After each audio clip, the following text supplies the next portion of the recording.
Planning committee taking place on Wednesday, the 2nd of April, starting at 10 o'clock.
Okay, good morning everyone. My name is Councillor Smart and I am the chair of this committee. I'd like to welcome you all to Cambridge City Council's Planning Committee meeting taking place at just after 10 a.m. on the 2nd of April.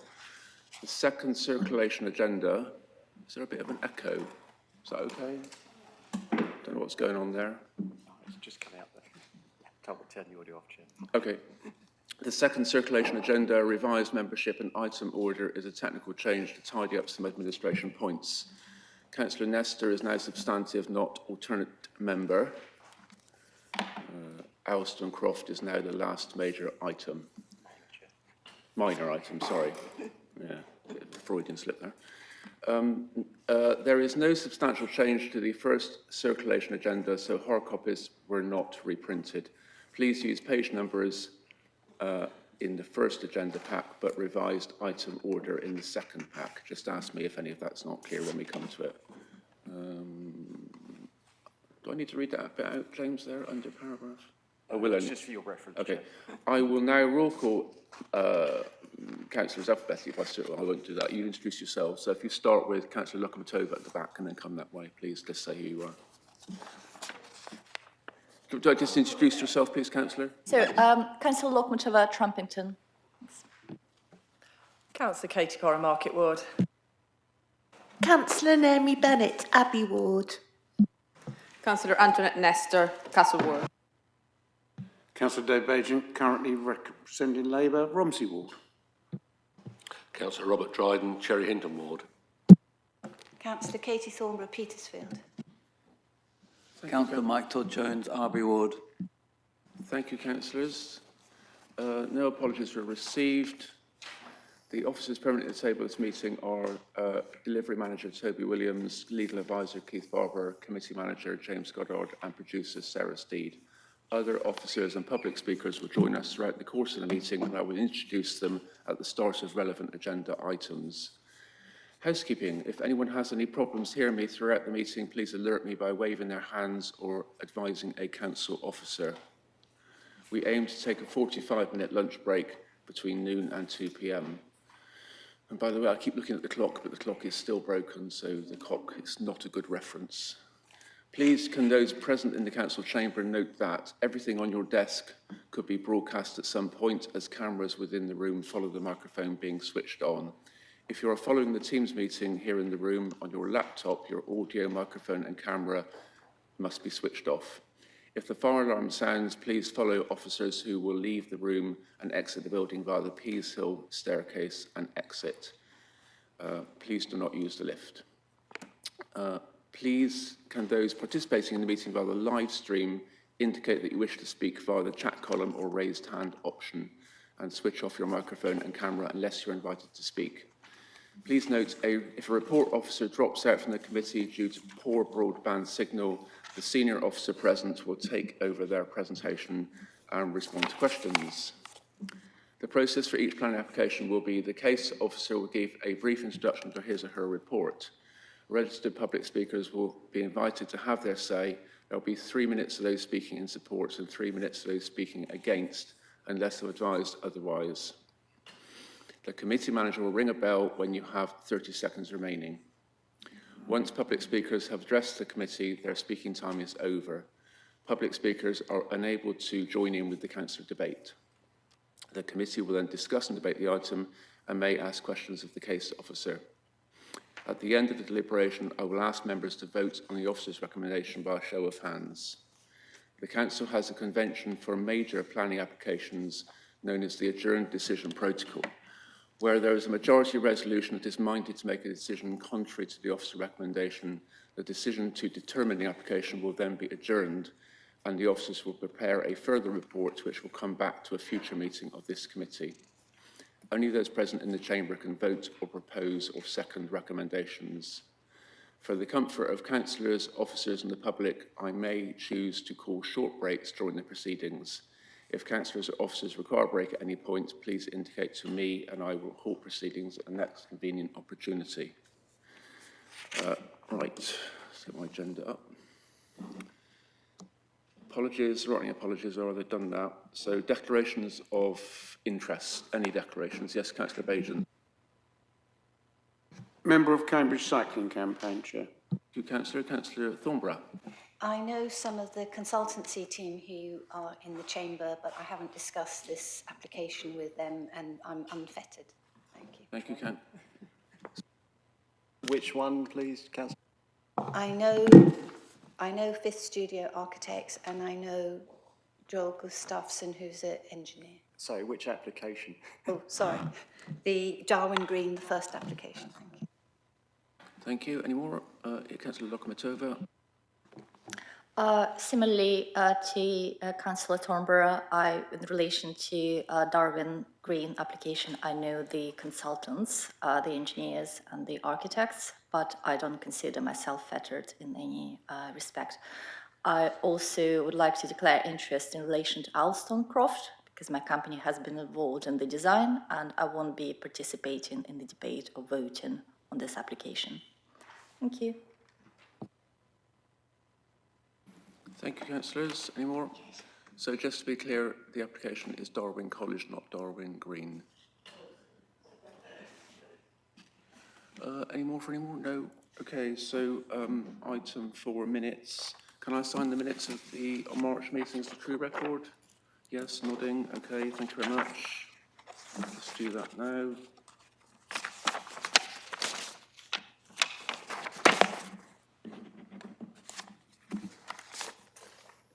James. Right, okay, item 5, first, well, item 5 and 6, actually, we're going to take them together, aren't we? Yes, nodding, good. And the speaker is going to speak on both items together, I think, as well. So, Darwin College, so, phone going off, someone? No. So, Phoebe, when you're ready, present the item. I'll just say what the speakers are first. We've got one, Mike Rands, speaking on behalf of the applicant. So, Phoebe, when you're ready.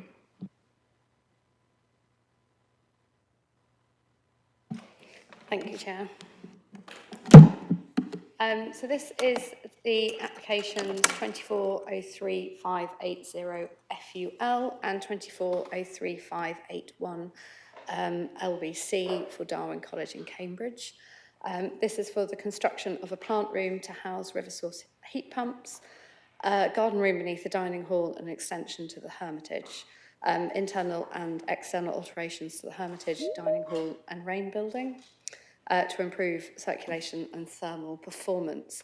The presentation will be for both applications and then councillors will be required to vote on each application separately.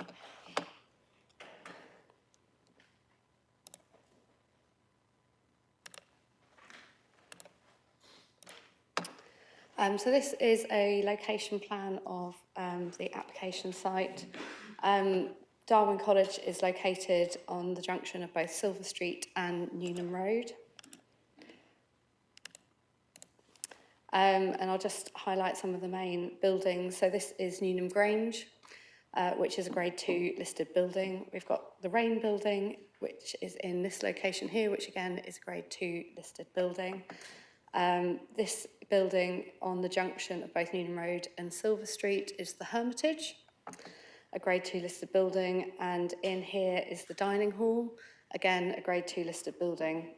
These two terraces along here are buildings of local interest known as Newnham Terrace.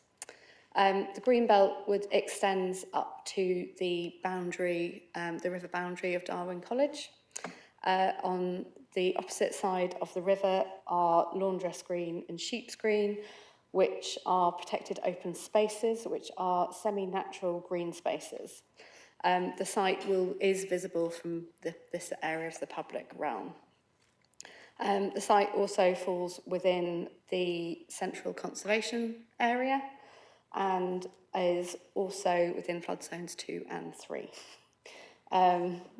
The greens on the opposite side of the road also form, and the River Cam form part of a protected wildlife site. So this is an overview, an aerial overview of showing the buildings again, and also the open spaces on the other side of the river. The proposed pump house is going on this location here, which is adjacent to the Granta Public House, which is just in this building in here. So the first building I'm going to talk about is the pump house. The pump house is a new building proposed to house the river source heat pump. The water source heat pump essentially is will extract water from the River Cam, and it will be put through a series of a system which will extract the latent heat from the river. This will then be pumped around the buildings, and a trenching system, which I'll show later, will be provided before the water is discharged back into the River Cam. So this is the existing site for the pump house. This in here is 12 Newnham Terrace, which is owned by the college, and the pump house will require the removal of a few small trees and a crown pruning to the yew. Because we're in a conservation area, the trees are protected. An arboricultural impact assessment and report has been submitted with the application, and we have also conditioned the tree works as part of the application. The tree officer has assessed the application and is satisfied with the proposal. So there will be a basement level which will have screenings to prevent debris and animals getting into the system. And this has been reviewed by our consultees, who are satisfied that this will not harm any wildlife as part of the application. And then on the ground floor, this will be partially open to allow people to see the workings and mechanisms of the pump house. This is a single-storey element to the building, which extends beyond the tower. This single-storey element is proposed to have a green roof. This is just an example of the upper floors. It does taper as it gets taller, and the height of the building has been essentially designed to fit the required elements of the water source heat pump. So this has been taken into consideration throughout the pre-application process. On the south elevation, which will be visible from the protected open spaces, a living screen is proposed, which will mask the staircase, which was required for access. Conditions have been attached regarding this living screen to ensure the protection, maintenance and success of the screen. To the east and west elevations, and the proposal is timber shingled, with timber shingles, which will provide quite a natural view. Officers are happy with the design and the materials proposed, and we have conditioned these material elements. This is just an image from cross-section showing 12 Newnham Terrace. The proposed height of the pump house is 11.2 metres, and it will be in line with the eaves height of Newnham Terrace, so it won't block the views through. This is just a section showing the basement level and then the tapered element to the building along with the staircase. And this again is Newnham Terrace, 12 Newnham Terrace in the background, which again would align with the eaves height. This is just a diagram showing the proposed heat network layout. It's quite faint, so apologies, but essentially there will be trenching put in, so there is access to all of the buildings, which I'm sort of highlighting with my plan, with my pointer, and then the water discharge is at this end of the college up at this location. The intake and discharge rates will require a separate licence from the Environment Agency, who the college have been engaging with throughout this process. These are a couple of indicative images of the pump house, showing the living screen on that southern elevation and the height and design. And again, this is an image of the pump house from the wider public realm.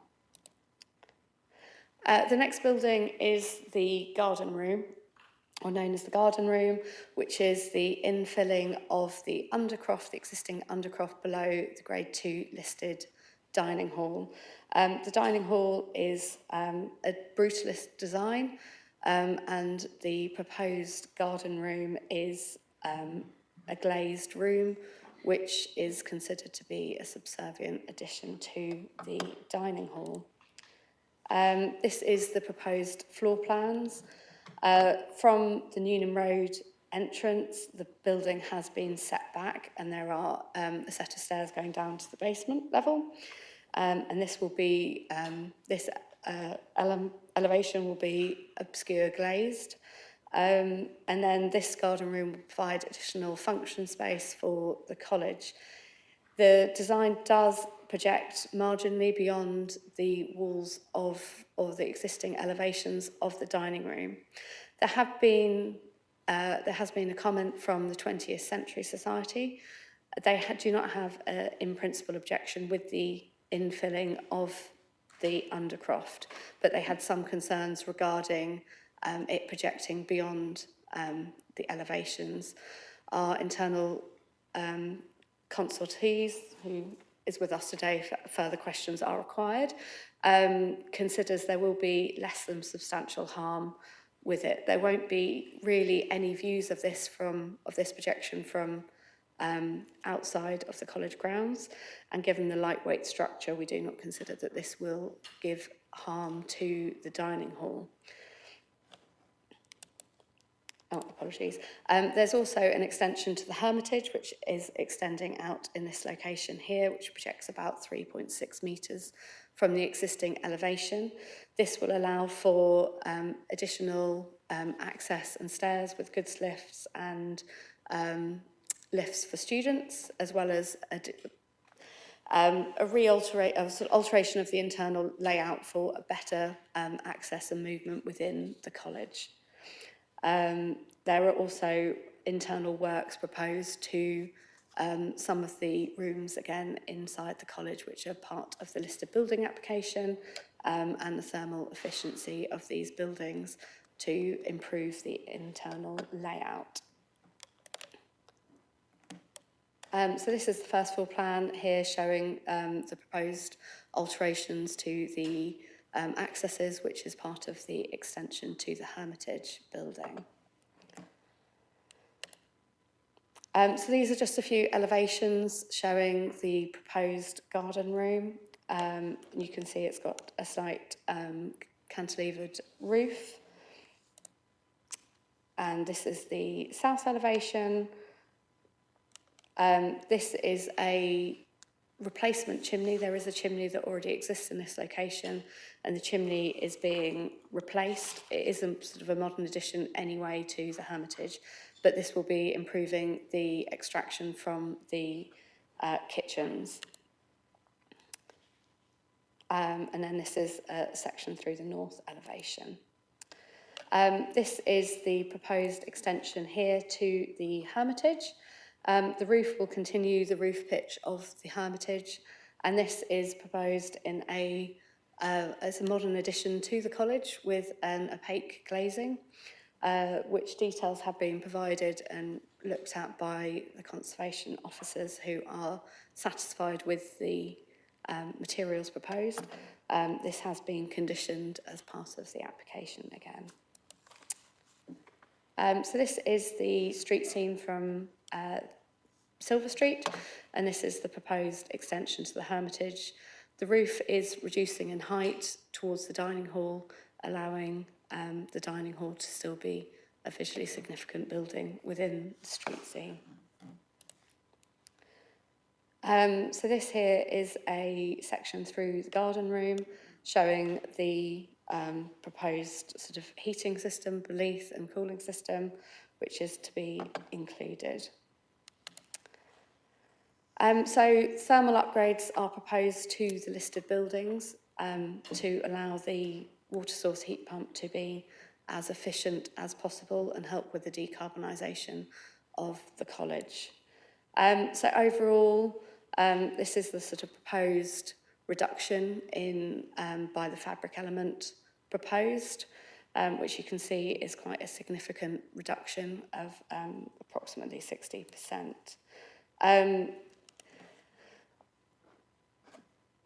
Significant information has been provided with the application within the heritage statements and additional supporting statements in regards to sustainability. So I'm just giving you an update on sort of the proposed works by the building, and also showing the reduction proposed by the fabric elements. So for the Hermitage building, they're looking at cold roof insulation, warm roof insulation, floor insulation, wall and window and door replacements. Details have been provided regarding all of the windows as to which are modern and which are original, and secondary glazing or replacement glazing has been agreed accordingly. In addition to the alterations in removing the boiler system, works to the extraction for the kitchens are proposed. The kitchens do not currently meet the modern standards for extraction, and therefore this is also part of the college's works. These have been reviewed by environmental health and conservation officers who are satisfied with the alterations. The Rain building, in this case, secondary glazing is proposed to the main frames and replace double glazing to the smaller frame windows to the side, in addition to roof insulation and wall insulation. The dining room, again, wall, floor and window replacements are being looked at to reduce the heat loss from it and improve the thermal upgrades. For Newnham Grange, again, windows, walls, floors and roofs have been assessed and looked at, and individual proposals have been put forward for all of these elements. The cycle parking is proposed to be relocated. Currently, the cycle parking is located underneath the dining hall. This area is currently a service area with some vehicle parking and cycle parking. The cycle parking is proposed to be relocated to this location, which is approximately 15 metres further into the site than the existing cycles parking. There will be a reduction of 4 spaces. However, there will be the introduction of spaces for cargo bikes and larger cycles. So overall, officers are looking to support the application. The key material considerations are the significant works to decarbonisate, with the decarbonisation of the college, extensive works to the listed building on the site to repair and upgrade the listed buildings, to increase the efficiency of the buildings, ensure that they may remain effective for future use. And the application has proposed new buildings within the college site which are considered to be of high quality and add visual interest to the college, which are considered to enhance the existing buildings on site. There will be some less than substantial harm to the dining hall with the addition of the garden room by altering the way the building is viewed. And additionally, the addition of the pump house on the river frontage would introduce a prominent building which is highly visible from the wider conservation area. Thank you. Thank you, Phoebe. Right, Mike. Oh, yeah, go, James. In case I missed it, Chair, was reference made to the amendment sheet? I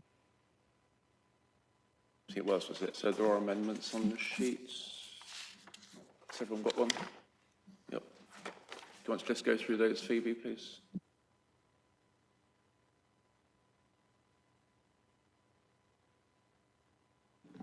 Minor amendments are proposed to the condition regarding the drop curb, because the proposed design hasn't been fully decided in accordance with the pedestrian or the cycle access and for deliveries. So this is something to be agreed. And there's also officers are asking for details regarding the phasing works. Given the complexity of the proposals and the number of elements involved, it's going to require some of the conditions to be altered to phasing conditions.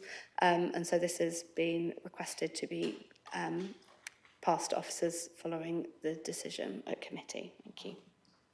Yeah, thanks for that, Phoebe. Okay, so speakers, we've got Mike Rands, you're back, are you? Yeah. Hello, hi. If you want to come to the public speaker thing at the court, yeah, that's it there. So there's 2 items in one go. So you've asked for 6 minutes and I've said yes. So you've got 6 minutes to speak. 30 seconds before the end, the bell will go to let you know it comes to the end of your time when you're ready. Thank you. Hello, my name is Mike Rands and I'm Master or Head of Darwen College. Darwen is a large and vibrant multidisciplinary graduate community with buildings of considerable architectural interest, as you've heard, but on a constrained and exceptionally valuable site as far as we're concerned. In 2024, the college had its 60th anniversary, and we've grown from 1964, when we had 12 students, to around 750 postgraduate students each year. The college has adopted a strategic plan with 3 main aims. Firstly, to increase and enhance the shared spaces for work and social purposes for our community. Secondly, to become carbon neutral by 2032. And thirdly, to contribute more to addressing global challenges such as sustainability, both at a local level as well as internationally. To elaborate a little bit more on decarbonising, we carried out an options review to look at renewable energy sources from air, ground and water. Unfortunately, air and ground sources are discounted for Darwen because of the constraints of the site, but a river source scheme has been developed, as you've heard. It's a novel application of river source heat pump at this scale, which could be a model for others in Cambridge to follow. An intercollegiate hydrology survey or study was carried out, which is now available to the city for the city heat network.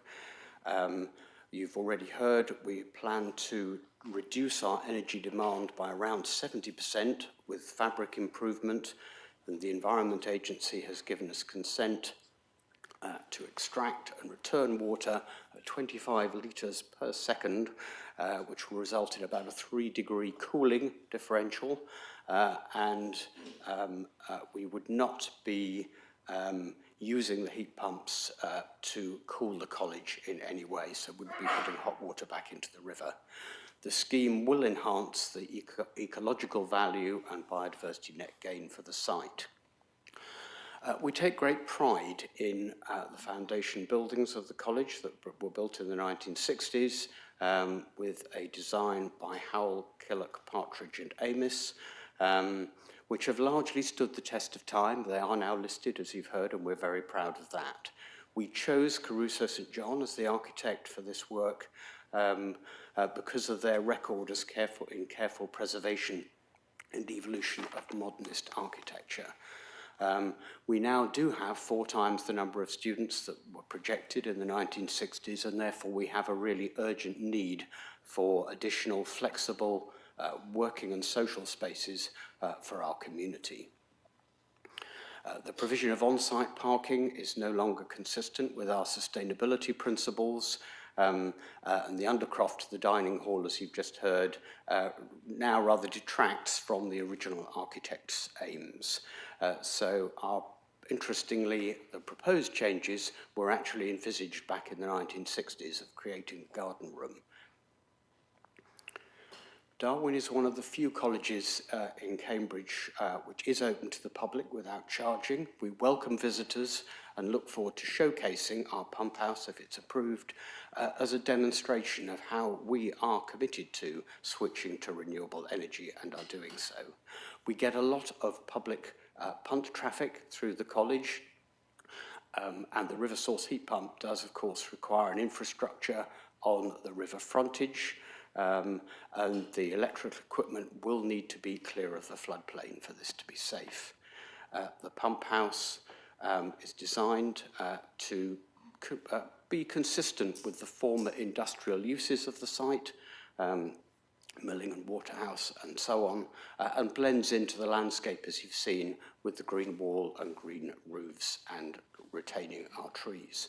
So in conclusion, we think that Darwin College, because it's unusually restricted in its campus, and with far more students now than for which the original buildings were designed, we really do need more space for working and socialising on the campus. We hope and believe these two projects, if approved, will be a vitally important part of what is a carefully designed and considered master plan to improve the facilities of the college for the whole community, as well as decarbonising our college estate. Having celebrated our 60th birthday last year, this scheme would set the college up to meet the needs for the next 60 years, we hope, certainly for future decades, to continue to make its contribution to the life and beauty of the city. Thank you very much. Yeah, thanks, Mike. You can stay there if you want, or go and sit back at the back, whichever you prefer. Okay, members. So what's not to like? Perhaps nothing. But we need to do our job as a planning committee, interrogate the item, look at all the aspects, and get a robust decision. So, members, Councillor Thornborough. Thank you very much for the presentation. I'd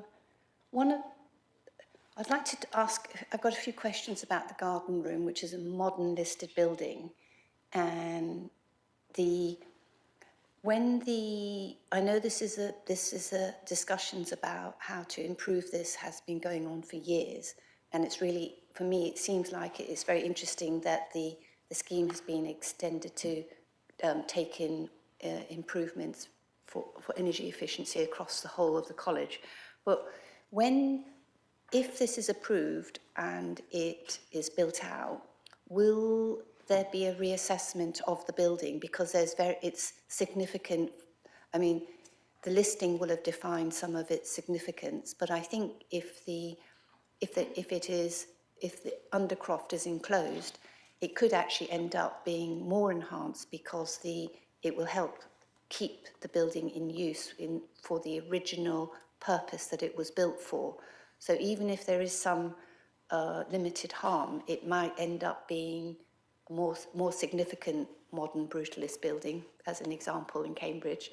So I just wondered if the conservation officer could talk about that. But the extension to then I've got another question, the extension to the Hermitage with the large windows facing, I think, Newnham, the main road, I'm a bit concerned about the proportion and the scale of those windows.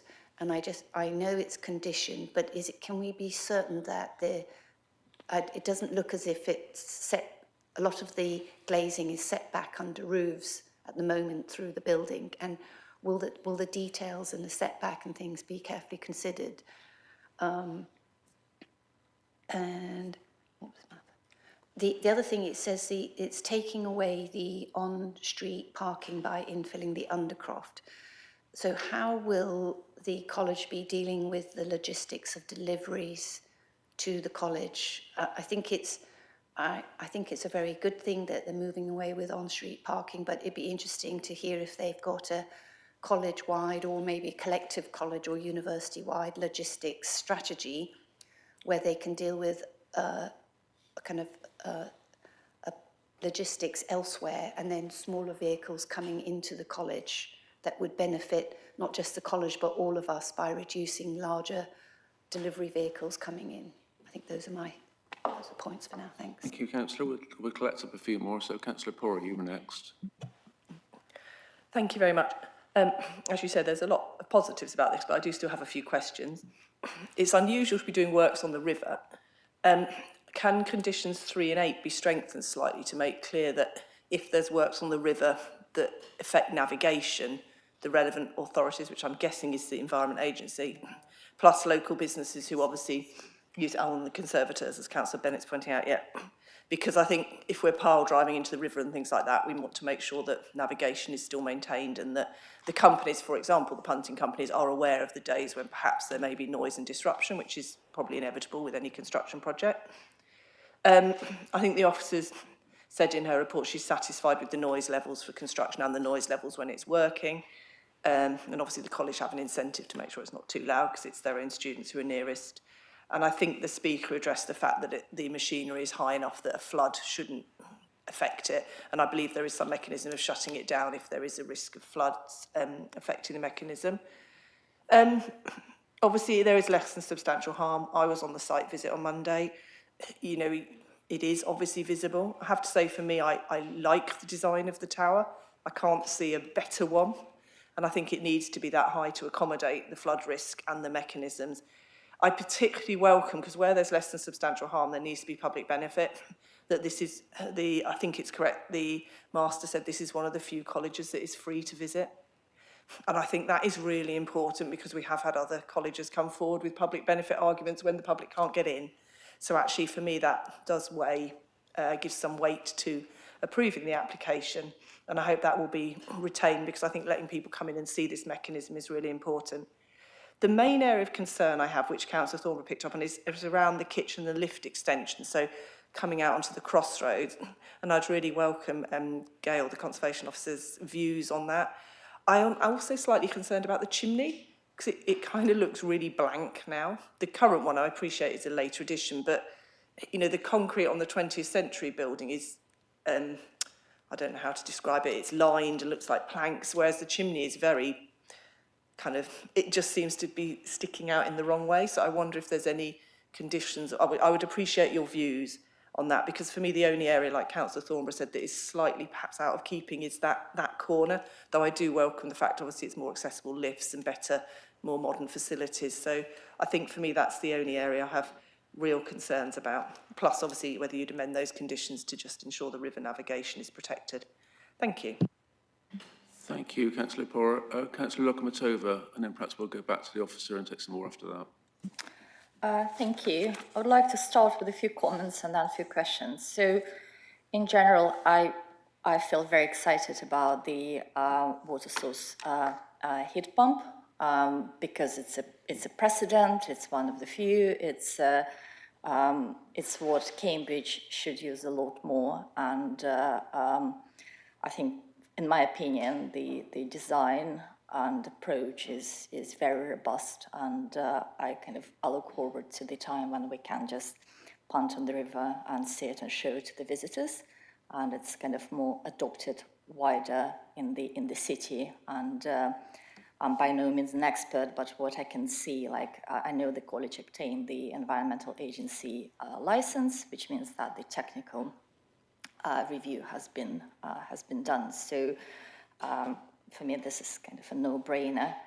I'm slightly less sure about the garden room, and I totally understand the desire to infill the undercroft, and how it's currently used is probably not the best use of space.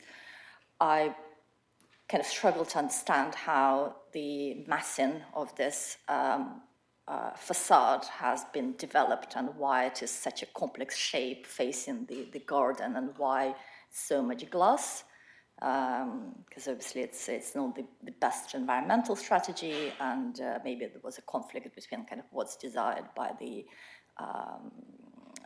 from the heritage point of view. So kind of my concerns are about the overheating, and also how this glazed facade is connected to the existing building fabric, and how risks of thermal bridging is going to be mitigated. So it's kind of less clear from the documentation submitted. And to finish off, the rest of the retrofit strategy is very robust, and I couldn't really find much to ask, because it's done in line with the best practice. And so my only real concern is this glazed facade facing the garden, and what factors were balanced to derive at it. So that's me. Thank you. All right, thanks, Councillor Lokomatova. So we'll have some more questions in a minute. We'll go back to the officers, and if you want to defer anything, Phoebe, to the Conservation Officer, obviously Gail was here too. Just to say, if there are aspects of the scheme, like for example the Undercroft, which you're concerned about, members, then probably the best route on that would be to defer the item, because we can't really accept some parts but not other parts, but they're all sort of interlinked. So just to say that now, put down a marker, but obviously we're not there yet and no one's proposed that. So Phoebe. Thank you, Chair. I'm just going to defer to the Conservation Officer, Gail Broom, to talk through some of the garden room and Hermitage extensions initially. Thank you. Thanks, Phoebe. Right, if I start with the garden room, with Councillor Thornborough's question, that's an unusual one. You're right, an alteration and extension to the garden room will change its significance. It will change what it was based its listing on. It's unusual because many buildings are extended, listed buildings are extended, and it's very rare for them to go back and be assessed again on their significance. So I would have to take that back and think about that and talk to Historic England, because it's something that has not happened in my experience. But you're right, it does change its significance. In terms of why so much glass, it was very much considered that any change to the Undercroft would need to be a lightweight recessive addition. And it was considered that a brick trying to replicate the dining hall's first floor would be too much. It would just be too heavy and would change that building considerably. And so when the architect came to a glazed option, I felt more comfortable with that. I thought it was recessive. I think the angles are to reflect the angle of the shape of the dining hall above. And I think it gives a playful interchange. I personally enjoy that. And it's an interesting evolution for this building. What was currently sort of underused space for cars is now going to evolve to a modern space for students. And I think that's how listed buildings should move forward, really. And so for me, I felt comfortable with that interplay. I think there are conditions about how the detail about the interface with the building, and I feel sure the architects will be able to provide that information. Shall I carry on with the extension? There were two questions about the Hermitage extension. It's a bold extension.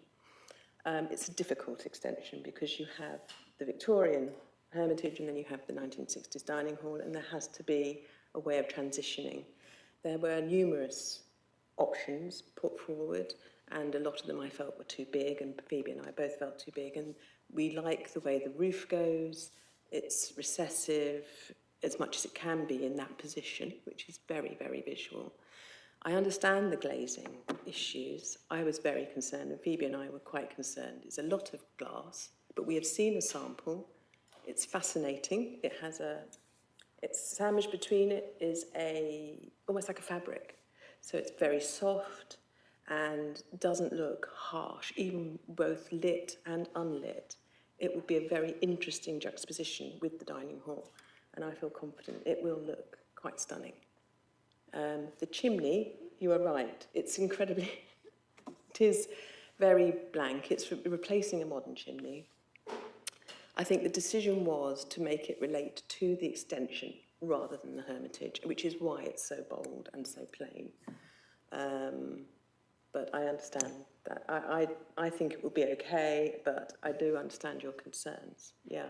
But it is meant to relate to that building rather than the Hermitage. Thank you. Thank you, Gail. In addition, the chimney is also, it's part of the extraction system for the kitchens and these elements. And so because of that, there is a requirement for it to be of a certain height above the roof and also of a certain size to accommodate the requirements for the extraction. So they have been very aware in designing it whilst also having to meet the requirements for the extraction of the kitchens and flues required in that sense.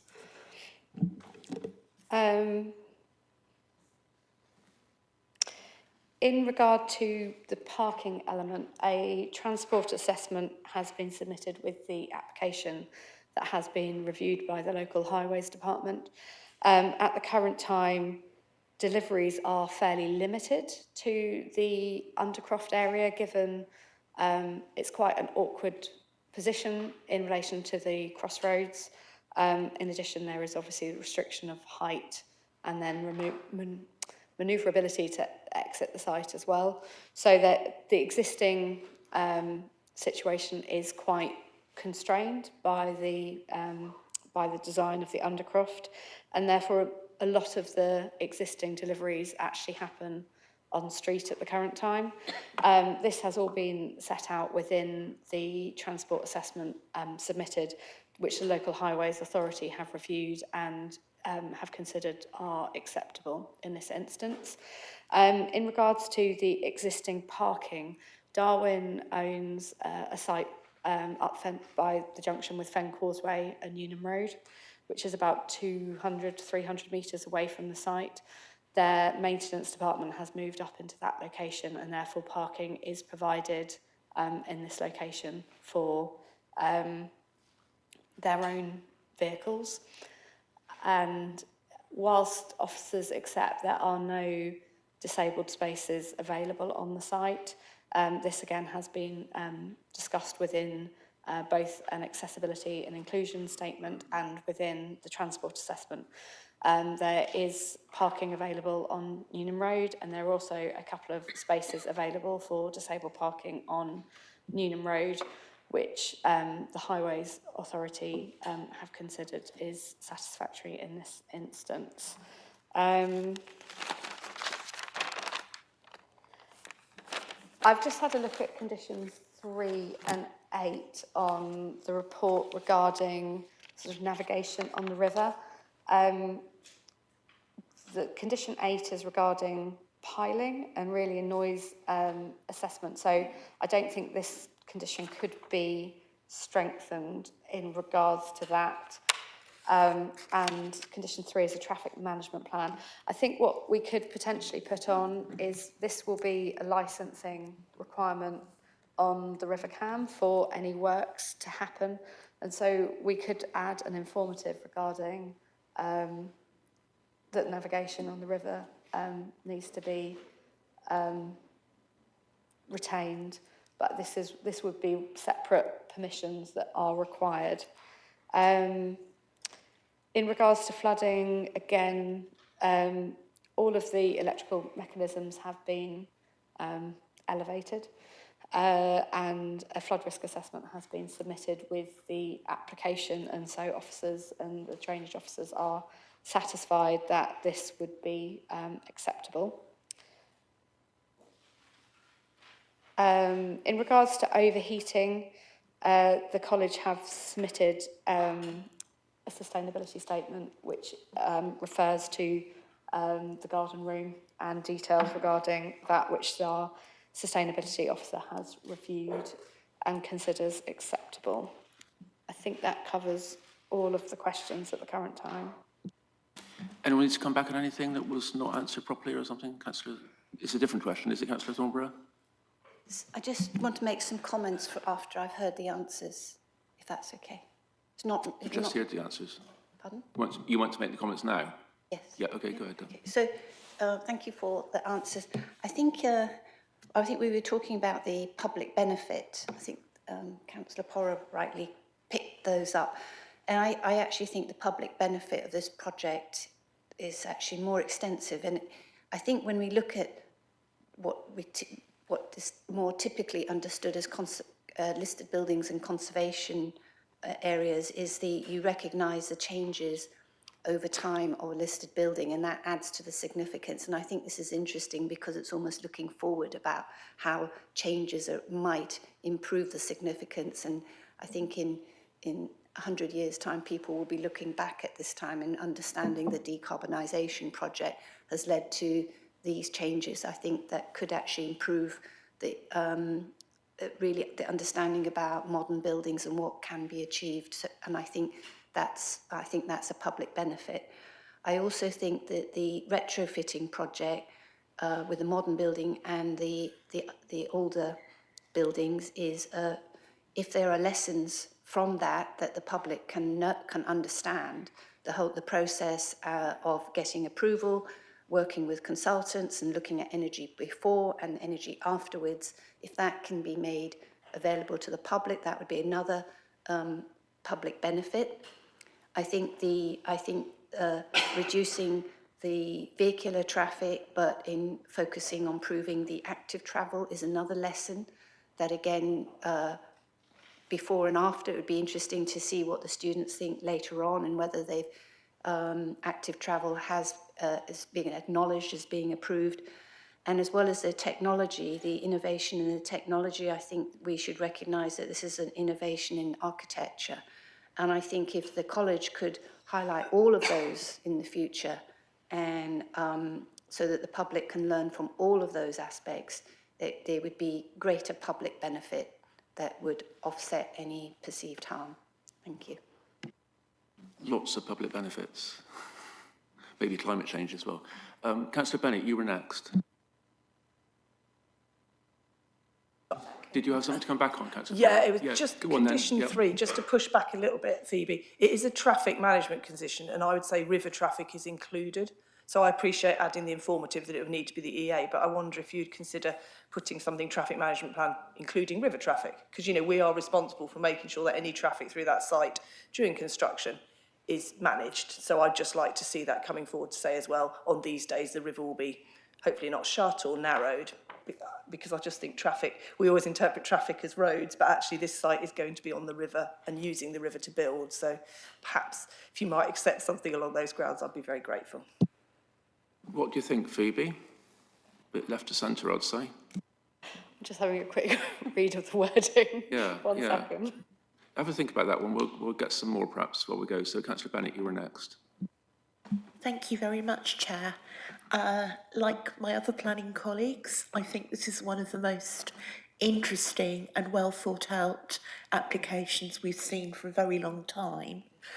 I particularly welcome the Master's comments, which actually anticipated a lot of my questions, and the comments of case officer and the conservation officer.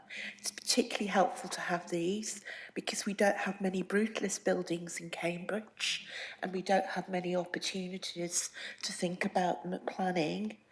I do have some minor concerns because, you know, when are we ever happy in this committee? The first one is about the trees. Is the tree officer happy that the loss of trees has been minimised? And do we have any comments on the qualities of the trees lost? Second one, I heard from the Master's comments that this is the river source heat pump is the first of its kind. And as my colleagues know, I hate being the first mover for anything. I always want somebody else to go ahead and make mistakes. I take a lot of comfort from the fact that it's in such a public location and close to the university's scientific and environmental exercise, so that if there are any problems, we'll know about them early and hopefully some action will be taken. Do we need some sort of review condition in the planning for that? Or is that something that the college is intending to do anyway? And I'm also very interested in the hydrology study that the Master mentioned, and would be very keen to know, perhaps after the meeting, where that can be found. I have one point about disability access, and then I'm finished. On page 8 of the plans, I can see that there is a lift as well as the steps down to the garden room space, but it's in a corner, And I know that often access to lifts and corners is really problematic in a wheelchair or even, dare I say, a mobility scooter. So I just wondered about whether the access officer had had a look at that and had an opinion. And apologies, I just wanted to say that I really like the garden room design. And I think it enhances the building. Thank you. Yeah, no need to apologise. Design is a part of what we should be doing today, so it's good to state what you think. Councillor Bajan. Thank you, Chair. I'm going to take the opportunity to stand because it eases my back a bit. So if you'll just bear with me for a second. Sure, Councillor. I've made some notes here. I think the fact that the college is open to the public is a great gain for Cambridge. I think that too many of our colleges are hidden away. And I think that gives you marks before you even start. I know that's a bit subjective, but we are all subjective. The college is brutalist. Well, I quite like a bit of brutalism, actually. I believe I can support these extensions in the same way as I supported the statue of Turin when it was put into King's College. I also supported the solar panels on King's College, and mostly because of the fine example it provided that nothing is sacrosanct when it comes to protecting our society and climate change. I've heard the Master's explanation that the height of the pump house is needed to protect the electrical equipment, and of course using the river to supply water to the heat pump is clearly an exemplar likely to be followed by other places on the river. But unlike my arguments for the Turin statue, which I really wanted put on them in the middle of King's Parade and not hidden away, I'm not quite so sure about the 11.3 metre high building on the bank of the river. I remain undecided, but my question is this, and I think this is quite important.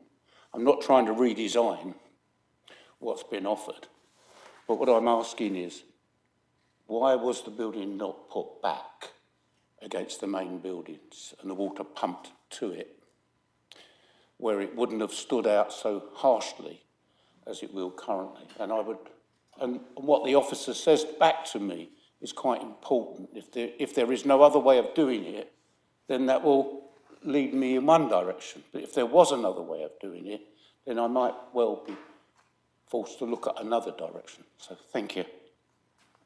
Thank you, Councillor. I'll go back to the officer, I think, and then some more after that. Right, Phoebe.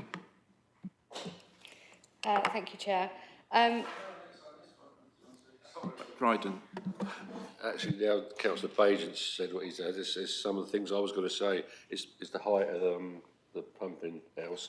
I'm just worried that we don't start getting pumping houses this size all along the river from other establishments, because I'm minded to support this because I like it, but it's just that's the one thing, is the height of this pumping station.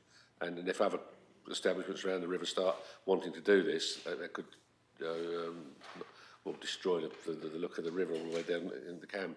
So because we're letting this go, I think it's going to go through, granted, but will that open up the floodgates, you could say, to more of these pumping stations? That's my only worry.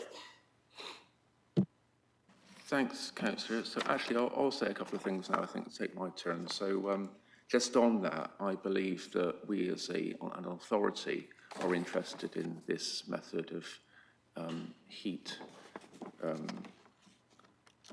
manufacture as well. And so we might have an interest, so I want you to talk about that, and also about taking heat from the river. I believe you've talked to a council officer about that, Phoebe, so you can sort of report on that. I believe this scheme will take 0.3 degrees centigrade from the river approx. I've also done my own investigations, I understand that could be a good thing because the river is a little hotter in the city than it should be, so a bit cooler would be good. But how much cooler is another thing if we have our own schemes as well in the future. There's only so much heat the river can give, I suppose, in the end. And that's an interesting point from Councillor Dryden as well about any more of these schemes that come forward and will they'll be similar and so on. But just on that, I suppose water wheels are often on the water. There's a historical precedent there. And just in terms of this committee, the panels on King's College have been mentioned. Also, I can think of the Sustainability Centre on Regent Street where we approved the big windows on that building as a modern intervention, which we thought was appropriate. I see this as being a similar sort of scheme. On conservation, I'm minded to consider the one representation that's been made in 7.2, which talks about the concerns over the infill under the dining hall. That seems to be a reasonable point that's being made there. And, you know, in the report, you talk about less than substantial harm. So perhaps that might just, again, be described for any members of the public listening, because less than substantial harm is a technical term, which most members of the public will have no clue what it means, but it does mean harm, of course. But if you just explain that.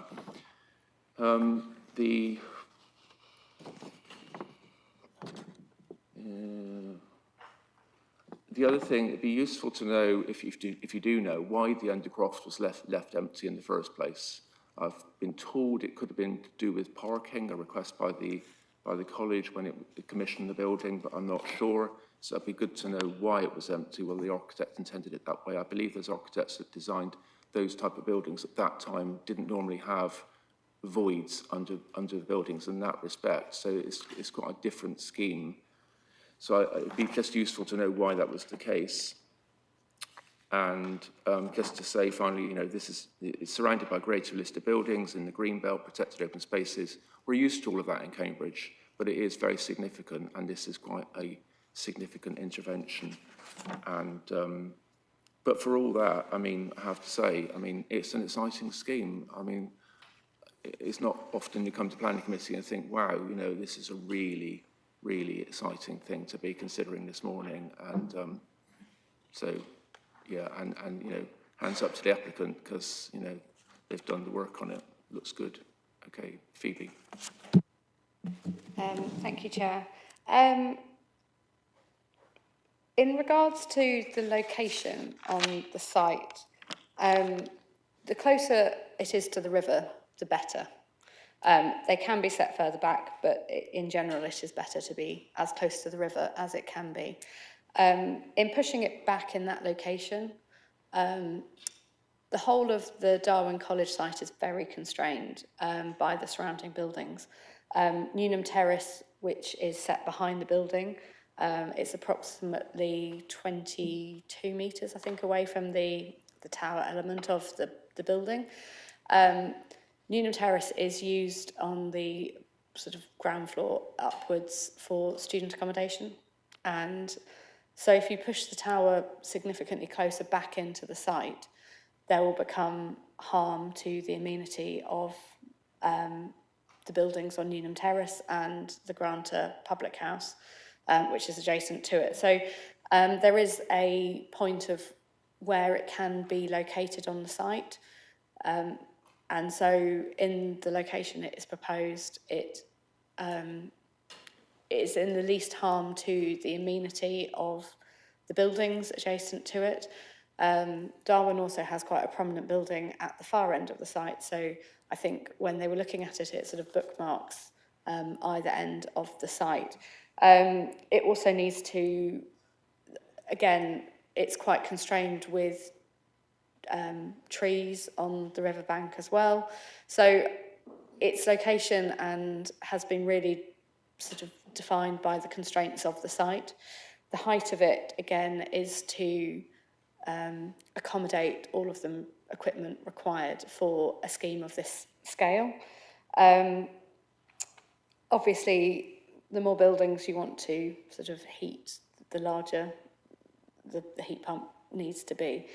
And so this is why it is the height it is. In the pre-application process, different designs were thought out where it was lower, but then if you reduce it to a lower height, then obviously the depth and width has to increase. So in a sense, having a taller, slender building that's a bit more of a, it's a very interesting building and sort of a fairly, a feature, and make a feature out of it is sort of why it's come forward as this scheme.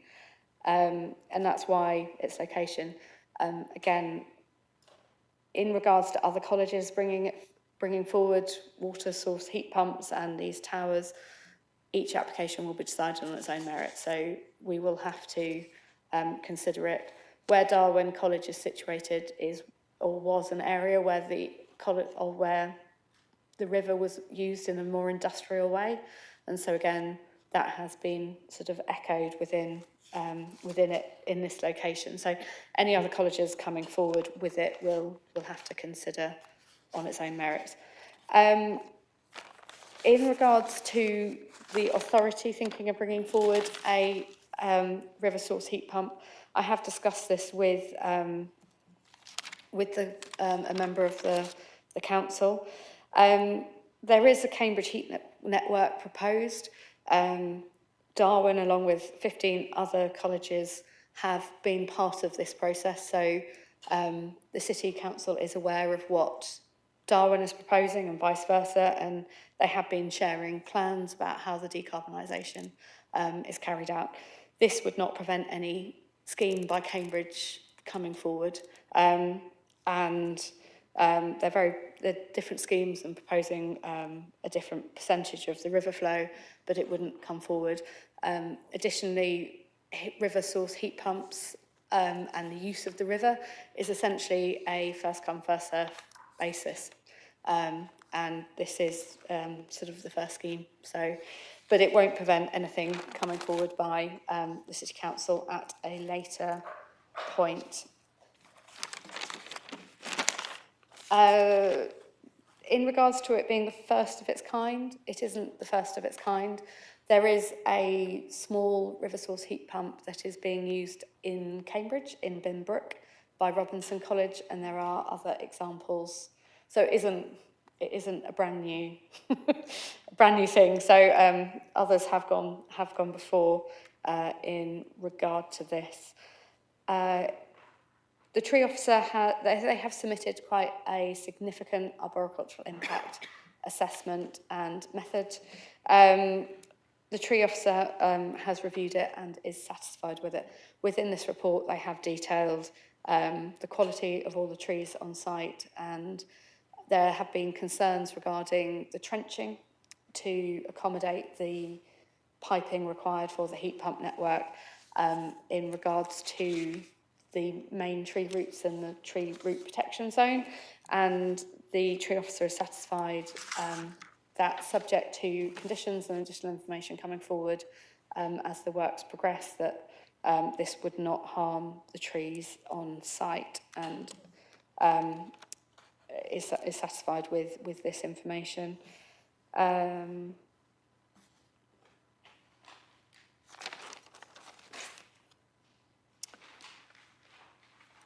Gail, can I defer to you regarding the less than substantial harm? Thank you. Yes, in regarding less than substantial harm, basically the MPPF framework asks us to look at heritage assets and impacts on heritage assets in two forms, both substantial harm and lesser substantial harm.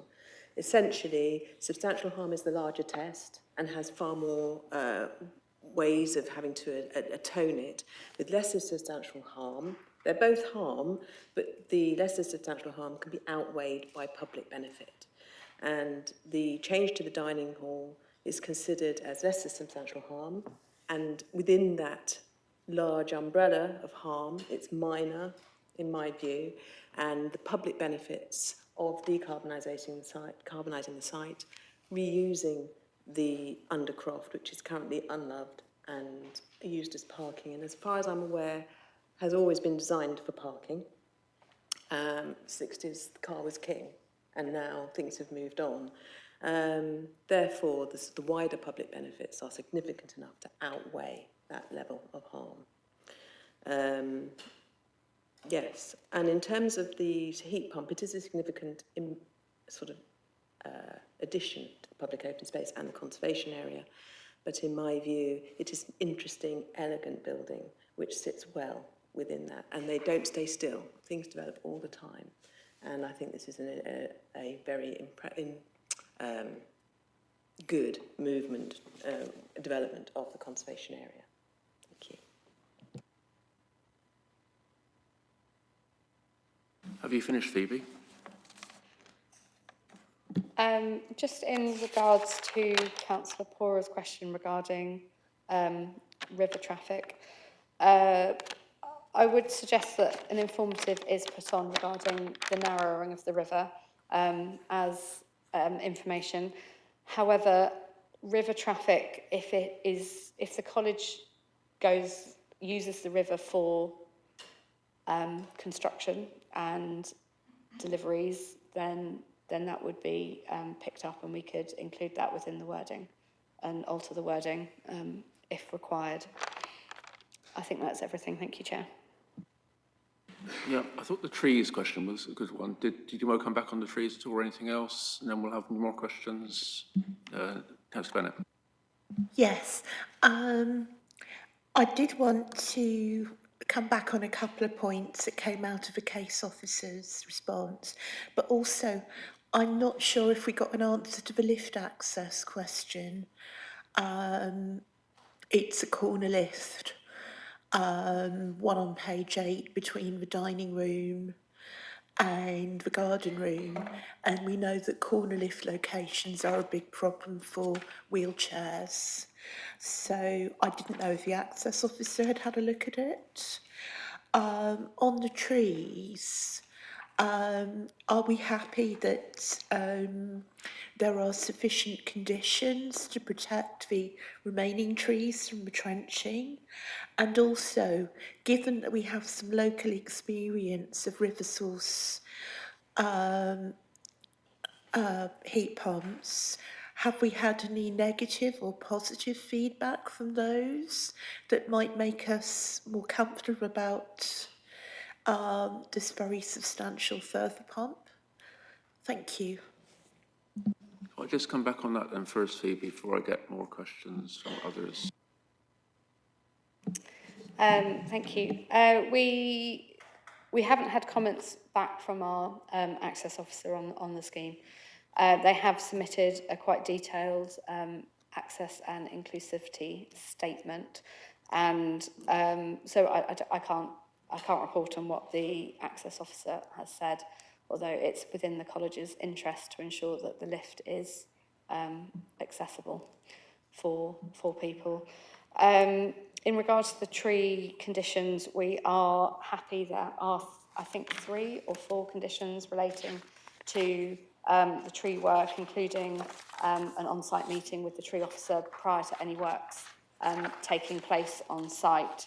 And then also, if there are trees harmed or that are impacted by this, then they should be replaced. So there are a suite of conditions regarding the trees on site, which the tree officer has recommended, and that's following the information submitted. So officers do defer to their expertise on this, really.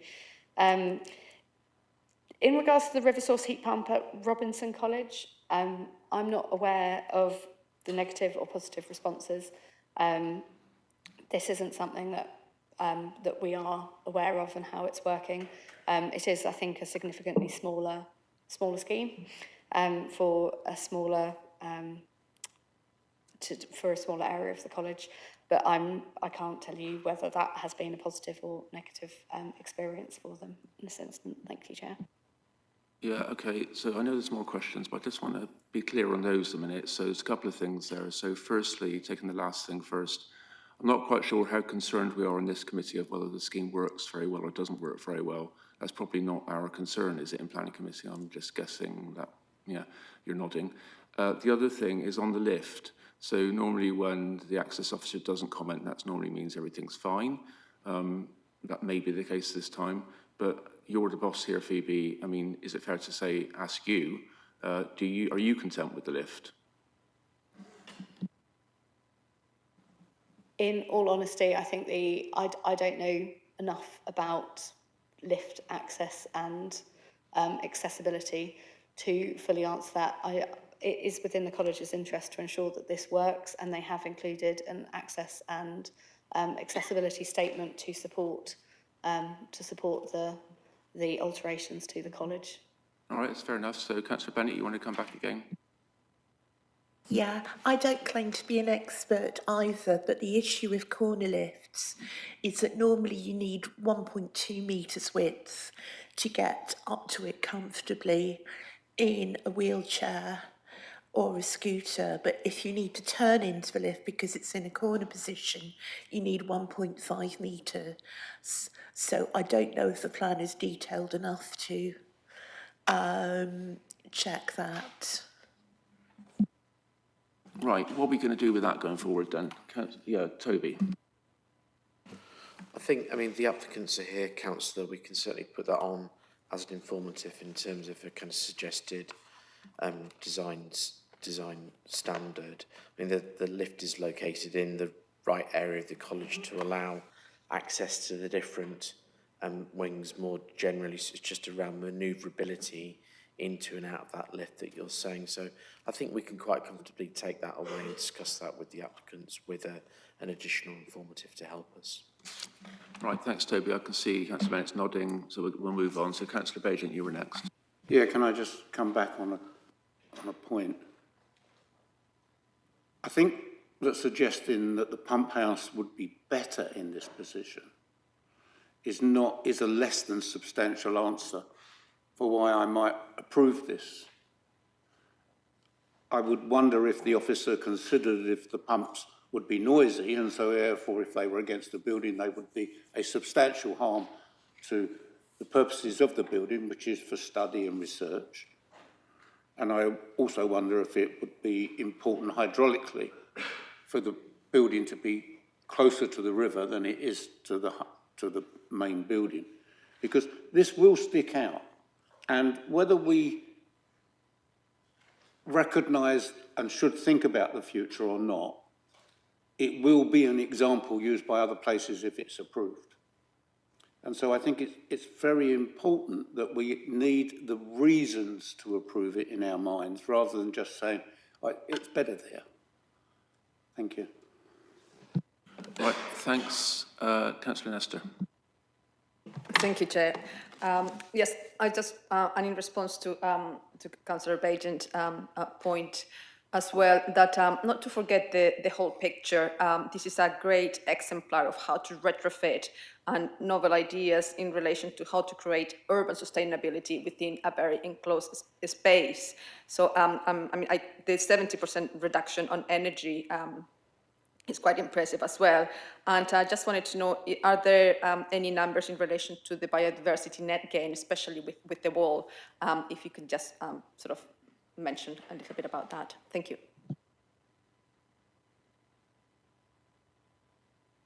Thank you, Councillor. Councillor Porro. Thank you, Chair. I have to say I disagree with Councillor Bagent, and I do agree with the officer.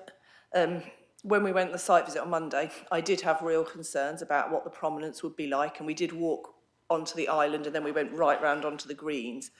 And I have to say, if you look on page 30 for the visuals, I think it would be far more prominent if you stuck it against the college walls.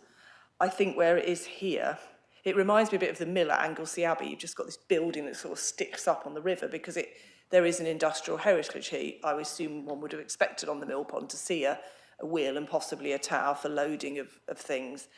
And I have to say, because of the trees there's a yew tree and then there's, I don't know what there are, two big tall trees, which are already sort of blocking that view. I think for me, this is definitely the right place for it. And it's also on a particular way the river sort of curves round. I was a bit worried it would be really prominent on the open river, but actually to me, I don't think there's a better place to put it. And that's from doing the site visit. And I did have concerns. I went open-minded to think, how's this going to be? But, and I think the visual on page 30 particularly shows if that was moved back, it would actually make it much more blocky in that area, whereas actually you've got the Granta pub, which also sticks up. You've got Newnham Terrace, and then you've got this separately. And I think for me, I actually find that this is definitely the most appropriate place for it. And given its function with the river, and given that people can then punt by and see the mechanism, because I think the planning officer's nodding, the mechanism is visible from the river, which to me is a huge public benefit as well. So I have to say, I just wanted to say that, Chair, because I do feel that for me, I don't think there's anywhere else it could have been without a worse impact. When we went on the site visit, some of us, we looked around the site itself, but also looked at the site from the public domain. And as Councillor Porra says, looking at this pump house location from the public domain looked like there were aspects that would mitigate. So, for example, the growing wall, which hasn't been discussed yet, that would be facing roughly south, and you'd be seeing that. And that's a different thing altogether to see a growing wall as opposed to a building, but I know it's on a building. And we have every reason to suppose that it would work, I think, in this instance, in terms of the way it's detailed and its orientation and so on. But then also the use of a soft material like wood shingles is a different thing as well. But I think Councillor Bajent's made a good point, and that's at the point, but there are mitigating factors. So someone else's hand was up, I think. Yeah, Councillor Bennett was next, I think. Yeah, I just wanted to comment that it's really just an application of the inverse square law. A river-based water pump needs to be actually near or in the water source. And if it isn't, if it's further away, it's less efficient, so it's got to operate for longer, which means its impact is greater.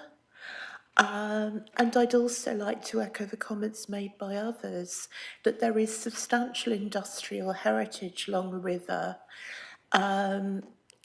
Until the Industrial Revolution, we had water mills all along the River Cam, which might have looked, had quite a similar function to this river water pump. So I'd actually see it as returning to the heritage rather than, shall we say, defacing it. Thank you. Okay, well, Councillor Bajent can speak for himself, but I still think Councillor Bajent's point is a good one. And with super-insulated transfer of heat, say 300 mil, that's not really an issue. But Chair, a point of information here. What does Councillor Bennett mean by the inverse square law? I understand about the inverse square law in regards to reduction in radiation, but I don't understand what she's talking about in this context, and I don't know where her expertise is. I really asked the officer to help me come to a positive situation in regards to this. I don't want to object to it, but if I thought that I hadn't done my duty to the people of Cambridge by ascertaining why it's not up against the building, then I think I'm in a very compromised position. Thank you. Let's beg to differ on that one. I think we don't need to get into that too much. Councillor Locomontova. Yeah, I would like to echo what Councillor Porra and Heritage Officer has said. I think this is, in my opinion, this is an appropriate position for it, and it's true both state function and what this building is. So I don't feel like we should be apologetic about this, because that's the building that is connected with the river. It should be on display rather than trying to tuck it away and hide it, because you wouldn't have done this with the mill, for instance, because it's that's my personal view, and yeah, I think it's designed true to its function, and its height is dictated by what is housed within this building. In terms of the precedents, obviously, it's one of the few in Cambridge, but not the only one in the country. And when consultants and engineers design it, they will be bound by code of practice. So it's not like they will be designing the vacuum, and they will be taking into account like all the requirements that need to be taken into account. And I also would like to mention that in terms of the robustness of solution, I would like to see more applications of this quality, because we don't often see retrofit that would be like so thought through and supported by evidence. So even though like at the beginning of it, I had like some concerns about the garden room, and I know we had like different opinions about it. For me, kind of what this application is and what, not just as a symbol, it's like on a very practical level, it kind of all those benefits trump the kind of minor concerns. So yeah, that's all my points. Okay, thank you. Councillor Todd-Jones. Thank you, Chair. With regard to the pump house and the height, I agree with members about the connection it has to the river, to the reference back to industrial heritage, and I actually like its location and the way it's positioned. Overall, I think I was unable to attend the site visit, but I have visited Darwin College before, free of charge, and enjoyed very much the facilities there. I think one of the aspects I think is addressed by what I think is overall a really exciting set of proposals architecturally, I really like it, is the reference in 8.8 to the report, which is about the aspect of the street scene, which is not very positive at the moment, and the service entrance area. And I think the improvement there to be welcomed, and it's part of, I think, of the welcoming public kind of perception to the college that will be reinforced by these proposals. Thank you. Thank you, Councillor. Right, back to you then, Phoebe. Now I think we're going to go to the vote probably, unless there's anything else to wrap up. Any answers? Thank you, Chair. In regards to the comments regarding biodiversity net gain, they have submitted a biodiversity net gain, and they also have submitted a watercourse assessment because it has a river frontage. A watercourse biodiversity net gain assessment is also required to be submitted. As part of the scheme, they have put some improvements to offset some of the loss in regards to the green roofs and the cycle shelters and the single-storey element of the pump house, and additionally the proposed living screen. There is going to be a loss of biodiversity net gain despite that, so a condition has been attached, and the college are content that they can achieve that additional 10% net gain within the site. So that has all been conditioned, but they have submitted the two assessments which are required to be submitted. Just in a comment on regarding the location again, officers have to assess the application as it is submitted.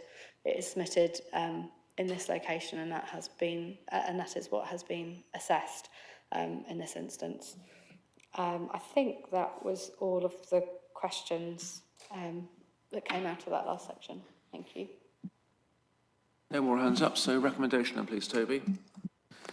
Thanks, Chair. So just to remind members, we're going to have to vote twice, once on the full application and then secondly on the listed building application. So for the full, the recommendation is set out on page 42.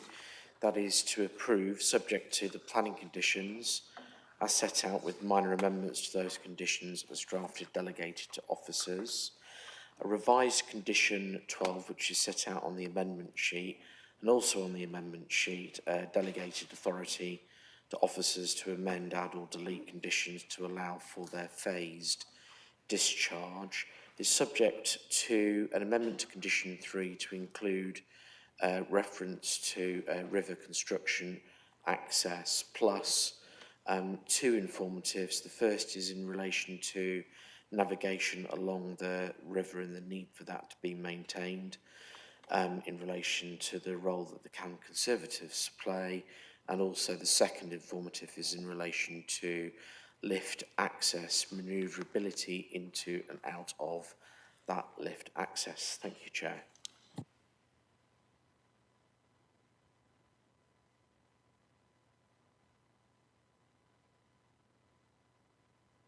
Just to be clear, members, that was the recommendation for the first item on the agenda, item 5. So all those in favour of the recommendation, which is to approve?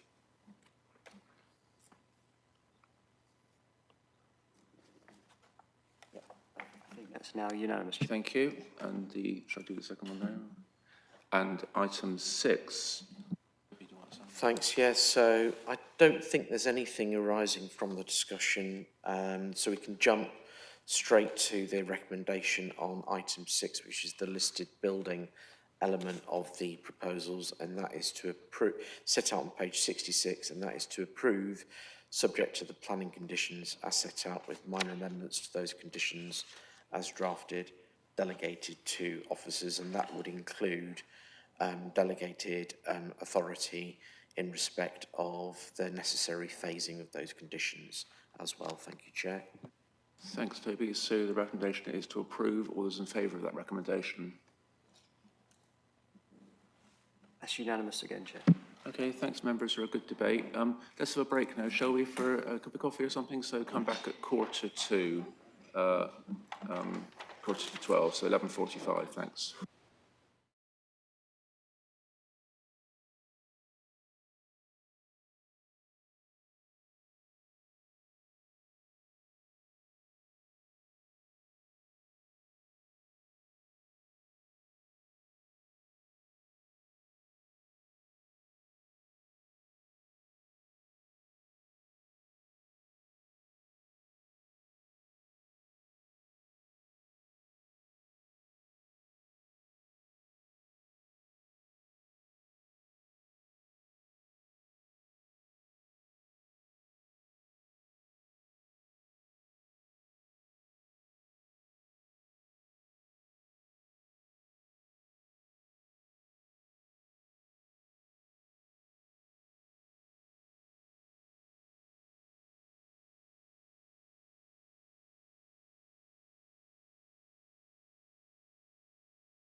Okay, welcome back after a short break. Next item on the agenda is item 7, Histon Road, 303 Histon Road.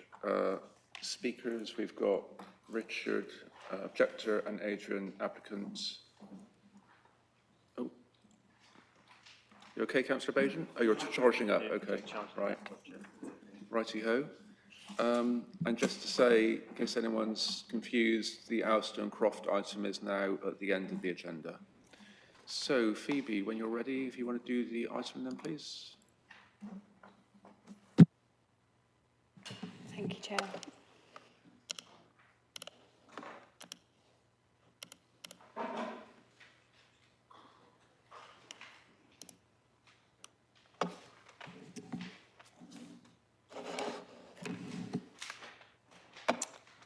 So this application is for land to the rear of 303 Histon Road in Cambridge for the erection of a 3-bedroom detached dwelling and associated works. So the site is located on the junction of Histon Road and Angers Lane. 303 is within the ownership of the applicant, and the proposal is to divide the plot and have a dwelling set to the rear of the site. The area is predominantly residential, and there are no constraints on the site. To the rear of the plot in this location here is Turville Place, which is a modern development of properties which are set around cul-de-sacs, which have a strong identity in style and material palette. The proposed dwelling would meet with all internal space standards, and building regulations N42 have been conditioned. So this is the site, and here it's an aerial view. This is the development here of Turville Place that was being discussed. That's this modern development. Angers Lane is not an adopted highway, but it's also not a private road. And this is the proposed site in here. This property here is 18 Angers Lane, which is, or 18 Turville Place, apologies, which is a 1.5-storey chalet. This building in here is a garage and annex for 305 Histon Road. There is, this building currently is laid out with a garage to the ground floor, workshop, and then at first floor there is habitable accommodation, and there are dormer windows on both roof slopes. This is the existing block plan here, which again shows you the annex of 305. 305 is set behind and slightly Turville Place. Turville Place has rear amenity area set to the rear of the property, where I'm highlighting here, and is bound by a 1.2 metre high wall. So this is the proposed block plan. This is a 2-storey proposed dwelling. There is a single-storey element to the rear of the property. The 2-storey element is set 7 metres off the boundary with 305, and the single-storey element is set 5 metres off this boundary. And there is a 11.8 metre separation between the boundary with 18 Turville Place. Just want to highlight that there is a single car parking space which is proposed to access onto Angers Lane. They have provided a vehicle swept path to show that they can enter and exit in a forward motion, as well as visibility displays. As the road is not adopted, the Local Highways Authority have not raised any objections to it, and consider that the introduction of a single vehicle or additional movement of a single vehicle would not impact the effective use of the public highway. It is noted that Angers Lane is an unadopted road, so its maintenance is part of the Turville Place estate, and additionally there is no pavement. So concerns have been raised by local residents regarding impact of highway safety. They have provided the visibility displays, and the introduction of a single vehicle is not considered to provide any significantly additional harm than the existing movements on Aingers Lane. The proposal, the ridge height of the proposal is slightly stepped down from the property at 303 Histon Road, and slightly higher, but it sits well within the character and sort of massing of the surrounding properties. The windows to the rear and to the side facing 305 and 303 are obscure glazed, so there would not be an overlooking impact. Additionally, an oriel window is proposed on the side elevation towards 18 Turville Place to remove any overlooking impacts. Whilst it is a sort of a significant scale, given the setbacks off the boundaries and the distance between properties, officers do not consider that there will be any significant harm in regards to overlooking enclosure or loss of light to the surrounding properties. This is the proposed floor plan. For indication, it's a 3-bedroom, 5-person dwelling, given the room sizes. This is a photograph of the existing plot. The site was cleared post January 2021, which would engage the biodiversity of the clearance. This part of the garden was used, it is considered as garden land, but it was used for the storage of construction materials in the development of Turville Place, which is why the landscaping was cleared initially. This has been taken into account with the biodiversity net gain information submitted. They would not be able to achieve a 10% biodiversity net gain on site, and therefore a condition has been attached to ensure the details are brought forward of the off-site provision. This is just an illustrative model of the proposed dwelling in the street scene. Landscaping, there's soft landscaping to the front. The cycle parking is just located through the gate behind the fence line. Officers consider it could have been brought forward, but this will improve the street scene with the soft landscaping proposed, and therefore it's acceptable in this instance. And this is a secondary illustrative model. So overall, officers are recommending approval. The provision of a dwelling is not considered to harm the character and appearance of the area, and it's considered to have an acceptable impact on the amenity of the neighbouring properties and future occupiers. The addition of the driveway onto Aingers Lane is not considered to give rise to a significantly harmful increase of traffic and will create a safe pedestrian and cycle environment for both users of the site and members of the public. Thank you very much. Thanks, Phoebe. Before speakers, Toby wants to say something. Thank you, Chair. So in between this report being issued in the committee meeting today, officers are aware that the design code for this part of Cambridge, which includes Arbury, was adopted last week.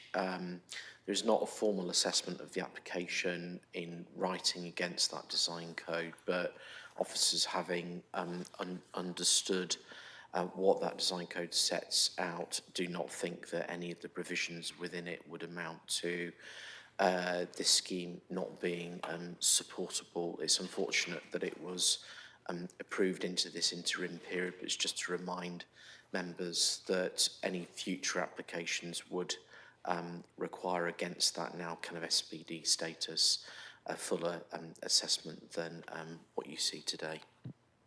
Thanks, Toby. Okay, so speakers, we've got Richard will object to first statement, so if you don't mind, James, please. So a statement from local resident. The owner of this property is a back garden developer who buys properties with large gardens with the assumption that he will get planning permission and then move on to the next project with no consideration for the loss of amenity to existing residents, only making a profit. Could I ask you to consider turning down this application for the following reasons, along with many others laid out in my objection letter? It is a large two-storey house, not a bungalow-type development, that is more suited to this back garden development.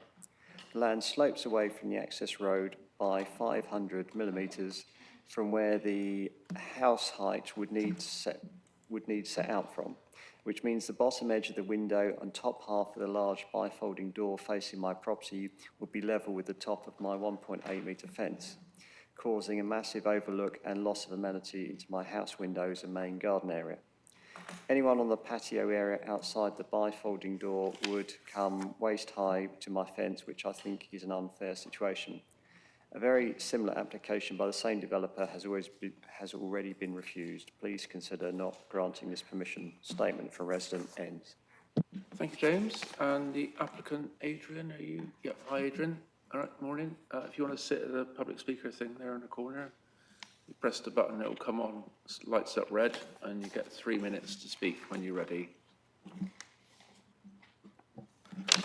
Okay. Good afternoon, members of the committee, and thank you for the opportunity to speak in support of this planning application. Whilst the previous application is a tough act to follow, and I hope members will have been able to reset from that in the break.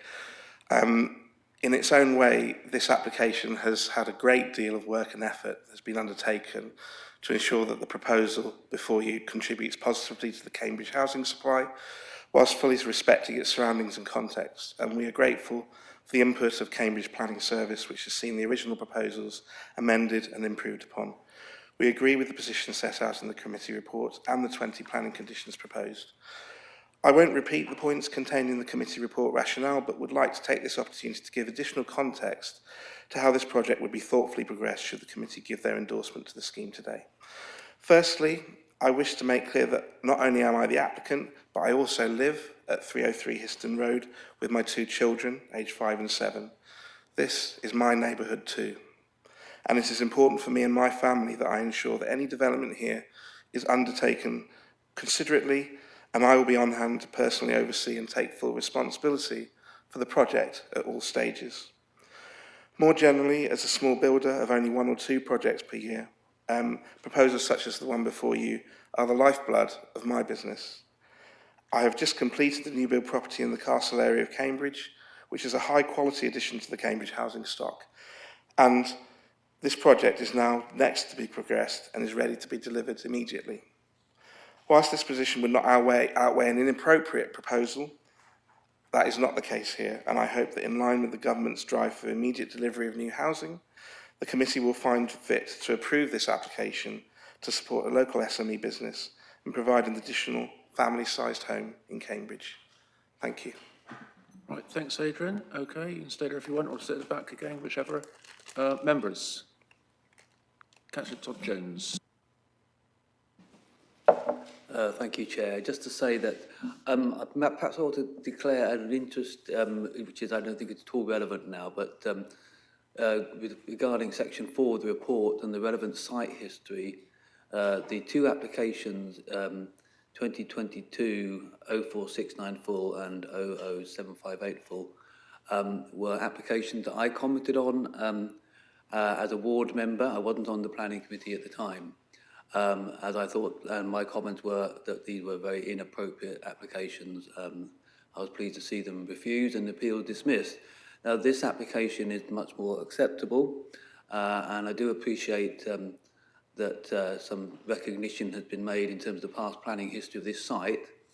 The only concerns perhaps that still remain, but I think have been addressed, is the access and how accessible down Angers Lane with any relevant parking there might be, and I don't know if the case officer can comment, but also the I think minimal overlooking given the length of the rear garden at the Tavistock Road properties, but I think the report has confirmed that that is of minimal consideration, but otherwise I think this is a much better proposal for the area. Thank you.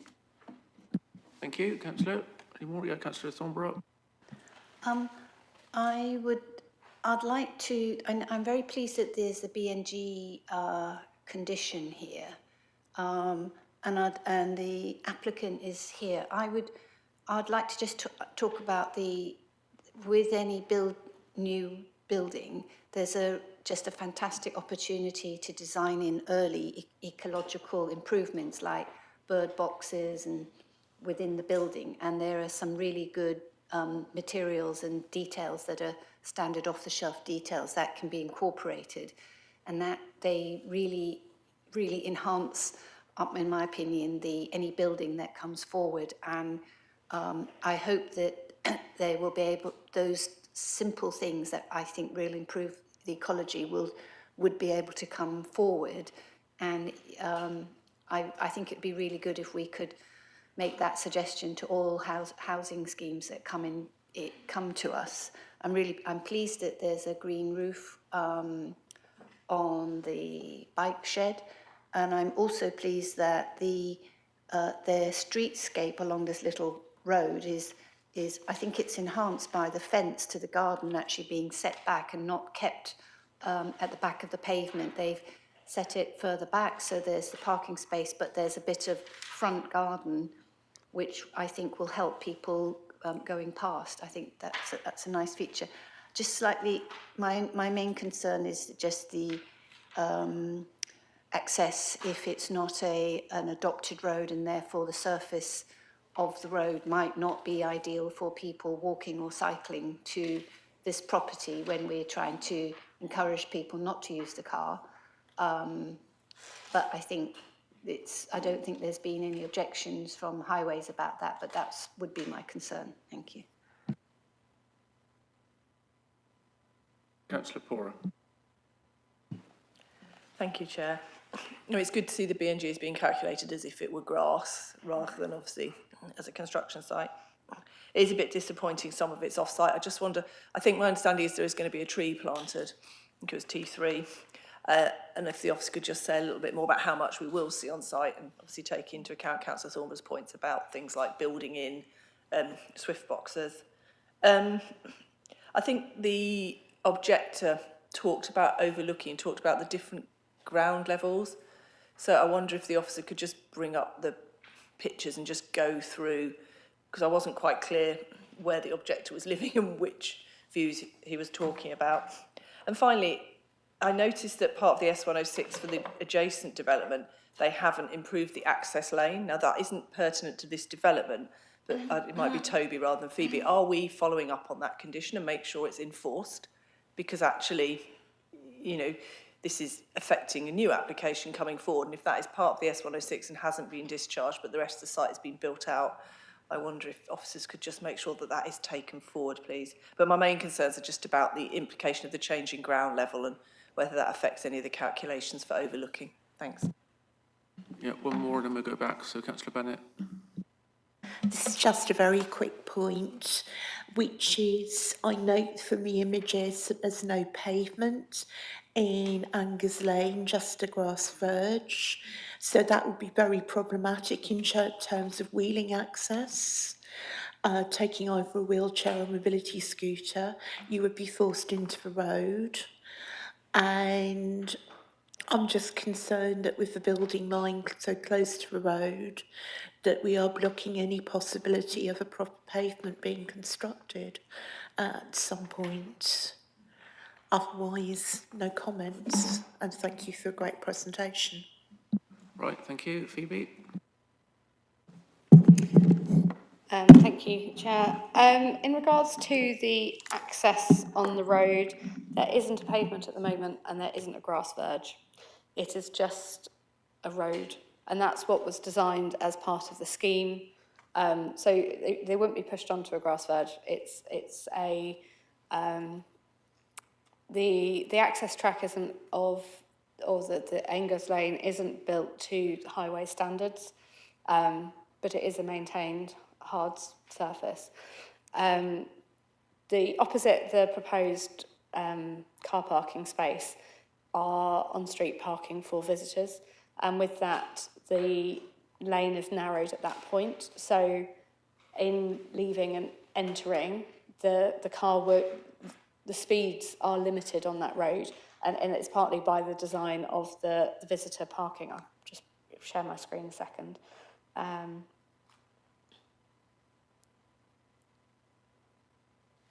Apologies.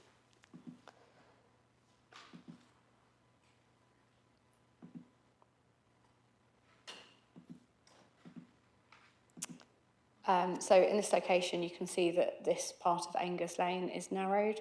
It's got sort of traffic calming measures which have the parking set behind. So the whole of the road is narrowed in this location. In regard to what Councillor Todd Jones said regarding the previous applications on site, this was for a significantly larger scheme which included the demolition of 303 Histon Road, and it was for an introduction of blocks of flats. In that scheme, the inspector, there were 2 appeals that the inspector reviewed, and in that there was a car parking scheme for 6 off-street car parking spaces behind the proposed development, which accessed onto Angus Lane. And these appeal statements went into quite significant detail regarding the impact of 6 additional car parking spaces in this location and the fact that they wouldn't lead to significant highway concerns, and a lot of that was to do with this narrowed access and therefore the impact on pedestrian and cycle movements wouldn't be significantly harmed. This scheme, we do have to take that into consider the weight of those appeal statements, and so the introduction of a single car parking space in this would be a significant improvement on the 6 car parking spaces proposed, and therefore it really is considered that it wouldn't have that impact on highway safety and pedestrian and cycle accessibility. I do take into account regarding pavements. I can't speak as to why Turville Place development didn't include a pavement and why this road wasn't looked to be adopted. I don't know about that, but there's this development and the landscaping wouldn't prevent a pavement coming forward. It's set within the private ownership of 303 Histon Road.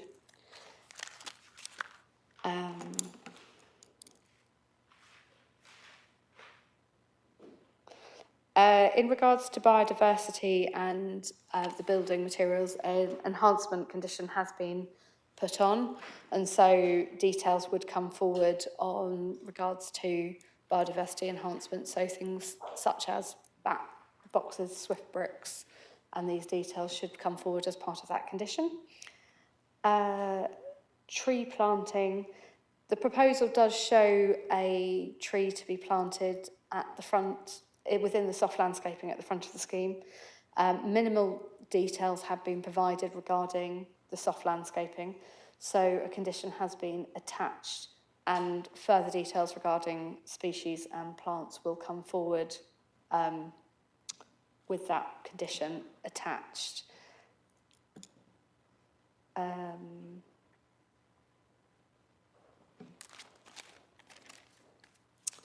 So in regards to ground levels, the ground does slope between, so this is probably the best image for it. It's quite small, so apologies, where the ground differs between about 13.84 down to 13.52. So this plan that's been submitted shows the ground differing by approximately 30 centimetres across this distance, and this is what has been submitted to us. So this is partly what we're going off. A 1.8 metre close bordered fence is proposed. Well, it's already in existence, but it's proposed to be retained between them. And there are no windows at first floor for overlooking towards this element. Well, no, apologies. There are 2 windows, but they have been conditioned to be obscure glazed and non-opening. A bifold windows are proposed here, but given this boundary treatment, officers are content that this would not lead to a significantly harmful overlooking of number 305. I hope that covers everything so far. Thank you. Thank you. Toby? Just to come back on the compliance question, Councillor Pora, I am aware that it's on our books as a compliance issue, I have asked Chris Braybook for an update on where we are with that site, which is being complicated given that I think the developer went into liquidation, which might make immediate action difficult to take. Chris may well be joining us later on in the day because there is a compliance report at the end of the agenda, so I've sent him a message, and if he's in attendance later on, I'm sure he'll be able to provide a more detailed update for you. Thank you. Right, thanks, Toby. So, can't see any more hands. Just a couple of things from me. Obviously, the access is outside the red line, but just in terms of your presentation, Phoebe, you spoke about the highways officer being content with the access. The way you said it, it sounded like he was content in terms of it not being a public highway. So, does that mean that the access is might not be acceptable, or that he thinks it is, he or she thinks it is acceptable, but it's just a private access? And secondly, did you say that cycle parking is at the back, which is not where we normally want it? I think you might have, and is that acceptable? Anything else? No, okay, back to you then, Phoebe. Thank you, Chair. So the cycle parking is located at this location, so just behind the car parking space with access via this hard standing here. There is space for it to go at the front of the site and in front of the close bordered fence. I mean, they have allocated a significant area of the site to soft landscaping and a front garden. Officers accept that cycle parking should be as accessible as the car parking space, but we believe that the addition of the soft landscaping to the front of the site and would actually be a benefit to the street scene rather than having necessarily a enclosed cycle store to the front. I mean, this could be, if members wanted to, this could be conditioned that it would be to the front, but in putting it to the front, there would be a loss of the soft landscaping proposed. So it could be included if members wanted it situated to the front. In regards to the public highway, Aingers Lane isn't an adopted road. So the local highways authority would not maintain the road. They have commented on the application and do not consider that a single car parking space and an additional vehicle would lead to any highway safety in entering and exiting Aingers Lane onto Histon Road. And officers also have taken into account the previous site history, as I mentioned, in regard to also the inspector's comments regarding the impact of the car parking space on the pedestrian and cycle movements on Aingers Lane.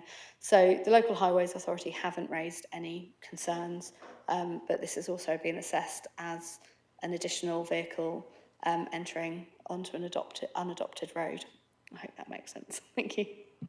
Yeah, thanks. I'll just come back first, and then Councillor Thornborough, and I agree with Councillor Thornborough. I think the setback with landscaping does work in this context. It's very good. I was just concerned, aside from, you know, the desire for having cycle parking at the front of the house most accessible, that the landscaping, especially the tree, could be lost and that it could become, say, 3 car parking spaces. That was my concern, really, I suppose, aside from the cycle parking. But you say your piece, Councillor Thornborough. I agree with the chair, but I think that the location of the bike parking is, I think, appropriate, but I think what could be considered under the condition when the details come through is the gate to the back garden could be set to the back of the cycle store rather than at the front, so that if you arrive by bicycle, you don't have to go through a garden gate and then shut the gate and turn to get into the cycle store. It'd be good to be able to go straight into the cycle store. And the cycle store could also it could also provide charging for facilities for e-bikes and e-scooters again, so they wouldn't have to be in the house, and if there was ever a need for charging for mobility scooters, that would be a good place. So if it was covered with a charge point, it would be helpful. But that, I think that could all come under the condition. All right, no more hands. So just me again. So in the proposed elevations, the thing that's called a shed, is that describing the cycle store? And is the cycle store got a green roof? I presume it has. Phoebe.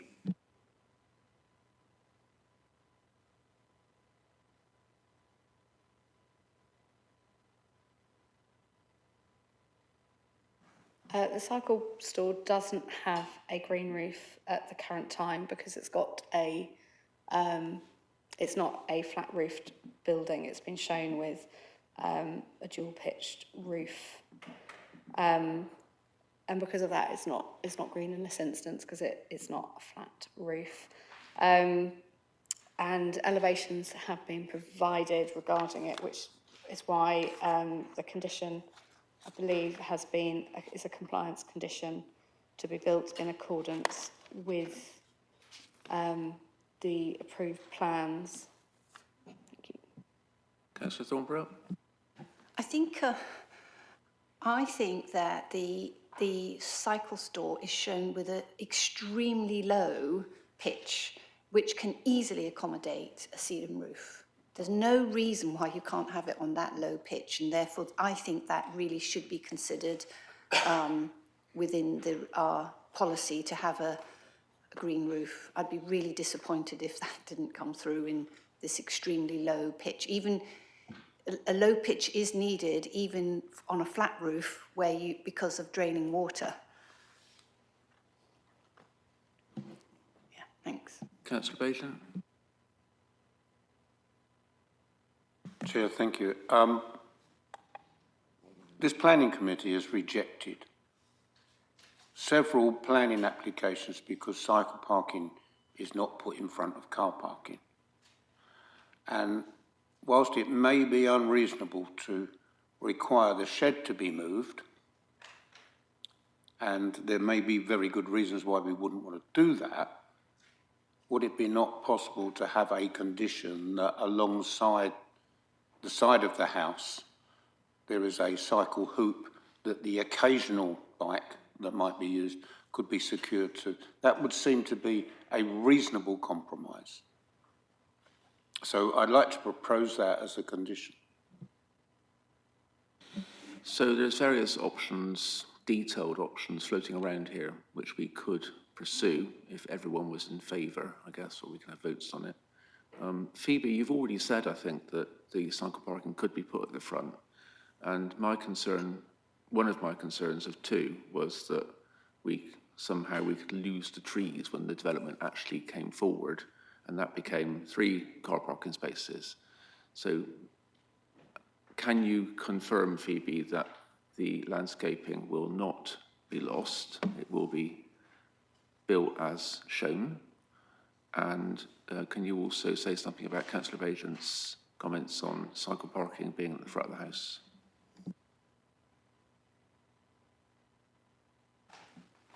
The full details of the soft landscaping haven't been provided to the authority, and therefore this will come forward as part of the scheme. The condition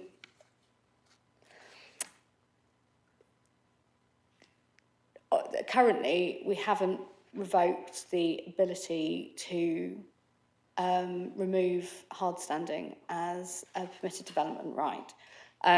So at a future date, the landscaping could be altered. And it would be unreasonable to insist on the landscaping plan never being amended going forward, but the landscaping condition would require it to be built in accordance with that landscaping. In regards to the boundary treatment, we could request an alteration to the boundary treatment to set the fence back behind the entrance to the cycle store, so it's I've just had a look at the elevations. It wouldn't interrupt any windows on that side elevation, so the boundary fence could be conditioned so it steps behind the entrance of the cycle shed. We could add an informative. Cycle parking has been included, and we could add a further sentence to the cycle parking to ensure that there is a single hoop or attachment on the side of the dwelling for a cycle to be attached to. We could alter the condition just to ensure that there is also, as well as the bin, the bike store provided, that this is attached. There is, I've just had a look at the bike condition. It does say if any store with a flat or mono-pitch roof shall incorporate a sedum roof. So we could see what we can do regarding the wording of that to ensure that the cycle parking has a green roof. So we're literally designing a detail of the scheme on the table, which is a bit tricky, but there are options. We normally like the cycle store at the front of the property. It's not really that at the moment. We seem to have bottomed out the green roof side of things. Councillor Bagent suggested a cycle hoop on the side of the house. I'm concerned about several cars at the front, not one. It seems from what the officer said that that's a perfect possibility, that we can't guarantee that tree. I think the setback that Councillor Thornborough has spoken about is advantageous. I think, so what do you want to do, members? Councillor Poorer. No, I tend to agree that I think it's more desirable to have some of the greenery at the front. Is it possible to just add a bit to the landscaping so that when it gets discharged, which might be a long time in the future, it is clear that on the plans there are plants along the front? So in effect, equivalent of a wall along the front, which means that you couldn't then put cars on it. I appreciate, as Phoebe says, we can't guarantee this in perpetuity, but hopefully the owner, as he says he's lived there, he probably doesn't want loads of cars there, but obviously if it's sold on in the future, having that hedgerow in place would at least be some kind of deterrent, which I think for me would also add to the BNG. So just something in the landscaping to note, particularly that we want that hedgerow or bushes or whatever they are at the front, they seem to be dots on the map, as definitely to come forward as part of that, just so it's not forgotten in a couple of years when it gets discharged. I think it's a clever point, but I think our officer has already said that it could be adjusted in the future anyway, so if you put a hedge in, it could go away. Councillor Thornborough. Yeah, I think all of the things you've suggested, if they can be incorporated into the bike store and landscaping scheme, would be good. And the landscaping detail could include a curb next to the parking area, which might be flat, because to deal with the 300 mil difference across the site. So, and that would help protect the landscaped area as landscaping and keep the cars on the gravel bit. But again, that's part of the detailing which the officers could consider when that comes in. Okay, well, we've put all our thoughts on the table pretty much. Was there something else, Councillor Bennett? Yeah. I was just going to suggest maybe we could compromise on an informative, because we don't know the future occupants. They might have small children or children with learning disabilities, so there'd be a big premium on having a hedgerow and having a very secure site. They might not even have a car, they might not even have a bike. Right, thanks for that. Okay, so we've had a good debate on that. I don't think we can take it any further. I think the officers heard what we said in terms of making recommendations, so let's go to that recommendation, please, Toby. Thanks, Chair. That's on page 132. It is to approve, subject to the planning conditions as set out, with minor amendments to the conditions as drafted delegated to officers. It's subject to a revision to condition 6, which is the landscaping to condition, to include a requirement for the boundary treatment to be set back to the gated access to the site is behind the line of the access to the cycle store, and to encourage planting to come forward as part of the details of that submission along the frontage of the site, and an amendment to a revision to condition 14, which is in relation to the cycle parking store, to encourage the provision of an external visitor cycle parking space associated with that. Thank you. All right, thanks, Toby. So, all those in favour of that recommendation? Sorry, Chair, for clarification, was Hands down.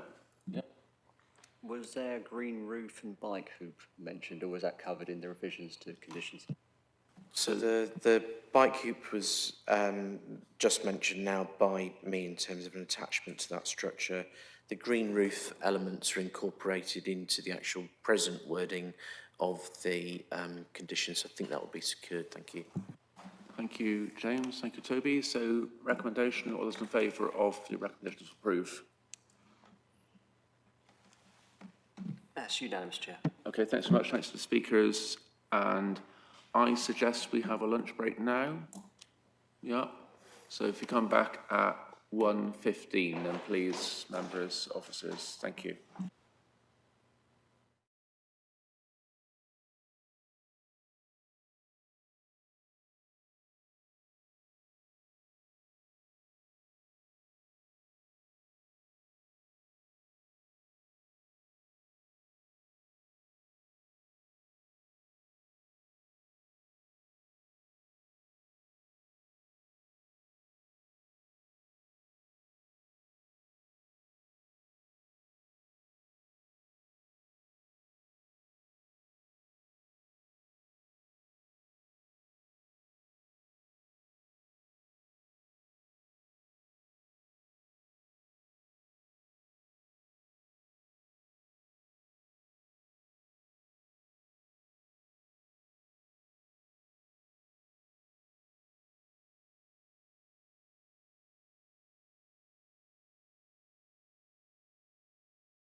Okay, welcome back after lunch, Planning Committee.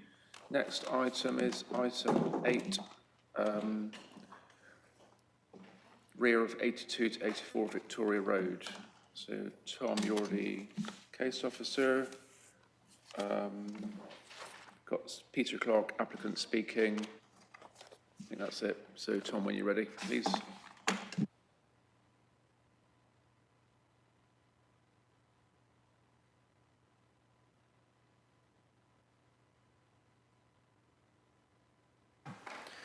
Thank you, Chair. Hopefully members can see my slides on the screen. Perfect. So the application before members is to the rear of 82 to 84 Victoria Road in Cambridge. It's for the construction of a single self-build dwelling following the demolition of an existing garage and outbuilding. Officers are recommending the application for approval. There's just a couple of updates on the application.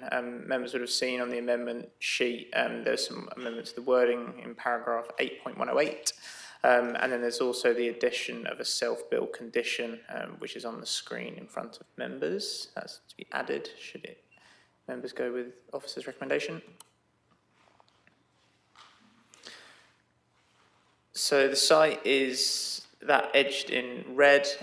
So it is Victoria Road is the south of this, and then Primrose Street obviously runs perpendicular or parallel to the site. So it's a predominantly residential area.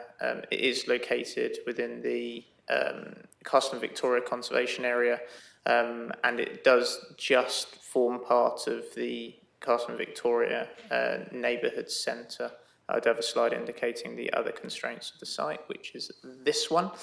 So as members can see, it is just within, it sort of forms part of it, because the site in itself did used to form the car park of number 82 to 84, which was a commercial unit previously, but it no longer is such. There's no surface water or flood risks associated with development. So the application was called in because it's between 1 to 9 dwellings, and there are representations contrary to officer recommendation. This is just a Google Map imagery of the site. Obviously the site is in red. It is used at present as a car wash, but although that use is not currently on the site at present, it obviously, as I indicated, is a predominantly residential area. There are some garages. I'll just get the pointer up, which I always forget. So these are just sets of garages associated with residential development, and obviously you've got terrace dwellings along here, and then obviously terrace dwellings along there. This is the garage / outbuilding to be demolished. So these are just some photos of the site. So as you can see, it's got the paraphernalia associated with the car wash use. So this is the original host building. So it's 82 to 84. That has since been converted into a HMO. And then you've got the garage building here, and then you've got numbers 86 and 88 onwards from this direction. This is just showing the bin storage associated with the previous dwelling or HMO. And this is just the site in itself. I just want to sort of direct members towards the fencing and the boundary treatment along here. It's important, as a previous appeal raised issue with the fact that it was originally just a wall, but a new treatment has been erected, which is a consideration as part of this application. And then this is just views north down Primrose Street. So this is the garage and outbuilding that is to be demolished, and then you've got the newer dwellings which were approved previously, and then you've got the terrace dwellings that run up here, and then the garage buildings are on the eastern side. And once again, this is just I sort of pointed out the missing fence, but obviously that's now been added and constructed, so that's the main difference. So the application itself, as I said, seeks to erect one self-build dwelling. So it is L-shaped. So it has a frontage onto Primrose Street, and then it does turn the corner round next to numbers 1A and 1B Primrose Street. This here is the rear garden of number 86 Victoria Road, and then this is the 82 to 84 Victoria Road. So these are the proposed elevations, just sort of indicating that it does drop down to single story as it turns the corner, so it's adjacent to those properties on Primrose Street, as you can see here. And just to point out, these are false windows in this location, just to break up the what would have been blank elevation. These are these proposed floor plans. Just cycle parking is located at the front. There is no car parking associated with this development. So, as members would have seen within the officer's report, there was a previously refused scheme on the site last year. There was a number of concerns raised, including impact on the character and appearance of the area and impact on neighbouring amenity.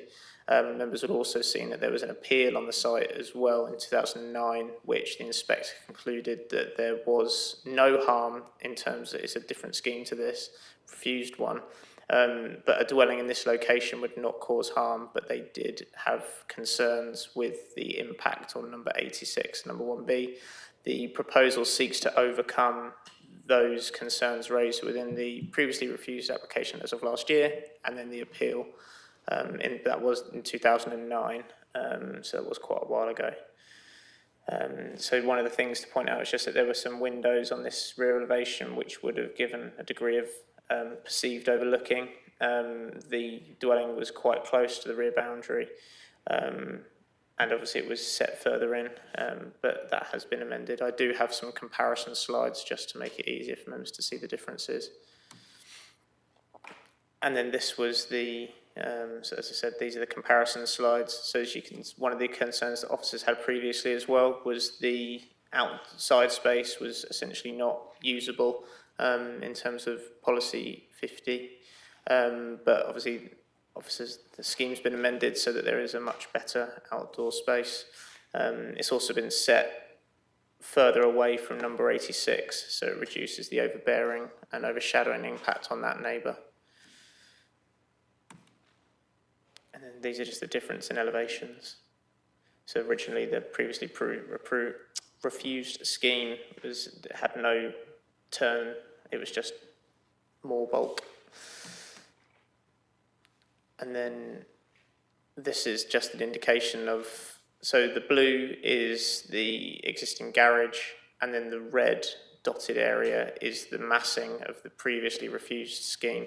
So this image just shows how this proposal is set further away from the edge and sort of mimics more of the built form that currently exists on the site.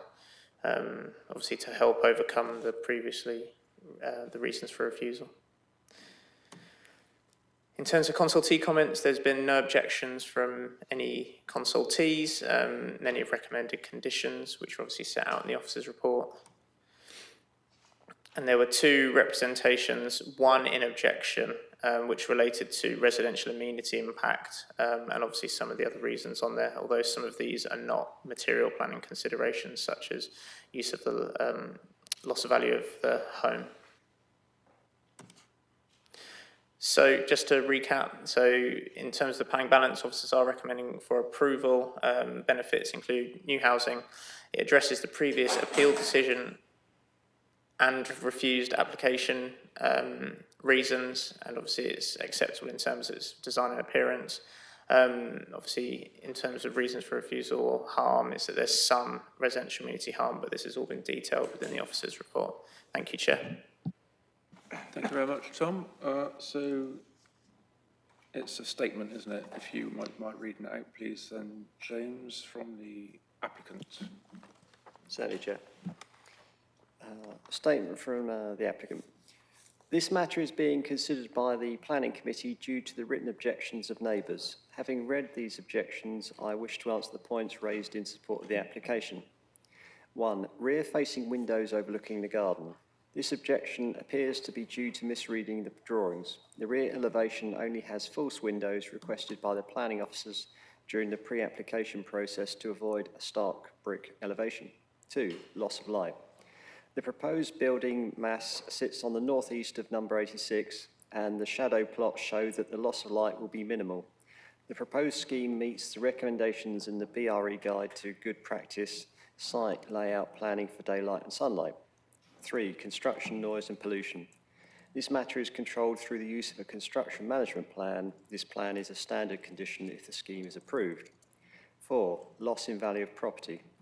This site gained approval for a 2-bedroom dwelling in 2009, and there have been numerous applications in the last 10 years.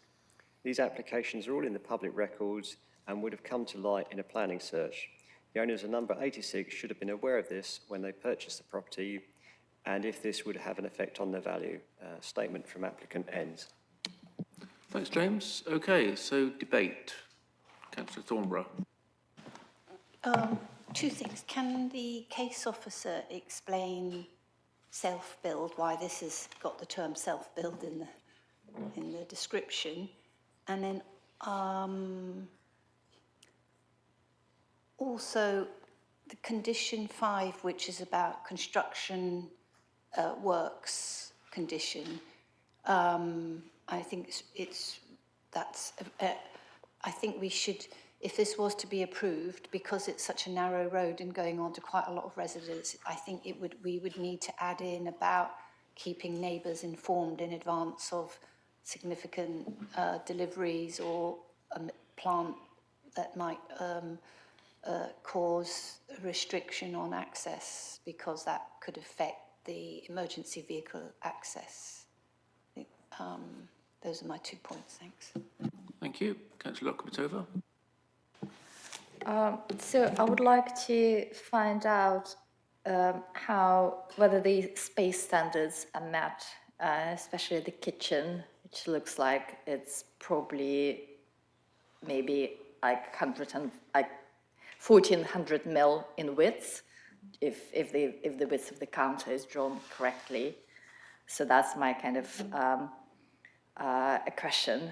It's difficult to be excited about this application because it's basically, it's a new build, but it looks like it's been extended 5 times. And it's like the most inefficient form imaginable, but it's probably not a material consideration. So we can just find out about the space standards and how the kitchen can be compliant with it, please. Yep, I mean, as I said earlier, design is a planning matter, so you can critique the scheme on that basis. Councillor Pora. So I noticed obviously the advantage for a developer of self-build is you don't have a BNG. I wonder, Tom mentions in the report there is some enhancements taking place. I don't know if you could give an idea of if there is any. I mean, I appreciate it's not biodiverse at the moment, so anything's an improvement, but are we able to do anything with the landscaping in the garden and things like that? And I note the addition of the self-build condition. We had a very useful briefing on it last week from officers. Is there anything we could add to it, or an informative, just to remind the builder that they do need to be living in it and prove that to us should it be requested for 3 years? Because I think, you know, we need to, this is a new thing coming forward because of the BNG changes. And I think as an authority, I don't know if I speak for everyone, but I would certainly like us to be very proactive. So perhaps an informative just to make that really clear so that residents, the developer understands they need to be there for 3 years. And if not, they need to come back and talk to the planning authority about making good that BNG loss. Thank you. Thank you, Councillor. Councillor Bennett. I would support the informative. Yeah, okay. So I think back to you then, Tom. And just on that, just be clear about what the way forward is on that. Would that mean, for example, if the applicant chose to remove the self-build part of it, would it come back to planning committee, or what happens? I'll answer that question first because I think it's the one that most people have asked. So it wouldn't necessarily have to come back to planning committee, but if they wanted to, I mean, it could do if it got called in by a member, but they would have to apply for a In fact, they couldn't do it under Section 73. They'd have to come in for a full new application in order to remove that self-build condition. So obviously that could be called in if that were to be the case, or obviously might have to come back to committee if it obviously meets the scheme of delegation in that sense. But should this, should the applicant come in for it not to be a self-build, that would have to be a completely new planning application. In terms of sort of acquiring them and talk about the informative, so the condition in itself, I'll just bring it up for members just so they can see the exact wording. So if you just bear with me a second while I do that.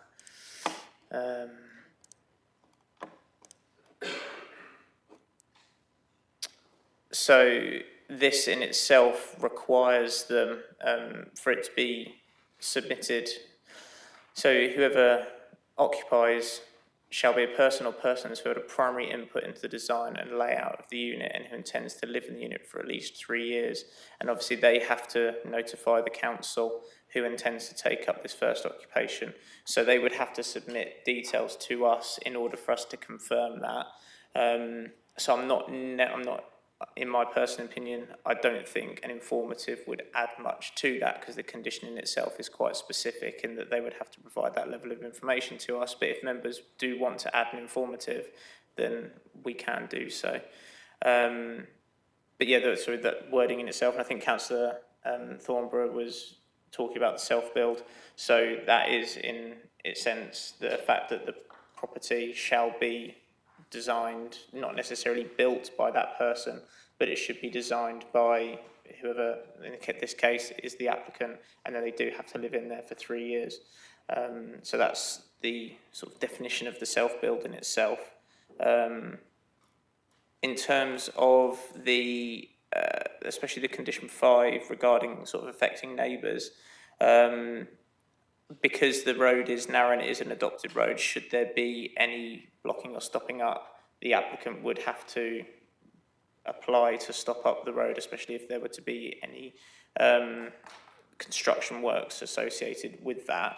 But once again, I can reword or add something to the condition that would require them to provide details. I guess it just would be useful to know sort of what catchment, because obviously that's a road that anyone's going to use, whether they'd have to put up signs and how that would work. I'm not entirely sure, but maybe I'll defer to Toby on that in case he's had one on a previous application where that's happened.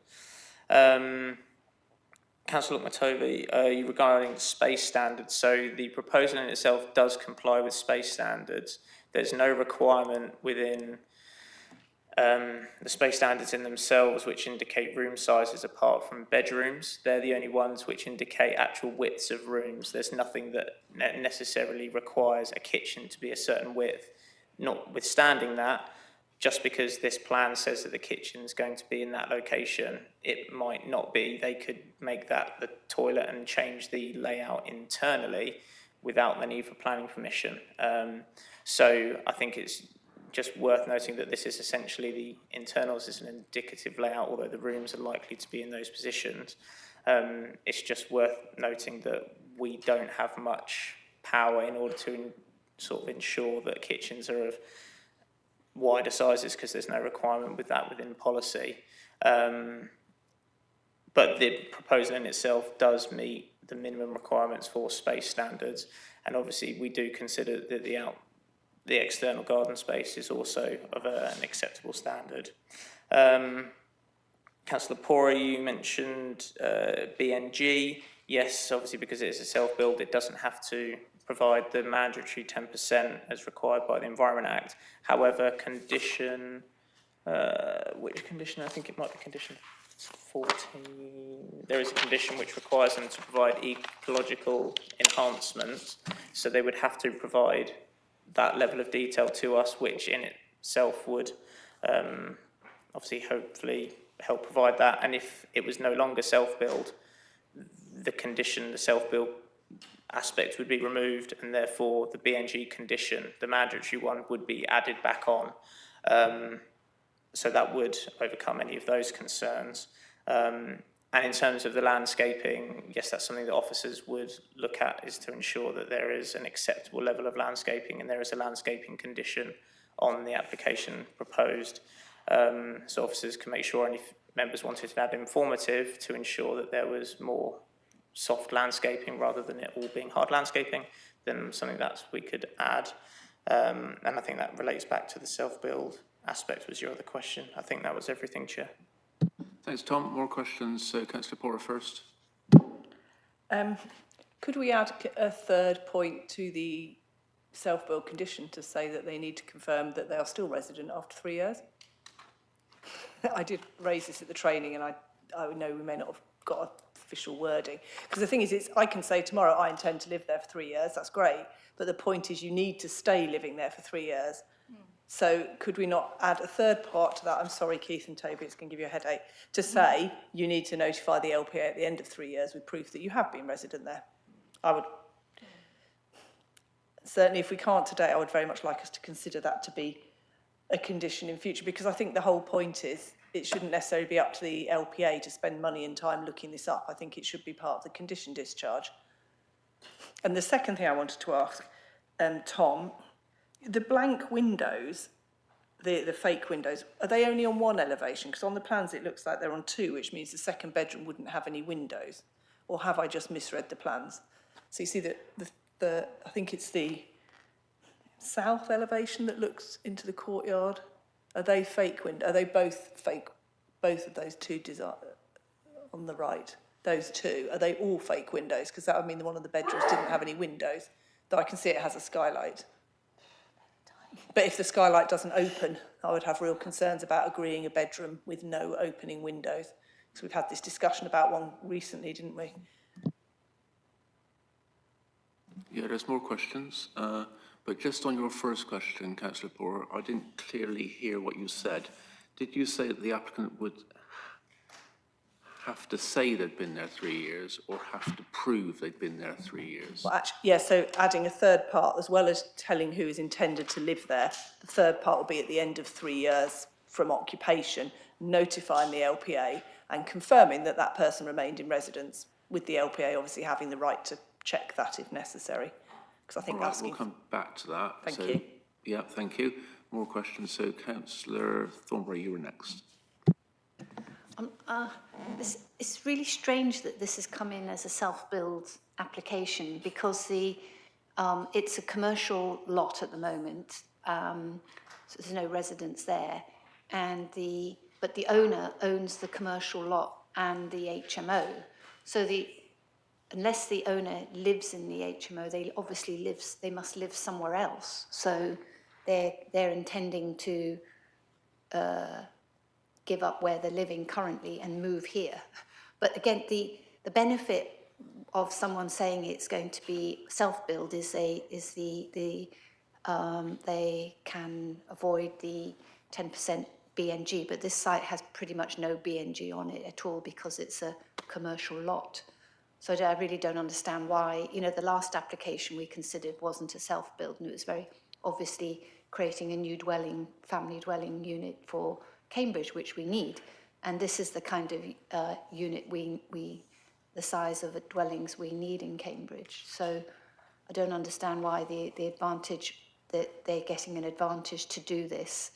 And it seems like they're penning themselves in to live here rather than acknowledging they might live here or might sell the place. But what was my other point?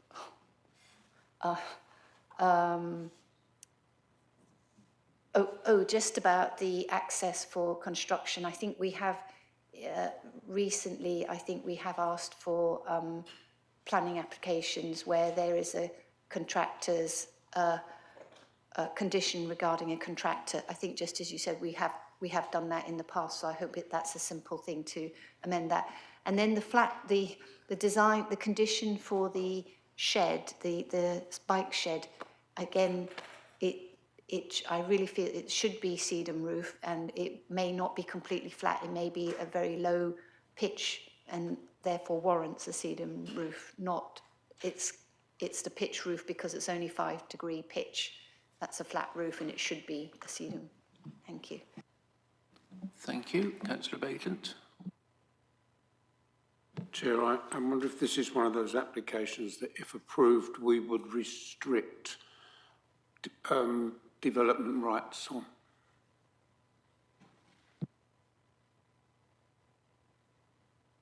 I didn't quite understand what you were saying. So future development rights, you mean? Sorry, there's an automatic provision of a percentage of extension that you can build on a house. And this is not one of those premises where I think that should be allowed. Okay, well, I'll leave the officer to answer that. So I think that's all. So back to you then, Tom. I'm going to go in reverse, if that's all right, just because it's fresher in my head. So in regards to Councillor Bagent, that we have removed PD rights under condition 19. So that restricts classes A, B, C and E. So that's any extensions, any additions to the roof, any dormer windows and any outbuildings. So they would have to apply for planning permission should they want to do that. Councillor Thornbury, in regards to your question regarding sedum roof, obviously condition 10 does require any store with a flat or monopitched roof. So this is one of our standard conditions. I couldn't comment on whether a shallow pitch roof and what pitch in particular would allow for a sedum roof. So I think it's quite difficult for officers to be able to say exactly. But hopefully that condition gives some comfort towards the sedum roof on any bike shed. And I think there was, in regards to the access for construction, yes, obviously we can amend the condition, obviously, to change that if that's something that's happened previously, because I can take that wording. In regards to if it's sort of a true self-build, it's difficult for officers to, at the outset, to sort of understand who is going to be living and building it. Obviously, if the applicants come forward indicating that it is self-build and they're going to live in it, officers kind of can only rely on that information. The condition is there to sort of restrict and require that. So if they do have to live in it for 3 years and that they do have to have a say in the design, obviously the design in itself is bespoke because the site is quite constrained. So it's not, will have come hopefully from the applicant, but it's difficult for officers to have any more input on that. I think that was all those questions. In regards to the windows, Councillor Pora, you are correct in that the two side windows, I've sort of got the plan up here, I'll get the, sorry, I have to do the, I have to start the slideshow in order to get the pointer up. So you've got these windows here. You are correct in that they are false windows. However, they do have a window here and there is one in the roof as well. So they do have windows into that bedroom. So this window here, if I go to the other plan, this is this window at the front here.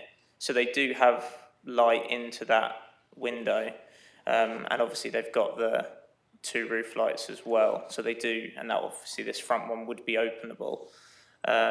So hopefully that allies your concerns in regards to that. I'm going to have to defer to Toby in regarding to the wording of the condition specifically after the 3 years, because the condition that we've got on there is a standard condition that we use. So I'd have to defer to Toby in whether we could change that. So yeah, I think that was all the questions. Thanks, Tom. Toby?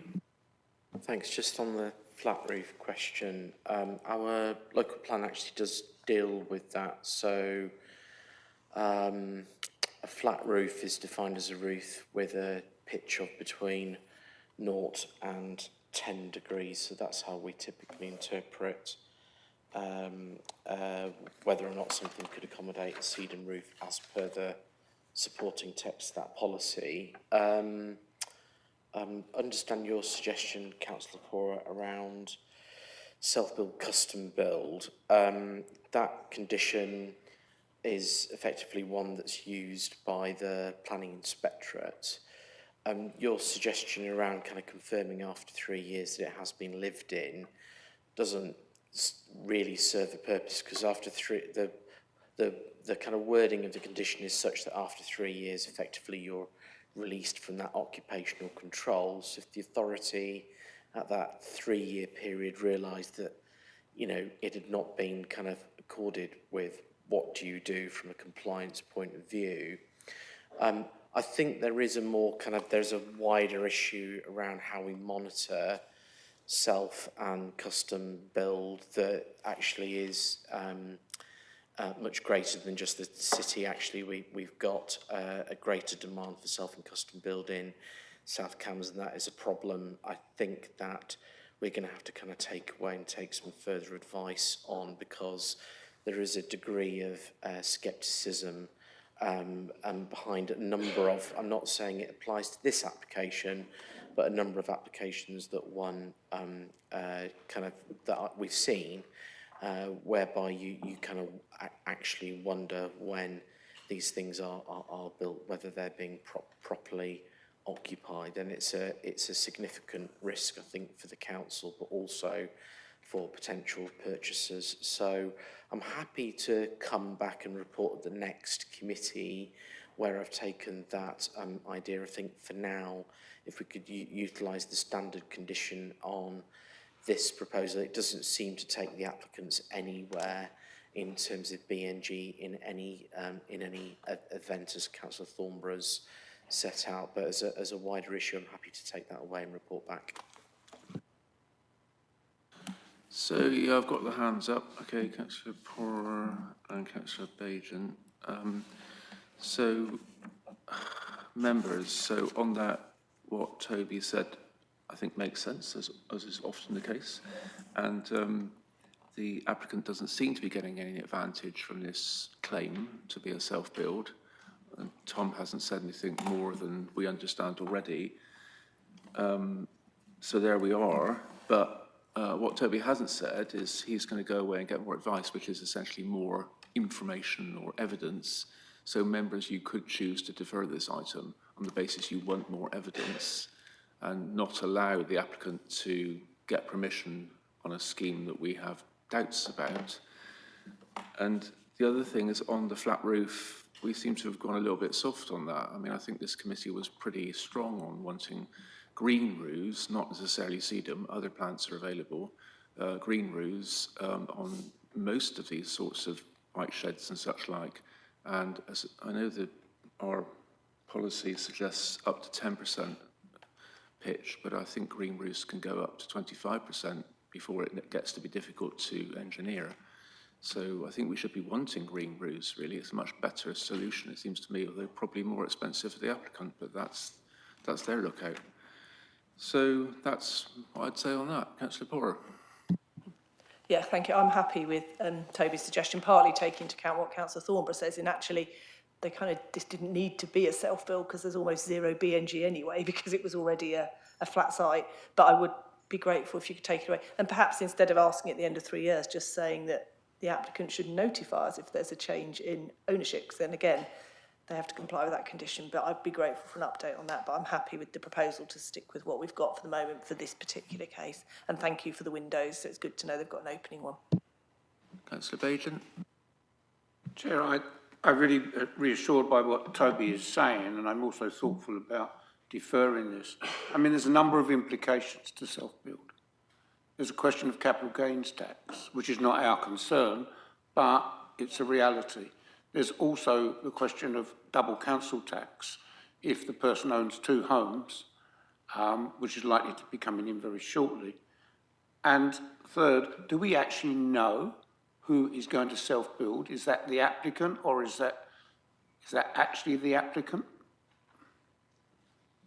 Yeah, Toby. So the design and access statement in relation to self-build says the proposed dwelling is to be built by the owner of the land, our client, Mr. Peter Clark, who has had significant input into the design process from the initial stage. He's been on the self-build register since 2016, which isn't actually a requirement. The site meets the definition of a self-build site under the Self-Building Custom Act 2015. It goes on to quote various policies and the council's duties. So that is what the applicants have said. That appears fairly clear, and thus the condition is being recommended by Tom to ensure that it's a self-build dwelling. Righty-ho. If no more questions, I'd say let's go back to Tom and go for the vote. And I'd like to suggest that we get a green roof on that building, unless anyone is against it. Condition the green roof. Tom? I don't think there was many questions to answer apart from the green roof one. The other thing just to add is that the applicant hasn't actually provided details of the bike store at present, hence the requirement for the condition. So it might be that the roof in itself is going to be either flat or monopitched up to that 10 degree that we were talking about. So in that case, it would have to be a green roof. I guess we could amend the condition so that it was up to 25 degree if members wanted to do so, in order to make it so if it was a pitched roof in that sense, or a shallowed pitched roof, that would sort of encompass that. But I think that was everything, Chair. Councillor Thornborough. I'm just thinking about the points raised by Councillor Bajan and whether they are, whether with more information, it might be a material consideration. I don't know, because we don't have the information about that. But I don't know whether it can be a self-build because of the kind of the points raised by Councillor. Basically, I'm now thinking we should defer it until we get more information of clarity about other parts of self-build, whether it, capital gains tax or no. Okay. I think, Councillor, it's a fairly simple test in terms of, someone's got to have a primary input into the design of the dwelling. The applicants here are saying that there's the named person, Mr. Peter Clark. He has had a significant input into the design process, and he's building it and will be occupying it. And we've got a condition that will require that to be the case. You wouldn't normally go any further than that with an application. This is a detailed application. With an outline application, what you'd probably be looking at is a statement of intent from an applicant in terms of how they would kind of market the plots that they came about as self-build plots. But this is a self-contained site. The design's been informed by the person who's going to be kind of living in there, and he's going to build it himself. I don't see that there's anything more that the local planning authority would need to do apart from to condition the permission accordingly. Right, I think we're stretching this out a bit more than we need to, but it's your prerogative, Councillor Thornborough, if you want to put it to the vote in terms of deferment. But I've just got some other people as well to speak first, so I think Councillor Bennett, you were first. I just wanted to ask, bearing in mind there's not a BNG thing because we're starting from a base point of 0, would the decision on approval be any different if it was not a self-build property? Because if there's no difference, then there doesn't seem to be a point in deferring to find out whether it is a self-build property. And I just wonder if the officers could answer that question before we go to the vote. Because if it is material, I would support deferment, but if it's not material, then I just don't think I reasonably can. Yep, Councillor Lokomatova. It won't be a material consideration, but just to understand, so this condition for self-build, has it been tested in practice? Have we had any enforcement of it already, or is it something fairly new and we don't really know how it's gonna work? I know it's not gonna impact on what we decide today, just to understand how it's meant to work and whether we know that it does work. And in my opinion, like this site can house or can't accommodate the amount of development, and like it's very clearly seen in the layout that's been produced. I know we can't really do anything just based on it, but I just want to mention it. It's in terms of the design and space planning, it's quite a sad development. Thank you, councillor. It's an interesting point on enforcement or rather compliance and what would happen going forward. I don't know what would happen. Councillor Thornborough. No, it's just that I know someone called Peter Clark, and I don't know if it's the Peter Clark I know, but if it was the Peter Clark I know, I would have to put a... Do it anyway. Okay, I'm declaring an interest that I know someone called Peter Clark. It's that time of the afternoon, isn't it? So I think if we're done on debate, and are you happy to let the deferment proposal go? Yes, you are. Okay, in that case, let's go to the recommendation then, please, Toby.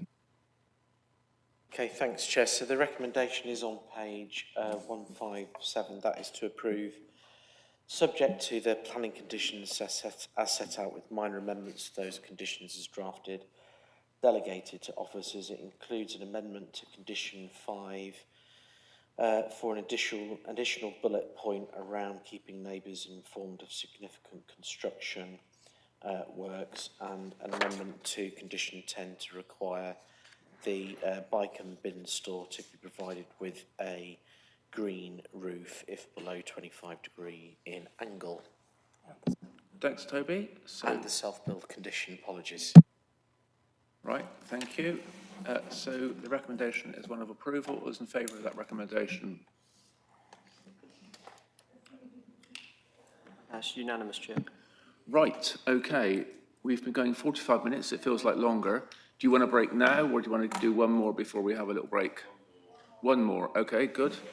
Okay, so the next item is 44 Kimberley Road. And that's Dominic, presenting officer. And we've got speakers, William, objector, and Tom, applicant. I think it's Ellie. It's Ellie. Oh, sorry, Ellie O'Donnell. Ellie. Oh, sorry, Ellie. Apologies. Okay, yep. Right.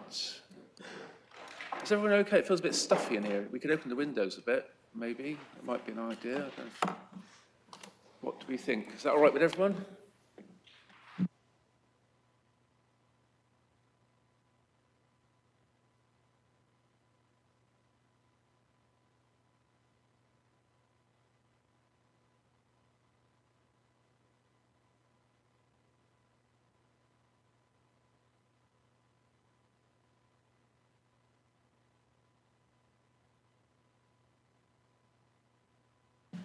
The heating is actually on, apparently.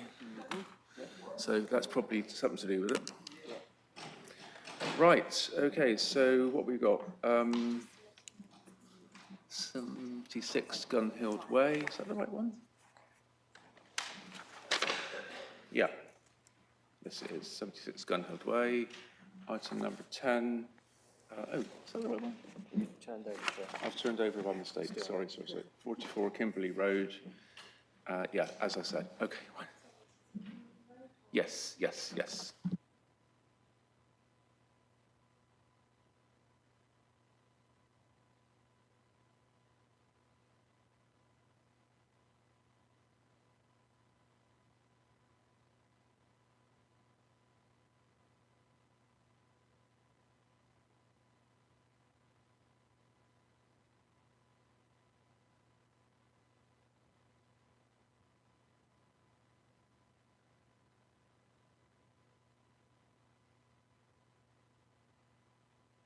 Present the item then, please, when you're ready, Ali.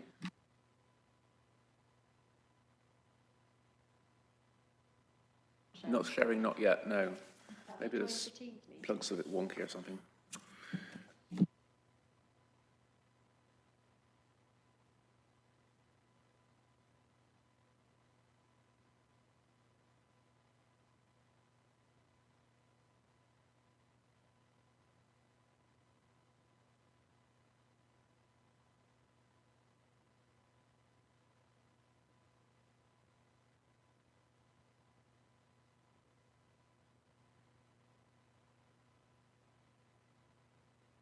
Yeah, slight delay. Everyone online, we're still here. Just a slight technical problem. Be back soon, or we will continue soon.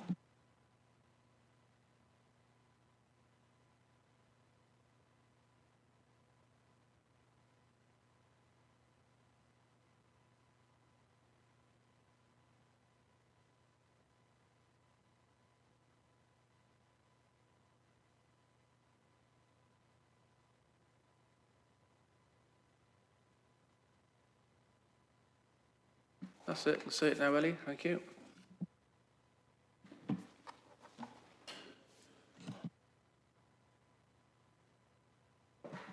Sorry, is that working now? Yeah.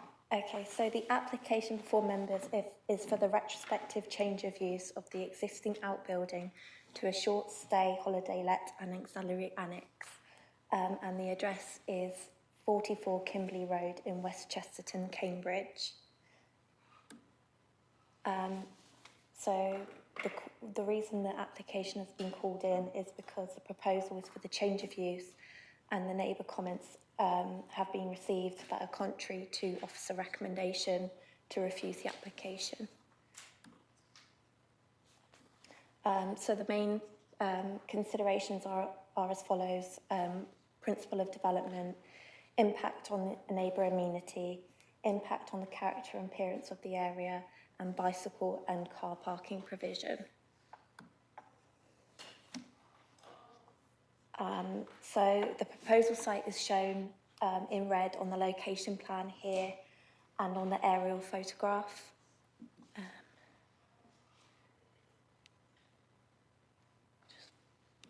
Just here. So the site is located within the West Chesterton ward with Chesterton Road to the north, and the River Cam, Midsummer Common and Jesus Green to the south and southwest. The city centre is approximately 1.5 kilometres to the southwest, and the surrounding streets are residential in character. So this just shows the site constraints. So the site is located within the Diffreville Conservation Area and is located within a controlled parking zone. The site itself comprises a two-storey dwelling making up part of a terrace of 5 Edwardian villa-style properties. The short stay holiday let and auxiliary accommodation is located within the rear curtilage and is accessed via a gated passageway that runs between numbers 40 and 42 Kimberley Road and along the rear of numbers 42, 44 and 46. And visitors are provided with a key to access the gate on arrival. And this just shows that access route there as well, which opens out onto Kimberley Road, just here.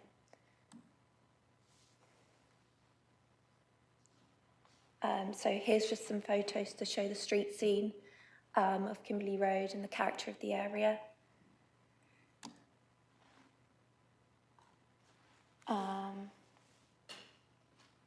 And here's the gated access between numbers 20 and number 40 and 42 Kimberley Road, just here. So as you can see from these photos here, that it's an unlit passageway with uneven ground leading from the road to the holiday let. So here are the elevations to the holiday let and auxiliary accommodation. Just please note that there's no proposed changes to the exterior of the building. The building was constructed using permitted development rights under Class E and was converted into tourist accommodation in 2022. And this didn't involve any alterations to the building. And here's the floor plan. You can see that it does have an open plan arrangement comprising a double bedroom, kitchenette, living area, shower room and entrance door, which is just here. And then there's some double doors on the west elevation that open out onto a small patio with outdoor seating. And then here are some photographs just to show the building. It's situated just over 11 metres from the main dwelling and neighbouring properties, number 42 to the north and number 46 to the south.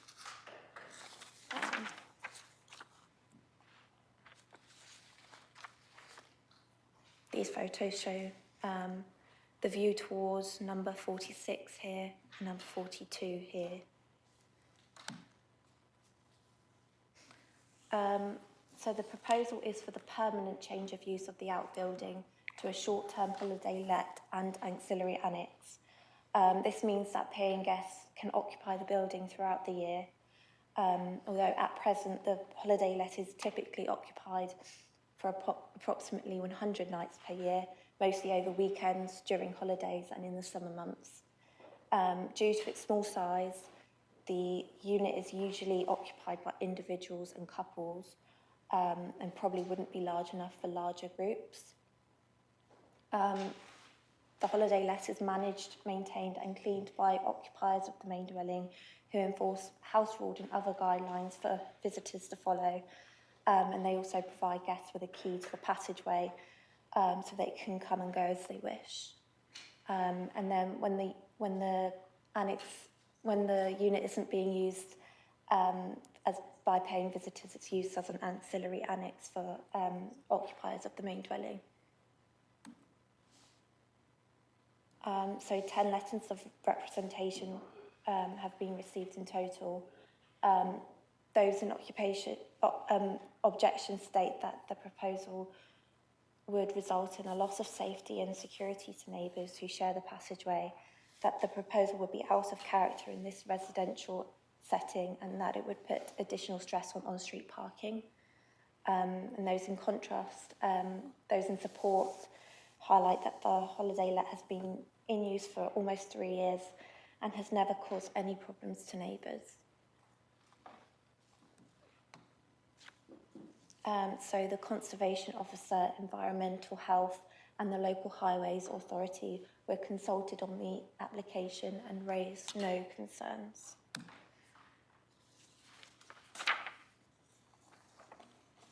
And then moving on to the planning balance.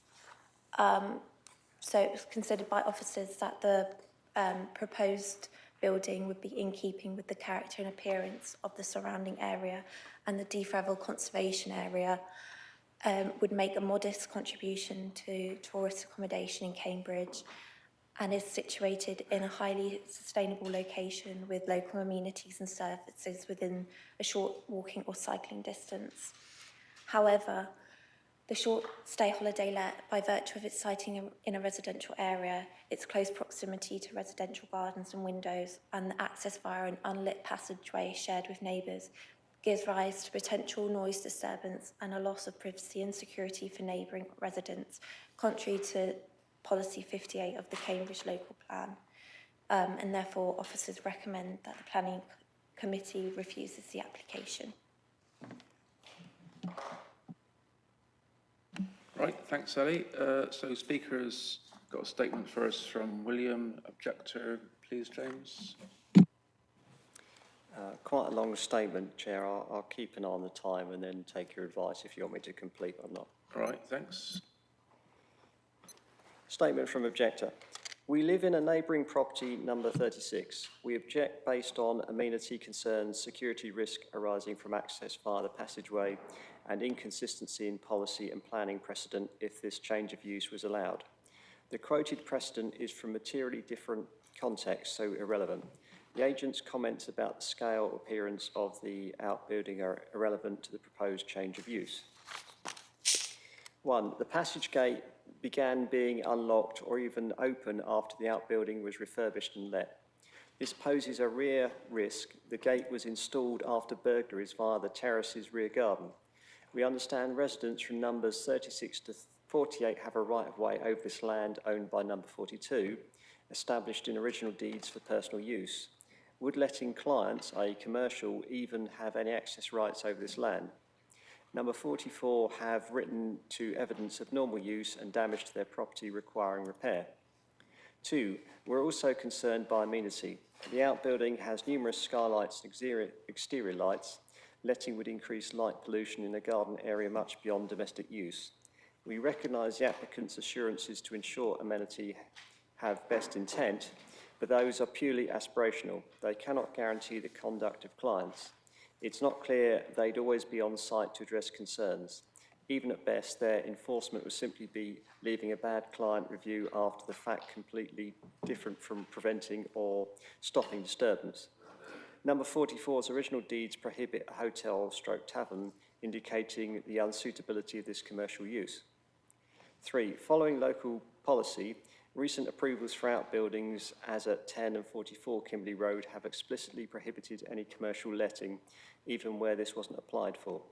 Why would the council treat this retrospective application any differently? The incremental effect on security, amenity, parking, including precious spaces occupied under guest permits, waste and sewerage are no different. The retrospective application, in fact, evidences the security concerns. Unless the local policy now deems that such use is acceptable in principle, it should not be allowed in this specific case. 2 minutes, 20 seconds taken. We believe the change of use would be detrimental to amenity, so should not be permitted. Allowing letting clients access via number 42's property would create a material security risk and privacy compromise, perhaps even without lawful right-of-way. If the change of use is allowed, access should be solely via number 44's private property. All neighbours should be allowed equal commercial use, access rights and use of utility in both existing and future outbuildings, including short-term let, if this is approved. Statement ends. 3 minutes exactly. Very good. Okay, thanks for that, James. So we've got Tom or Mrs. Harvey. Hello, hi, afternoon. If you want to sit, one of the public speaker things probably best at the back there. Yep, great, thank you. So you've got 3 minutes to speak. You press the button on your right and it should light up, that's it. Half a minute before the end, the bell will go to let you know it comes to the end of your time. Okay, thank you. Good afternoon. My name is Victoria and I'd like to make the following 5 points in support of this application. Firstly, I live at the property full-time with my twin toddlers and 5-year-old daughter. There is no one more interested than me in making sure that guests treat the property and neighbourhood with respect. I screen guests before they book and only allow couples and individuals to stay, typically parents of university students and all working professionals. I have clear guest rules that lay out acceptable behaviour and I proactively communicate to guests. Secondly, in nearly 3 years of use, not a single person has complained to me about noise. In fact, the closest direct neighbour at number 46 submitted a letter supporting the application, stating, having experienced 0 negative impacts since the ancillary residence has been in use, it would seem punitive and unnecessary to prevent the option of future short-term lets. Controlled access is maintained and as a result, security to neighbouring properties is not compromised, unquote. I'd note that the main concerns raised by number 40 and 42 are by the landlords rather than the tenants, neither of which have raised any objections. I therefore feel confident that concerns about disturbance are theoretical only and have no basis of evidence. Thirdly, regarding privacy concerns, existing mature vegetation and fencing provide significant natural screening. The outbuilding's windows do not directly face neighbouring properties and the garden which is visible from inside the building is our own. Any additional concerns can be addressed through planning conditions such as enhanced boundary screening or obscured glazing. Fourthly, this outbuilding was first built 20 years ago and hasn't undergone any material changes since then. As a result, the application has no impact upon heritage, conservation or the environment, which is confirmed by the statements of the Environmental Health Officer and Historic Environment Officer. Finally, this proposal aligns with local and national policies. Cambridge is becoming an economic hub and will be attracting vastly more visitors in the coming years. They need places to stay. The Cambridge plan supports visitor accommodation in sustainable locations, and this site fits that criteria. It is near public transport and the city centre is easily accessible. The use of an annex for such lettings have been approved in similar residential settings, such as 95 Barton Road. In summary, this application represents the continuation of a sensible and sustainable use of an existing building. There's no evidence of any harm arising as a result of its use. It's managed responsibly by me, addresses potential concerns, is supported by direct neighbours and aligns with established planning precedents. At a personal level, it has been my main source of income while I raised my young family, as well as volunteering at a nursery school charity. If this application is blocked, my family will be impacted. Thank you very much for listening. Thank you very much. Okay, if you want to turn off your microphone now, please. Thank you very much. Okay, before we go to debate, Ellie, I don't know if there was anything you picked up there from the speakers. I don't want anything to get lost in terms of any reply for us to take on board at all, okay? I was listening and making notes myself, especially on the first statement. But I'll come back to that later, I think, then, if there's nothing you want to say first. Okay, so debate. Yep, Councillor Pora.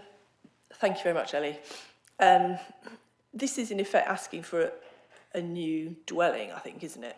So, I mean, because it says ancillary use, but also use as an Airbnb in effect or equivalent.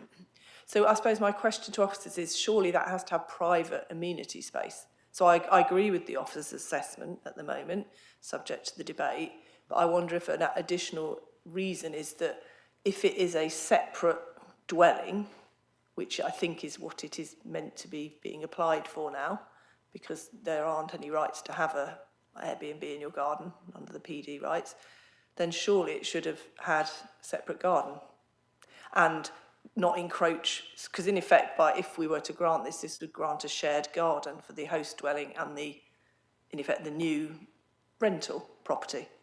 And I don't think that is compliant with this subdivision of garden land. I do note, I think guest parking permits cannot be used for Airbnbs. We've had this issue in my ward that they're not allowed to be used, and so I think hopefully it is correct that the applicant hasn't been using those, so I'm not so concerned about that. But my concerns are around the unlit passage and the fact that it's shared ownership, and 100 nights of years of people going in and out. So at the moment, I think I agree with Ellie's reasons for refusal, but obviously I will listen to the debate. But my main question is, shouldn't the garden have private amenity for both the host and in effect, what is a new dwelling? Right. Toby, I noticed that you did not concur with what Councillor Pora said then, so did you want to reply to that straight away, or should I leave that to the case officer to reply? Thanks, Chair. So if the application is not for a new dwelling, it's a holiday let with ancillary residential use associated with it. So we're not to interpret the use of the outbuilding as if it were a new dwelling. It is short-term holiday accommodation in the main. When it's not being used for that, it would be used for kind of an ancillary use, which in and of itself wouldn't require permission. So the bit that requires permission is this holiday use from effectively kind of strangers coming to stay in the outbuilding, so it's not caught by kind of residential space standards. That notwithstanding, the general point around subdivision of the garden is a matter, a material matter in terms of how that use relates to the occupation of the host dwelling. If that were the only issue on the table, I think officers would be recommending a landscaping condition to more adequately subdivide the garden, and the applicant has said that they'd be willing to do that. I don't think that particular issue, that particular condition overcomes all of the issues that Ellie's set out, particularly around kind of access, provision, etc. Thank you. Yep, okay, I hope you don't mind me going to Toby on that, Ellie, but I know this is a complicated matter and it might be best just to get that one cleared up first. I can see you want to come back, Councillor Pora, so do you want to do that first? Yeah, no, thank you. So what you're saying, Toby, is had this been slated for approval, you would have in effect put in a condition that would have split off. Because my concern is, although it is ancillary use, we can't condition that. So in effect, it could be used as an Airbnb 365 days of the year, which to me, if that were coming to planning committee as a new application, retrospective, the first thing we'd be saying is, well, where's the private amenity space? Because this is basically a new building that's going to be in full-time use, potentially. So, but yeah, I take some reassurance, and I do agree with you. I just wondered if it should be an additional reason for refusal, because you're almost there, yeah. Councillor, and if we were granting it, I think you'd have some provisions to limit the maximum stay of any individual occupant to make sure it weren't converted then, in effect, into a separate dwelling. I think, members, as we all probably know, this whole area is a bit of a grey area in terms of how you categorise different uses of a building, HMOs, Airbnbs, dwellings, etc., etc. Councillor Thornberry, you were next, I think. So I think this is like asking for it to be part residential use because it's ancillary, but it's also commercial use, which is short-term let, because we get apart hotels which are short-term lets and they don't have some of the amenity space that we would like for residential dwellings. But my question is that when we consider applications, it's not we should take into account that it's not necessarily the current user of the building that we're thinking about, it's for the future users of the building. So it may be that currently there is some safeguarding measures in place, but this doesn't mean that other future occupiers may not have those safeguarding items in place, and they're not we couldn't condition the types of safeguarding that we've heard from the current applicant. So we need to be thinking about all future users if it was a short-term let. And I'm concerned that I think the case officer is correct about the access to the accommodation. I think that's could be unsafe, or there could be definitely a perceived threat of crime if you're using that, but also if you come as a visitor, you're not really aware of the safety issues of short-term accommodation are quite specific about what's needed, because people don't have time to understand what they need to do. They may be in and out very just for short. So if something goes wrong, the escape if there's a fire or something, it's very clearly set out in building regulations, etc., etc. So this may be, it hasn't been built to the standard of safety requirements that I think would be necessary if this was a new build for a short-term let coming here. I think it would come in a different way, and I think currently it doesn't meet the safety issues that we need in short-term let buildings. So I would concur with the case officer's recommendation. Yeah, thanks for that. And when you do reply in a minute, Ellie, maybe you could just cover off that. And I think possibly Councillor Thornberry also meant the operators, not just the users of the facility, because it would be, it could be a future operator with the same permission in place. And also, I'm not quite clear whether we'd be considering safety in this committee or whether that will be somewhere else that will be considered. But next up is Councillor Bennett. Hi, I've got two questions. The first is that what I infer from what Toby has said is that there's no issue about planning permission being needed for the construction, only for the change of use. So what I want to be clear about is the consequence of refusal, which is presumably that there's no order for demolition. The annex stays there. It's just simply we say don't let it out commercially. I can see that Toby's nodding, so I'm happy with that. Then my other question is that I might put a slightly higher weight on approval in the planning balance if this accommodation was suitable for disabled holidaymakers, of which there is a great shortage in Cambridge, but I'm not at all sure that it is because of the access path. And I wonder if Ellie could talk us through how wide it is and whether it's actually suitable for wheelchair use. Thank you. Thank you. Councillor Bojan. Chair, we are once again in this area of the conundrum, aren't we? And I think it's time that we had potentially for the future to look at a very strong officer briefing about this sort of thing. If this was part of the house connected to it, then we'd have no say, would we? They can rent out rooms in their house quite freely. But this isn't part of the house, it's separate from the house. And when it was built as a shed and for use by the house without direct planning permission. As colleagues have pointed out, there's probably no building regs involved in this, so we don't know. The interior might not be to a required standard, and if we grant approval for this, then I doubt that building regs will go in and inspect and make a further restrictions.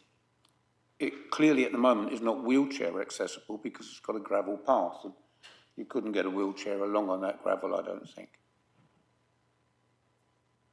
If this is a business, and very much it looks like it is, do we allow, through this committee, for businesses to just be set up in back gardens? Is that something that we can permit?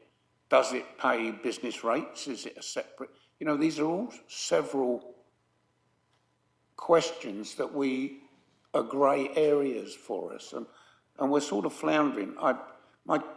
My reaction is to agree with the officer, because I'm concerned that longer term, this is the sort of business that people could set up in their back gardens all the way along this road. And then there could be disputes about access down the alleyway and things like that, which would turn Cambridge potentially into a sort of shanty town. I know that we've turned down back garden developments before. They've gone to appeal. Some have been approved, some have been declined, or you know, yeah. So I think this is so grey. I defer towards the officer, I think. Not really a question there. Really, we need a proper briefing on this so that in the future we're in a position to really understand what the legislation, what planning rules apply to us in these circumstances.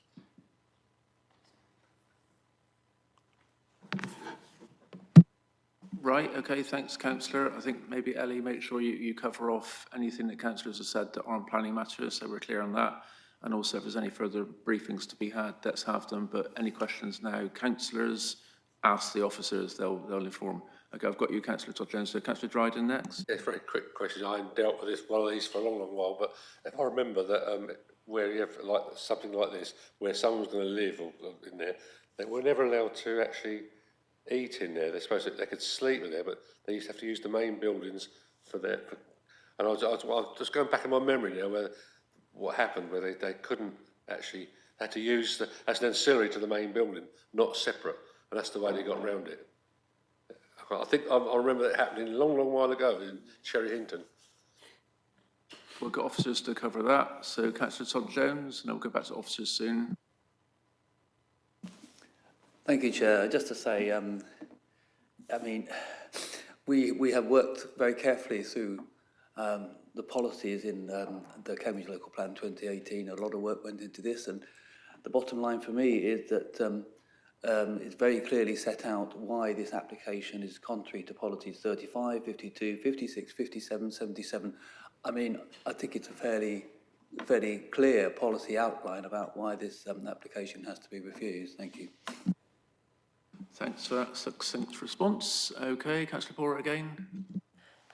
I think just to reiterate what Councillor Thornborough said, obviously I think the applicant who spoke, I'm sure, is a very good landlady, but the bottom line is this is in perpetuity, and if we grant this today, the next person who owns this could have people in every night, could have no controls. You have the shopping being delivered in the middle of the night. That happens quite routinely around me, you know, these big lorries driving up at sort of 11 o'clock at night. So for me, it's that longer term consideration, and it's no reflection on the current people who I'm sure are trying to do their best to manage it. But I just agree, as Councillor Todd-Jones has said, there are lots of reasons why this unfortunately isn't policy compliant. And our policy is clear: ancillary use only, otherwise you need planning permission. Thank you. Thank you. So it's a fair bit to come back on there, Ellie. Obviously you can go to Toby if you need any backup. I've got some points, so let's save those for later, I think. But I just wanted to say something as an adjunct to what Councillor Bennett said, I think, is appreciate it if you could be clear with us, Ellie, about what use the building, I don't know if this is a fair question or not, but what use the building can have going forward if it doesn't get this use. So, for example, I believe that there can be some temporary use of a building, but not 100 days. It would be something like 4 weeks, I think, a year would be allowed, I think, under current legislation. Maybe I'm wrong on that, but just what could be done with the building if it's not this? That would be good to know if you're able to do that. But all the other questions as well that Councillor's raised. I think Toby was wanting to answer that question. Is that what you said? I'll come in, Ellie. If you deal with the initial questions, I'll come in at the end. So regarding whether or not they could eat in the holiday let, so they would be able to. There's a kitchenette, so all of their day-to-day needs would be met by the holiday let. It would be kind of operated as a separate planning unit, so it would be completely subdivided from the main dwelling, and they'd also sleep in there as well, and there's a bathroom. So all of their day-to-day needs would be kind of met by the holiday let. Regarding wheelchair use down the access, I can just get it up now. Some photos of the access. So as you can see, sorry, it's just lagging. So as you can see, it's quite narrow, and it's also gravel. So I wouldn't say a wheelchair would fit down there, but I don't know too much about that. Regarding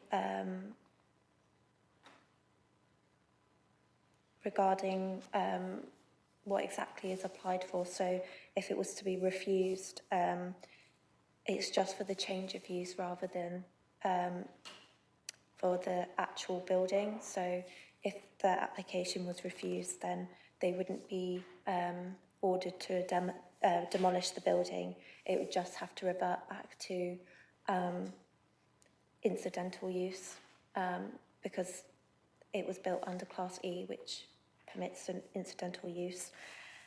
And then there was a question regarding future occupiers of the main dwelling and future occupiers of the holiday let. So it was considered by officers that it would be very difficult to kind of control by planning condition the type of people that occupy the holiday let, and kind of how that would be managed, and then also the future occupiers of the main dwelling and how they kind of manage the holiday let. So a decision would be in perpetuity. I think that answers all the questions. There was a question regarding how long the building can be used. So there's a 28-day limit that is set out in Class B of Part 4 of Schedule 2 of the General Permitted Development Order. There's a 28-day limit, but that's for the total of 28 days in a calendar year. But the local plan mentions in policy 77 90 days, so sometimes the conditions put on to restrict use for 90 days without return. Yeah. I'm not quite clear now then, Ellie. So you're saying that the applicant could use the building for 28 days or 90 days a year legally, or neither of those? So the building, I believe, was built under Class E, so it has an incidental use, so they would need to apply for planning permission to use it for an auxiliary use. So if they wanted to use it for sleeping accommodation, they would need planning permission.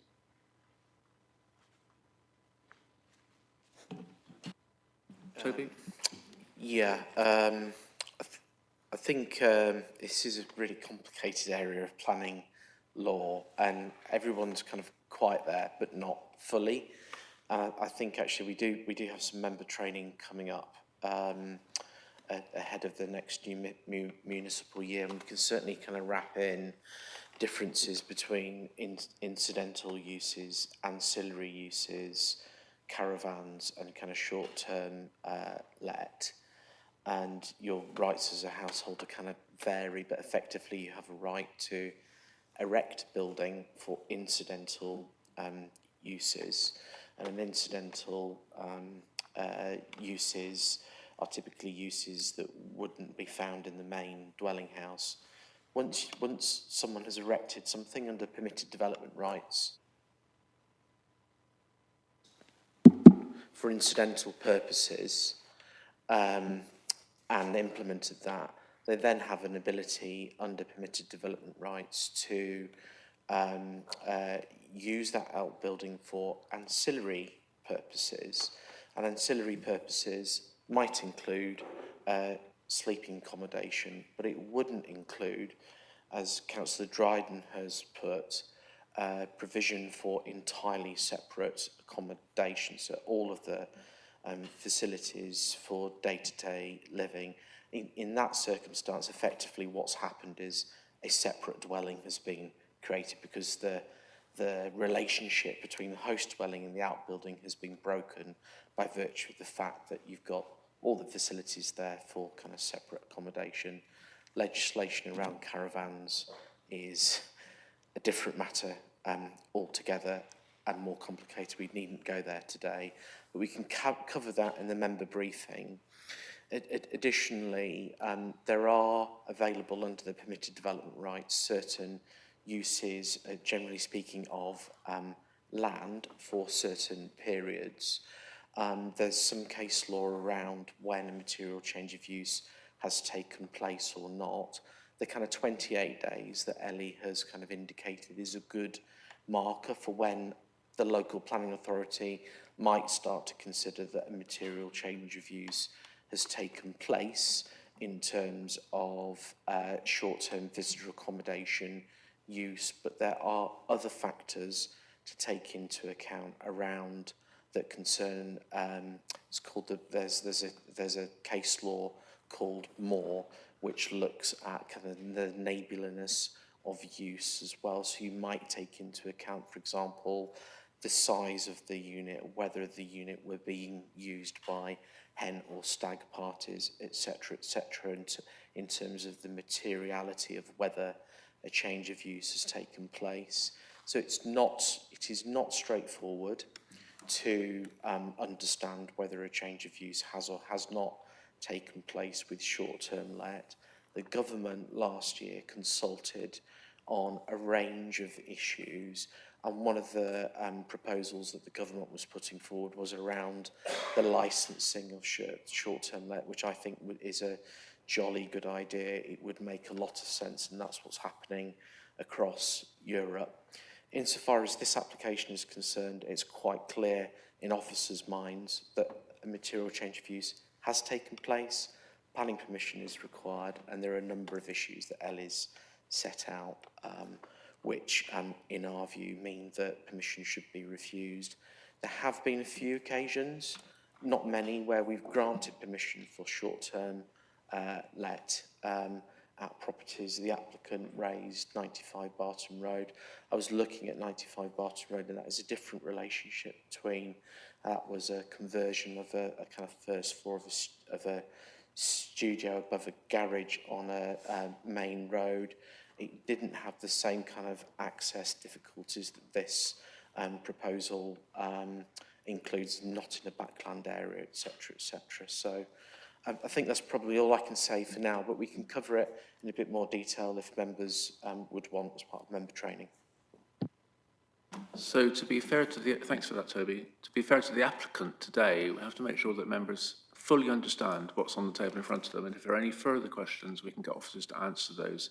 But can I just confirm, Toby, so that if we refuse this application, you know, as is the opposite recommendation, that the applicant could operate the premises for 28 days a year as a holiday let business? I haven't said that explicitly, Chair, and I don't think I would. We can have a discussion with the applicant outside of, I think, this forum here to understand what might be permissible and agreeable informally, but effectively the issue passes to the compliance team around usage, and I don't think it's for planning committee to kind of dictate the terms of whatever that agreement might be. Any more? Okay, all I'll say is, on the other hand, the only things I can see that are bad are the noise potentially and the light probably from the thing. And, sorry, Councillor? Different opinion. So, Chair, if you're going to make a comment like that, then I'm going to come back. This debate Absolutely. can go on all night like that. You're not summing up. What you're giving is a personal opinion at this stage. we've had this discussion before, Councillor. I'm not attempting to sum up. In fact, since you said that the last time, I've always attempted to speak in the middle of the debate to try to avoid that. I just want to make a comment now. So light and noise could be seen to be potential downsides to this. But all I would say is that often we're looking at the harm in an application, and I can't see there's a lot of harm here. What I see here is it's a retrospective application, which is a bad place to be for a start, but also that it's contrary to policy, and that's the problem. So I can see I'm arguing against the rest of you, but I just think that I would like to put that thought on the table. Councillor Bajan? Chair, I made my comment. You know what I think. Thank you, Councillor. Okay, in that case, Councillor Bennett. I was just wondering if Ellie could tell us how wide that passageway is. Gravel can be removed, but if it's under 39 inches or 100 centimetres, you know, you wouldn't take a wheelchair down there. Ellie, any idea? My guess will be about 1.2. I could measure it up, the plans Yeah, for go you for it. now. Do it. Yeah. Any more points at all from anyone? Let's wait for that then we'll get the recommendation.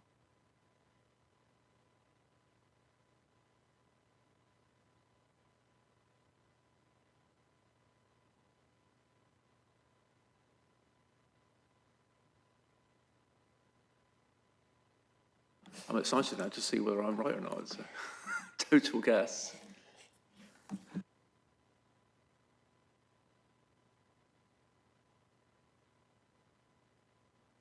I'm not going to make a joke about distances and parking. So after this, we'll have a break and then we'll do the final items.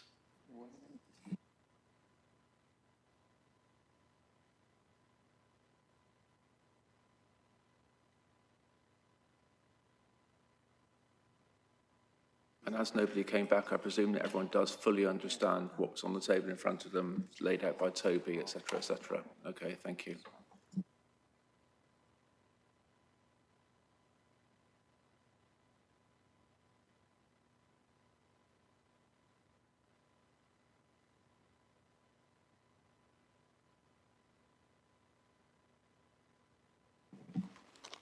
So I've measured it at its widest point to approximately 1.4 metres, and then it goes to 1.2 metres towards the rear.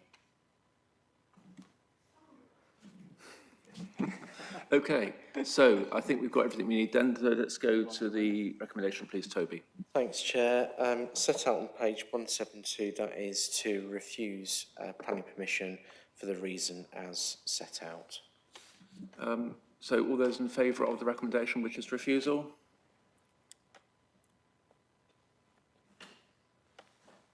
Six support the recommendation. All those against the recommendation? No. Abstentions? And one abstention. Okay, the item is refused. So thanks very much to the speakers. Members, let's have a short break then. If you come back at 3 o'clock, please.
Okay, welcome back from a short break. Planning Committee.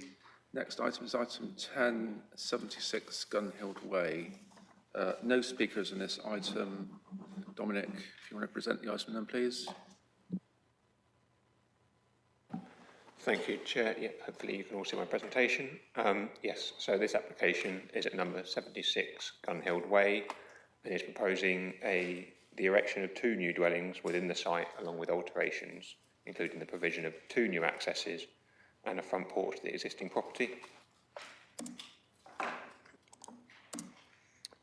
Just to confirm, there are no updates or amendments to the application since the plans and reports pack were published. And to clarify the planning history of the site. So in 2023 and 2024, 2 applications were submitted for the erection of 3 dwellings within the application site. Both were refused for a number of reasons, but included the overdevelopment of the site from 3 dwellings. And then more recently, last year, a pre-application was submitted to discuss potential options for the development of the site with a reduction in the units from 3 to 2. Here we have the location plan of the application. So as you can see, the existing property of number 76 here is one of a pair of semi-detached dwellings located on the corner of Gunhild Way and Godwin Way to the east. The property is surrounded by other residential dwellings, and immediately to the south of the site here is a vehicular access to the rear of number 74, which is the neighbouring property.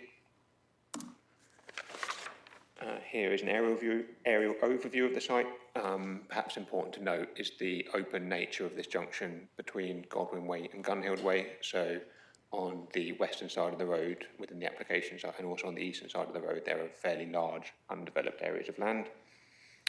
Current existing vehicular access to the site is here, to the south of the site, with towards this detached outbuilding here. And there are also a couple of trees, which I'll get onto later here within the front northern side of the site, and then one also just located outside the application site. This is the proposed site plan for the application. So just to clarify, this building here running up to this line and south of here is the neighbouring property of number 74. This property, so between this line here and this line here, is the existing property within the site, so number 76. The grey-roofed property here is proposed dwelling called Plot 2, and then this building here to the south of the site, or the right-hand side, is the proposed dwelling, or Plot 3. The 2 proposed accesses to the site are here, so this one from Godwin Way to the east, and then this one here from Gunhild Way to the north. Each of the 3 units proposed has their own private amenity areas. So that of the existing property has obviously been significantly reduced, but retains approximately 62 square metres here. Plot 2 has over 200 square metres of external amenity space through this area to the front and this area to the side and rear. And then Plot 3 has approximately 30 square metres within this southern area here. There are also a couple of smaller structures. So this here is the proposed cycle store for the existing dwelling. And then this structure here is the proposed cycle store for Plot 3. Plot 2 cycle storage I'll get onto later, but it's in this area here to the front. Here we just have the existing elevation number 76, so it's just a simple traditional semi-detached property with a hipped roof to the east. And this is the proposed elevation, so this covers both the existing dwelling and Plot 2. So as you can see, Plot 2 is the left-hand side of the front elevation here, with a slightly set down roof and a slightly set in front and rear elevation. And you can see the materials, so render at the first floor and the roof materials both to match the existing dwelling, with brick or buff brickwork at ground floor level. And this is the front porch that carries over to the front elevation of the existing property. And this is the side elevation of Plot 2, so the brickwork which I mentioned just now wraps around the side of the dwelling. There are no first floor windows within the side elevation of Plot 2. And just to clarify, this brickwork doesn't extend out beyond the side elevation of the property, so this is one flat wall here. This is the ground floor plan, so Plot 1, just to clarify, is the existing dwelling of 76. The floor plan isn't changing. And then this is the proposed floor plan of Plot 2. So this is the cycle parking, which I mentioned, to the front of the dwelling. And Yeah, so the rear elevation projects slightly beyond that of the existing property, but not enough to be considered to cause any significant amenity harm to the existing property. This is the first floor plan for plot 2. So these are the green roofs above both the front and rear single-storey elements, and again, no side first floor windows, all being either to the front or rear elevation. Now these are the elevations for plot 3, which is the smaller single-storey building to the back of the site or to the south of the site. Again, much smaller in size, representative of its location in a more backland area. It's clad in vertical dark timber cladding with solar panels to the roof. And this is the floor plan of plot 3. So this is rotated, so it's in the right direction. So north is facing up and south to the bottom. So this is the 30 square metres of garden with a bifold doors opening out from the combined kitchen living room and then the bedroom here. It's 37.5 metres squared in internal floor area, which, given the property is a single bed space with a shower room, meets the 37 metres required by the National Space Standards. Oh, and again, that's the cycle park I mentioned earlier, which is to the front or to the east of this dwelling. And this is just a 3D visual mock-up of the proposed development taken from the design and access statement. So again, not to scale and not to be an approved plan, but just gives an idea of what the proposed site would look like. So plot 3 here to the south, the smaller single-storey unit, and then plot 2 being that attached to the existing dwelling, and also retaining a reasonable amount of garden space to the east of the site to retain that openness as much as possible. This is a copy of the proposed development taken from the arboricultural report provided. So the south of the site has been cropped off as there weren't any trees that are relevant or be impacted by the proposed development. It is acknowledged that the council's tree officer has objected to the proposed development due to the encroachment of the access, which is here, and the car parking, which is here, within the RPA of T1 and T2. T1 and T2 are both cherry trees, and T1, as you might be able to make out, is within the application site. So this is the garden here. It's a B2 cherry tree, and T2 is a sort of tree on the edge of the highway, so probably within highway ownership. Both cherry trees, T1 is a category B tree, T2 is a category C/U tree. It is, however, considered that both T1 is not located within a conservation area and isn't individually protected, so it can be removed without the need for planning permission. Therefore, the proposed development with this encroachment within the RPA, which is this area here in orange and this area here, it wouldn't be considered that that is reasonable enough reason to refuse the application on that basis. In terms of T2, the encroachment is even more minor, so it's just in this area here. And whilst it's acknowledged that this tree couldn't be removed, it's not within the applicant's ownership, the harm through that minor encroachment isn't considered to be sufficient to warrant a refusal. And additional conditions also recommended by officers to secure additional tree protection measures through an arboricultural method statement and tree protection plan at a later date. And just to run through some visuals of the site, so this is a view of the site taken from the north along Gunhill Way, looking to the south. So this is the existing property of number 76 here. This is the cherry tree, which I mentioned a second ago. And then you can again see the space behind the cherry tree, which is currently undeveloped. And this is the view taken from along Godwin Way, looking to the north. Again, as I mentioned earlier, the undeveloped land to the east of the road and to the west of the road within the application site here. And just some photos within the application site. So on the left-hand side, this is number 76 here. So this is where plot 2 would be proposed, extending out from this right-hand elevation.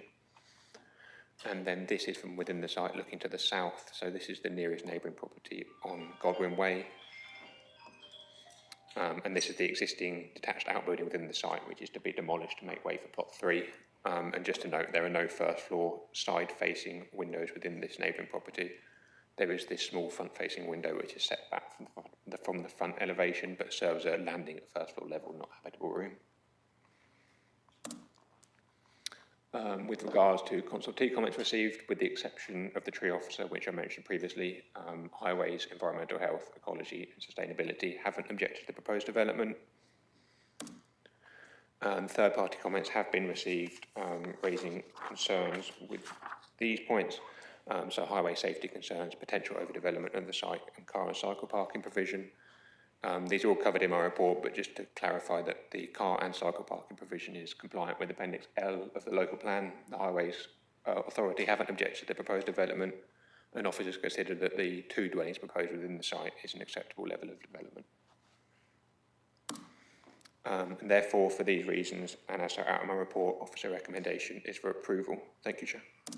Right, thanks, Dominic. No speakers, so just debate. Councillors, anyone for anyone? Any debate? Councillor Bennett. I just wanted to thank the officers for guiding the applicant to a more reasonable application. Thank you. Thanks, Councillor Thornborough. Could you explain again, sorry, where the cycle parking is for plot 1, and also plot 3 it's being described as having timber cladding around the whole perimeter of the building. Do you remember recently we had given permission for that, and then it recently came back in because you can't actually do that. For our building regulations, you can't build a timber-clad building right up to the boundary, and they came back with an alternative cladding solution. So are we setting ourselves up for something that can't actually be built, and will we have to accept that this plot 3 might come back with an alternative cladding? I think those are my 2 points, thanks. Thank you. Councillor Porritt. Thank you very much. Firstly, with the cherry trees, obviously significant and part of the BNG, could we have a 5-year replacement condition, or is that not reasonable? Because I know it's not a new tree, but obviously it is adding considerably to the amenity of the area. So could we have something is strengthened, and maybe condition 4, just to reiterate that something needs to be there? I know it's not TPO'd or in a conservation area, but I think if it's counting to the BNG, we should be explicit. Could the officer talk a bit about the BRE guidance in paragraph 8.23 and how he thinks that's acceptable? And also the garden for the smaller 1-storey plot 3 at the back, is that going to get any sunlight? Because even in the diagram, it looks pretty overshadowed. So I just wondered if Dominic could comment on that a bit more. And finally, BNG, I notice again we're talking about off-siting it, so could the officer give an indication of kind of how much is achievable on site? Thank you. Thank you. So I note that the scheme seems to comply with space standards, although only just. And just wanted to check that the bedroom in the smaller one, plot 3, listed as unit 2 in the table, is compliant in terms of the size of its bedroom. I think it needs to be 7.5 square metres. And the other thing is 6.10, the tree officer objects to the encroachment within the root protection area of Category B cherry tree. So just to note that as well, but I presume that's acceptable to the case officer. So back to you then, I think, Dominic. Thank you, Chair. I'll just share my screen.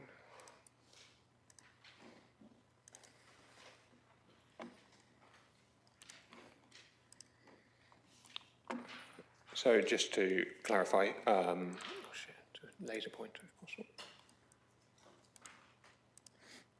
So plot 1 cycle parking, so plot 1 is the existing dwelling of 76. The cycle parking for this dwelling, so whilst they don't technically need to provide additional cycle parking because in an existing dwelling, they have proposed this building here is cycle parking for plot 1, and they have access through the rear garden here.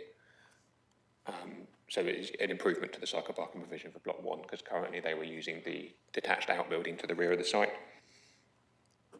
In terms of the cladding, I'm not aware that the timber cladding they proposed isn't achievable. It would be a case of, as far as I'm aware, if they can't provide timber cladding for the entirety of the building, they'd come in with a Section 73 application to amend the materials if needed.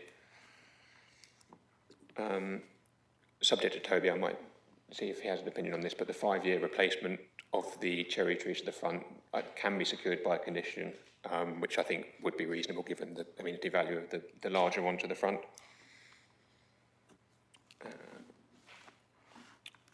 The garden of plot 3, it is to the south, so the light it will get would be somewhat impacted by the neighbouring property along Godwin Way, but it extends a fair distance beyond the front elevation. So this here is the front elevation of the neighbouring property.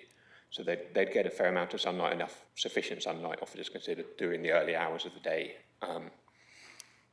In terms of the BNG,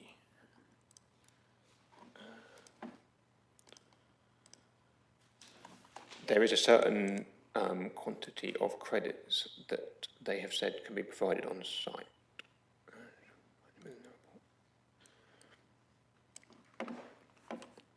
So they were proposing the purchase of 0.0514 credits off-site, which they have considered, and our ecology officer agrees, is what would be required. They provide as much as possible on-site, but obviously because of the BNG difficulties with small sites, that's the most they can get. In terms of paragraph 8.23, I'd have to measure the bedroom for plot 3 just to make sure it complies with the space standards for your question, Chair. I don't know if there's any others I've missed. Any more questions, Councillor Thornborough? For plot 1, how would they get, if plot 2 and 3 had their cars parked there, how would you get access to the cycle store if you couldn't go through the parking plot, the parking? I mean, is there assuming that you'd take the bike through the house to those that garden, the cycle store? And the other thing is for plot 2, if you park your car in plot 2, you then expect to walk all the way round to the front of the house and to enter it, because there doesn't seem to be any back access to plot 2 parking. Yep, okay. Councillor Porter? I just asked about 8.23 in the BRE guidance, because I think it's saying it breaks one bit but doesn't break the other, but I just wanted to check which window that was, because I think it was the small one you referred to that was a landing, but I just wanted to check, please. Thank you. I've been a bit unfair to you. You've been trying to do something and listen at the same time, haven't you? So we might have to go back if need be, but whatever you can do now, and then we'll check. Thank you. Yeah, I can answer Councillor Thornborough and Councillor Porter's questions while I'm here. So, yes, the cycle parking for plot 1 as this building, so if there's cars parked in this bay and this bay, there is sufficient width for a cycle to get round here to the right and then to the right-hand side of these car parking. This is a footpath that runs around the car parking, so they can still access this car parking to the rear without having to go the whole way through the dwelling. There is currently no rear access proposed to plot 2, so that if a car parks here, they would have to walk around to the front of the dwelling, but the cycle parking is in a convenient location. It's considered a priority to provide that in a convenient location rather than car parking to the rear of the site. With regards to 8.23, sorry, there is a ground floor window within, so where the first floor window was that I mentioned earlier, there's a ground floor window that would break a horizontal splay but not a vertical splay because of the distance between that and plot 3 proposed. And then there's just your measurements, Chair. If it's easy, I mean, it looks like it's probably okay to me just looking at it, but if you...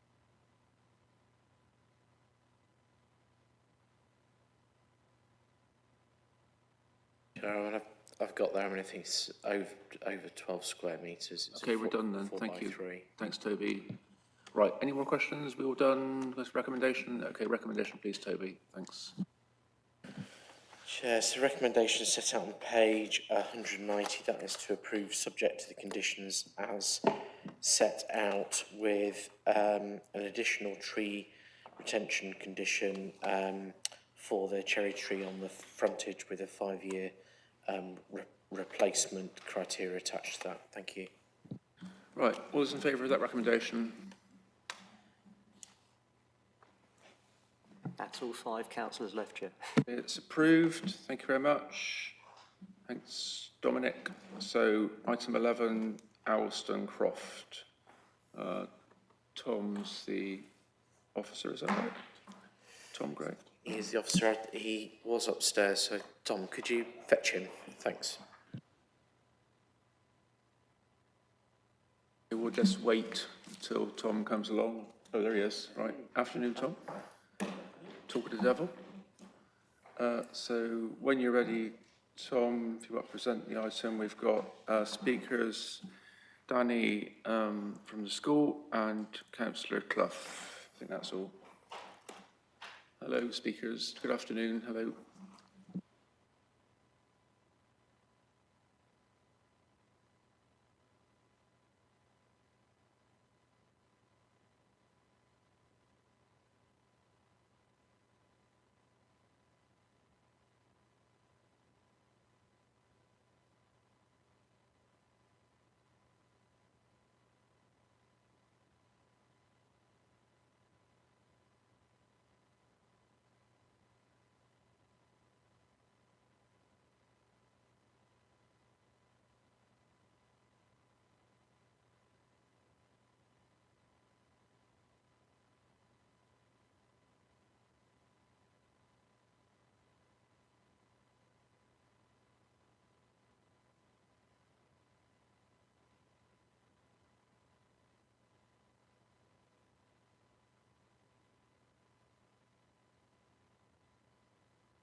Yep, ready when you are, Tom.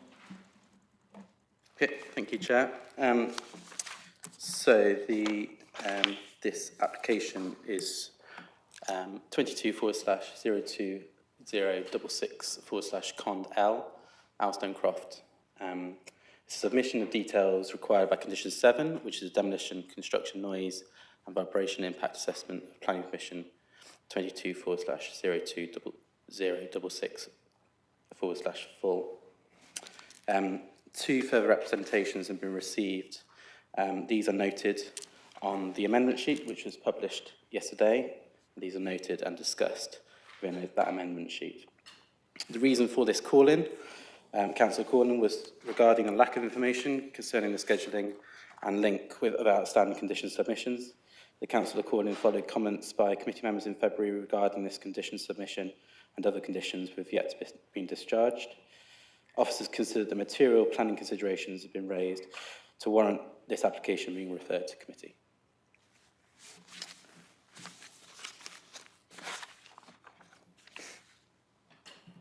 So today I'm supported by the Environmental Health Officer, Ben Wolfer, who's on there online to answer any technical queries members might have.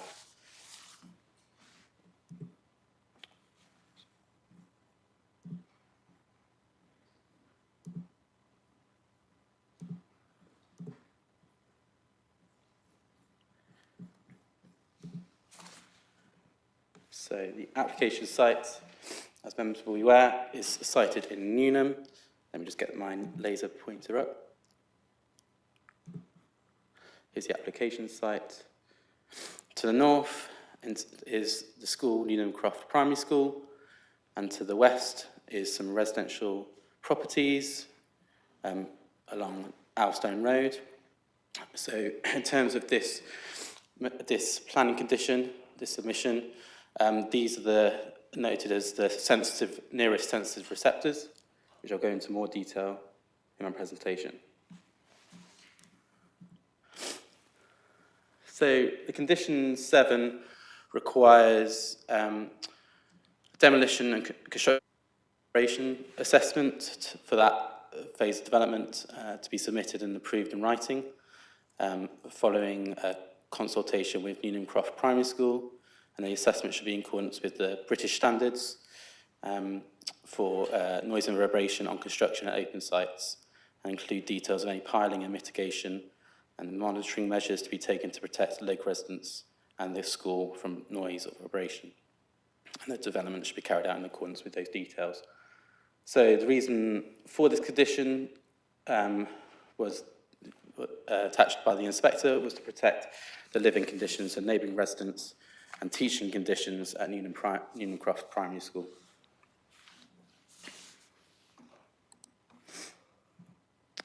So this has had consultation with Newnham Croft Primary School prior to the formal submission.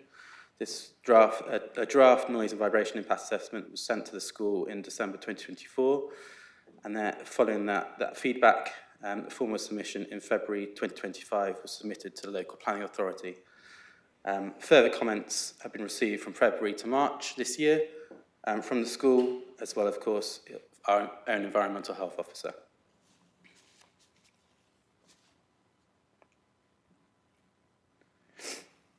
So in terms of the other conditions, the relevant conditions, these are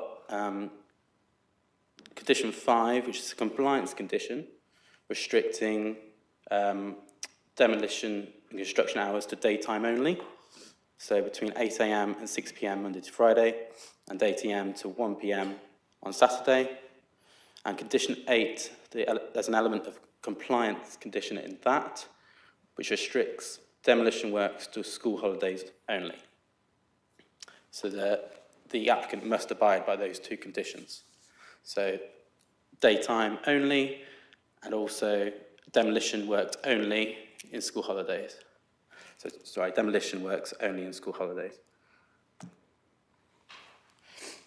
So this is quite technical, so if you don't, I'll try to be clear as possible. And obviously, I'm not the expert on this. Ben Walther, our Environmental Health Officer, is the expert in terms of noise and vibration. So if you have any technical queries on this, then please refer to him later. But I'll do my best, because it is a technical condition. I feel I need to go through it as much clarity as I can, even though I'm not the expert in this. So the first thing that the noise and vibration assessment does is to understand the baseline noise levels. So a long-term noise monitoring position marked blue here recorded a baseline of 37 decibels. And they've then gone away and in terms of the thresholds values that would be suitable for a low noise area is this 65 decibels under category A, which is for residential areas, effectively with low noise levels, baseline noise levels, and the threshold is then applied at daytime because there would be no works, will be at night time, in evenings, nor at weekends after 1 PM. So this is the appropriate threshold for any noise generated by the development, 65 decibels. So anything above that potentially has significant noise impacts if it exceeds that value.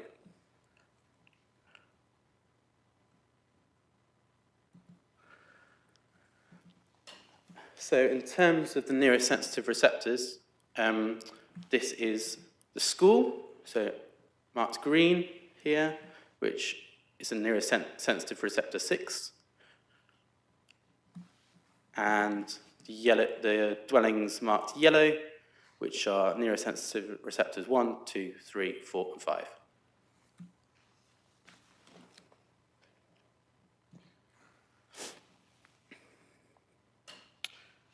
So the noise assessment has undertaken noise predictions, during demolition. And this slide shows demolition works which will involve the removal of Block A, so current extensions of Block A, the nursery building, which is referred to as Block D, and then some ancillary structures, and also where it sits is on some hard standing, which was part of the original accommodation that was demolished some years ago, that will also be demolished as part of the demolition works. So the noise predictions have been calculated on the basis of their highest noise levels and represent the reasonable worst case scenario, which assumes that all listed plant operating at the same time, so the plant and machinery operating at the same time. So that's how the noise predictions modelling is calculated. So in terms of the predicted noise levels, as you can see from this table, the vast majority of values fall either below 65 or at 65 decibels. I'm just going to go through the ones that are above 65 and just go over those, why they're, what that means in terms of noise. So the 73 decibel reading there in terms of noise sensitive receptor 5, which is positioned to the south of Elstone, along Elstone Road. This is described within the noise impact assessment as the hand demolition, because of the mitigation impacts, can be reduced to less than 65 decibels. So these figures are without any mitigation measures being in place, these values. Noise sensitive receptor 6, which is the school to the north of the application site, is recorded as 71. However, because demolition will take place during school holidays, that's not going to affect teaching conditions because there won't be anyone teaching at that time. So 67 and 69 are recorded during mechanical demolition works at nearest sensitive receptor 4 and 5. These can be reduced by 2 decibels at number 4 and 5, which means that nearest sensitive receptor 4 will have 65, and number 5 will still slightly exceed the guidance of 65. However, there is going to, which I'll go on to later, there is going to be monitoring taking place, which requires the developer to think about, if it reaches 65 decibel threshold, to look at alternative methods or to change shift patterns. So this is for the demolition phase, which is because of the time it's envisioned to take during school holidays, it's going to be looking at 5 or 6 weeks period. So construction now. So noise prediction has been calculated on the basis of the highest noise levels and represent the reasonable worst case scenario with all plant and machinery being used at the same time. So the only exceedance here is noise sensitive receptor 6, which is the school. So again, this is without any mitigation measures. So it says one marginal exception of 1 decibel is noted at the school, and the mitigation measures that are later on in the document will minimise potential impacts in terms of the level and duration.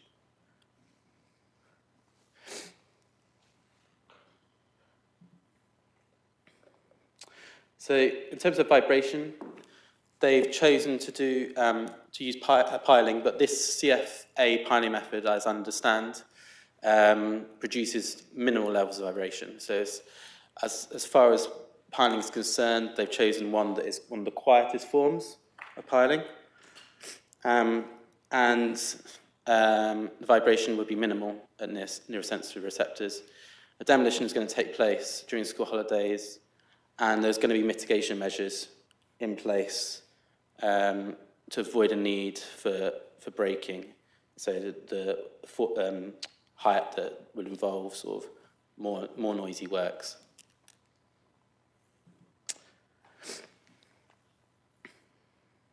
So in terms of noise monitoring, so they're going to install 3 monitoring stations. M1, which will be on the northern boundary close to the school. And number 2, which is on the south side of Alstone Road by some residential properties. And number 3, close to the playing fields of the school. So what happens if these monitoring locations record noise levels above 65 decibels, then there are triggers in place to ask the developer to consider other mitigation measures, to change shift patterns, to choose less noisy machinery, and then where there's a higher alert, we'll stop, and if they want to proceed with the works at that higher noise level, then they will need to contact local authority to proceed. So in terms of mitigation measures, there's already consented a 2.4 metre high solid timber hoarding, which was approved under condition Cond D. So this was for safeguarding purposes in relation to the school. So this supplements the 1.9 metre wall along the school boundary. So 2.4 metre one goes along the rest of the boundary with the school. So this is going to obviously mitigate some of the noise impacts that the school experiences. So we've discussed CFA piling method. It's one of the quietest forms of piling. And demolition will occur only over short periods of time. And they're going to deploy best practical means during the works, which means they looking at appropriate locations set away from nearest sensitive receptors in terms of these semi-static machinery, and the use of electrical plant where possible as opposed to petrol and diesel.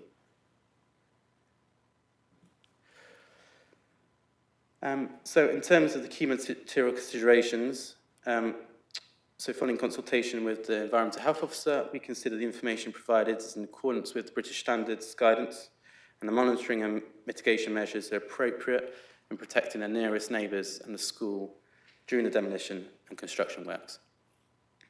The recommendation is to approve. Thank you, Chair. Thank you very much. Right, members. No. Yeah, sure. I forgot the schools.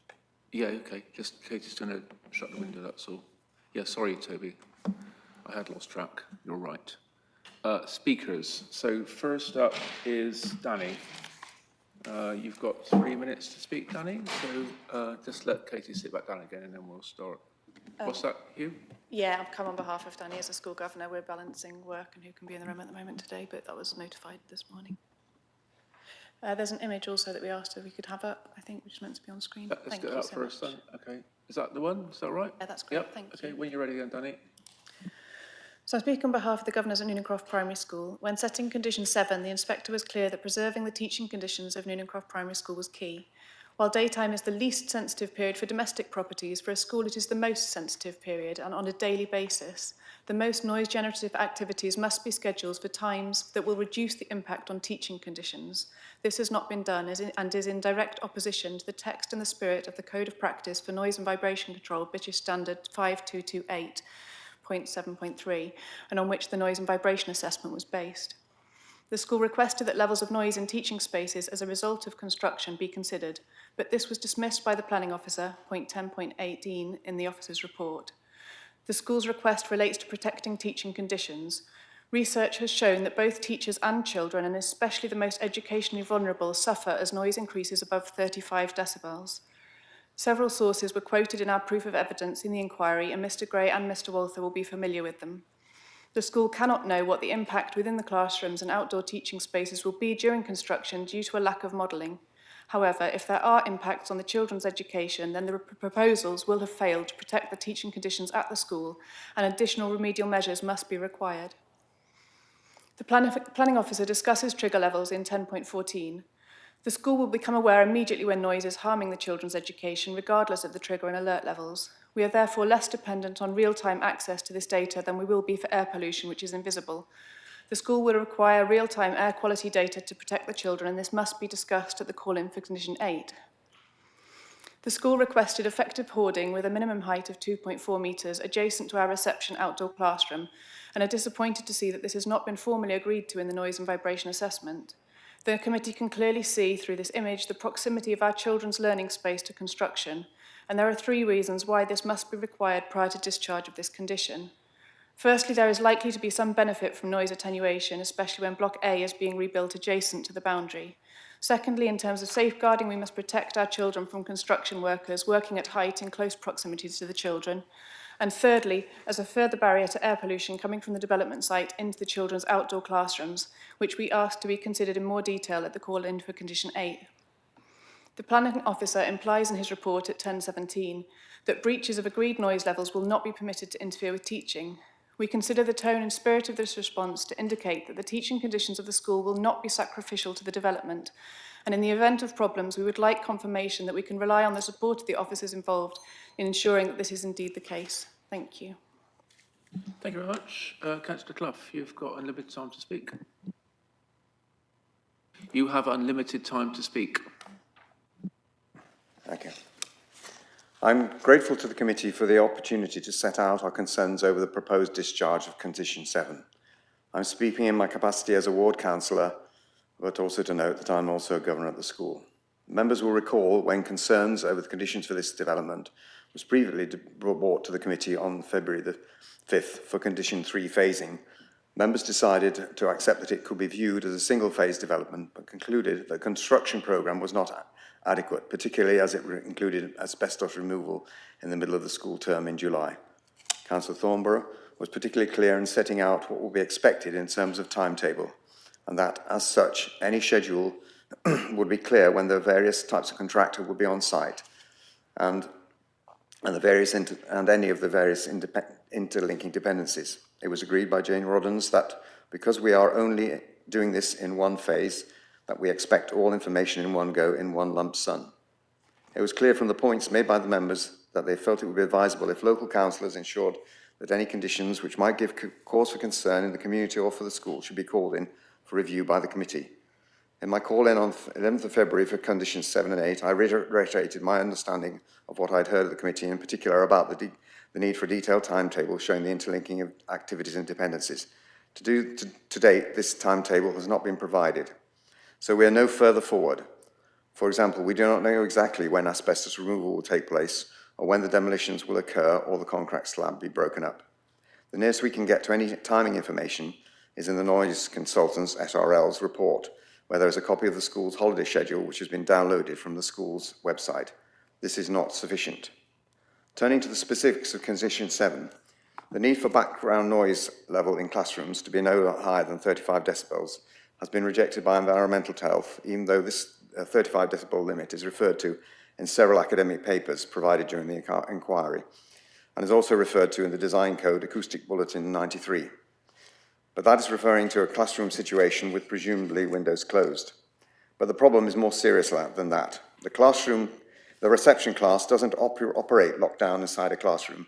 It has open access to the play and development area outside. The outside blends with the inside as an open classroom space as part of the continuous provision element of the early years curriculum. It is this key receptor which SRL should have considered in their report. If SRL and Environmental Health have not visited the site during school hours, then they would not understand the context. SRL's modelling on Table 7, page 21 of the report, shows noise modelling decibel A levels from 59 to 66. Surely noise at this level will make the outdoor reception area unusable. 65 decibels is the maximum threshold for pop concerts in the local area, and we all know how brutal that can seem at a weekend. These are not levels which are sustainable for the reception class outdoor area. Also, for the ordinary classrooms, we do not know what levels of noise will translate into these level of noise will translate into inside a classroom. SRL should have visited the school to assess its fabric and been able to predict the noise within the classroom spaces, especially for those classrooms nearest to the site. The inspector expected Queen's to ensure that the education of the children at the school was protected. The evidence in this report suggests that this will not be the case. The inspector required that BS 5228 be applied in the assessment. This standard requires the following. The hours of working should be planned and account should be taken of the effect of noise upon persons in areas surrounding site operations, taking into account the nature of the land use, the duration of work and likely consequences of any lengthening work periods. When potential noise problems have been identified, consideration should be given to the implementation of practicable measures to avoid and minimise these solutions. So there is a clear duty to consider the school when and how it operates and which areas of the school are in use and when. With the lack of any timing schedule for the works and where they will occur on site, it is not possible to even start thinking about the impact of these works on the school.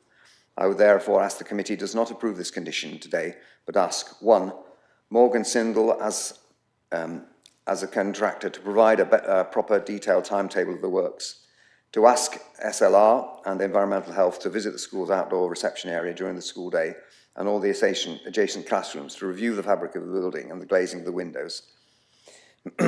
And third, to ask SRL to revise their report to show in the context of this timetable what the noise modelling shows will be the noise levels in the reception area and the adjacent classrooms. Then adjust the schedules for the working day to properly minimise impact on the school at the times when the children are present. Thank you very much. Thank you, Councillor. Right, before we go to debate, I don't know if you can respond to any of the points made by the speakers. Tom, possibly, from Danny and Councillor Clough, might be useful. Yeah, sure. Thank you, Chair. So I just remind members that what the condition requires in terms of, go back to the condition wording. Oops. Sorry, lost it.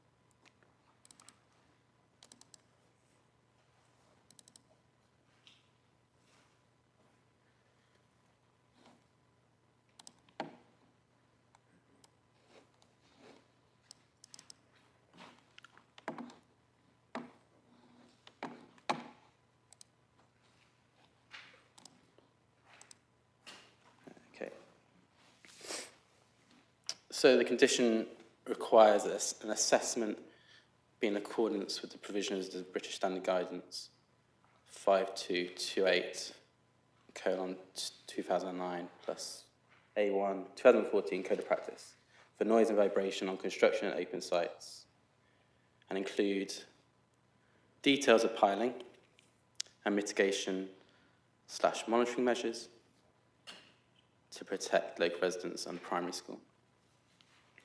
So the assessment has been undertaken according to that British Standard Guidance in officer's opinion. They have provided details of piling and they have provided mitigation and monitoring measures. There's no requirement for timetabling or any details in that. So while I take third party and the local members' views into account, there's no requirement for that to be submitted as part of this discharge application.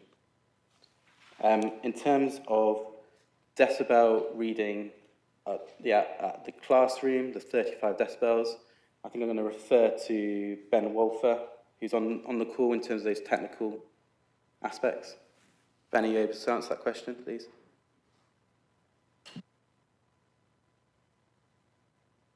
Yeah, thanks, Tom. Thanks, Chair. In terms of the Acoustic Building Bulletin 93, which was referenced, my understanding of that document is it's a design code for improvement works at schools, and it references various indoor ambient noise levels within school rooms, depending on their use within new build and refurbishments, as guidance value to ensure the schools are built to sufficient acoustic standards for teaching and learning. So I don't think that they can be used to reference construction impacts. They're more of a good design code when new schools or refurbishments are being built within the school themselves rather than adjacent construction works. That answer the question, Tom? Was there another one? Thank you, Ben. And is there anything else you want to pick up on?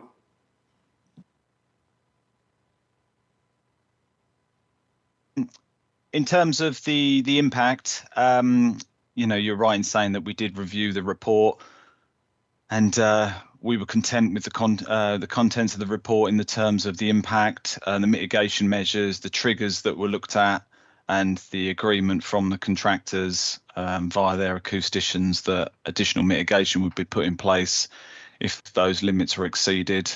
The British standard is the recognised guidance for construction impacts, noise and vibration, and it does reference buildings for educational use in terms of the ABC and the 5 decibel significance of change impact of that document. So it's my opinion that that is the relevant document to be assessed against, and it's also contained in the condition that the inspector specified. Thank you. Thanks, Ben. So in terms of anything else, in terms of the outdoor classroom, with a 65 decibel, the monitoring location is going to be located close to that boundary. So it'll pick up 65 decibels at the, as I understand it, at the facade of the school. So that would be, given that the outdoor classroom is very close to that facade, I can't see that there'd be any issues in terms of exceedance into the 65 decibels as set out in the guidance. That is, as Ben said, that is the guidance that we abide by, we think that that threshold during construction and demolition works is appropriate. I mean, the issue with the Block A extension, as was shown on that image from the school, taken from the school, I mean, that's single-storey extension we constructed, and that, I think that's the, I mean, it's given it's, from a planning perspective, if I was to just take a layman's view of this without environmental health, I mean, that's realistic, that single-storey extension isn't going to take a long period of time to construct, unlike maybe the blocks, the residential blocks, the 3 stories blocks elsewhere. So, I mean, if that's the school's concern, I thought that construction works would take that long on that, and so the sort of duration of those works wouldn't necessarily be problematic from my point of view. Thank you, Chair. Yeah, that's great. Thanks. So Toby as well. Thanks, Chairman. I think councillors need to be kind of quite careful in this space in terms of how they deal with these conditions. The conditions are very kind of specific. You've heard other guidelines quoted, but the inspector's quite clear. So your remit is kind of confined to the terms of the condition. I do think, and it depends where this conversation goes, that there is kind of merit in reaching out to the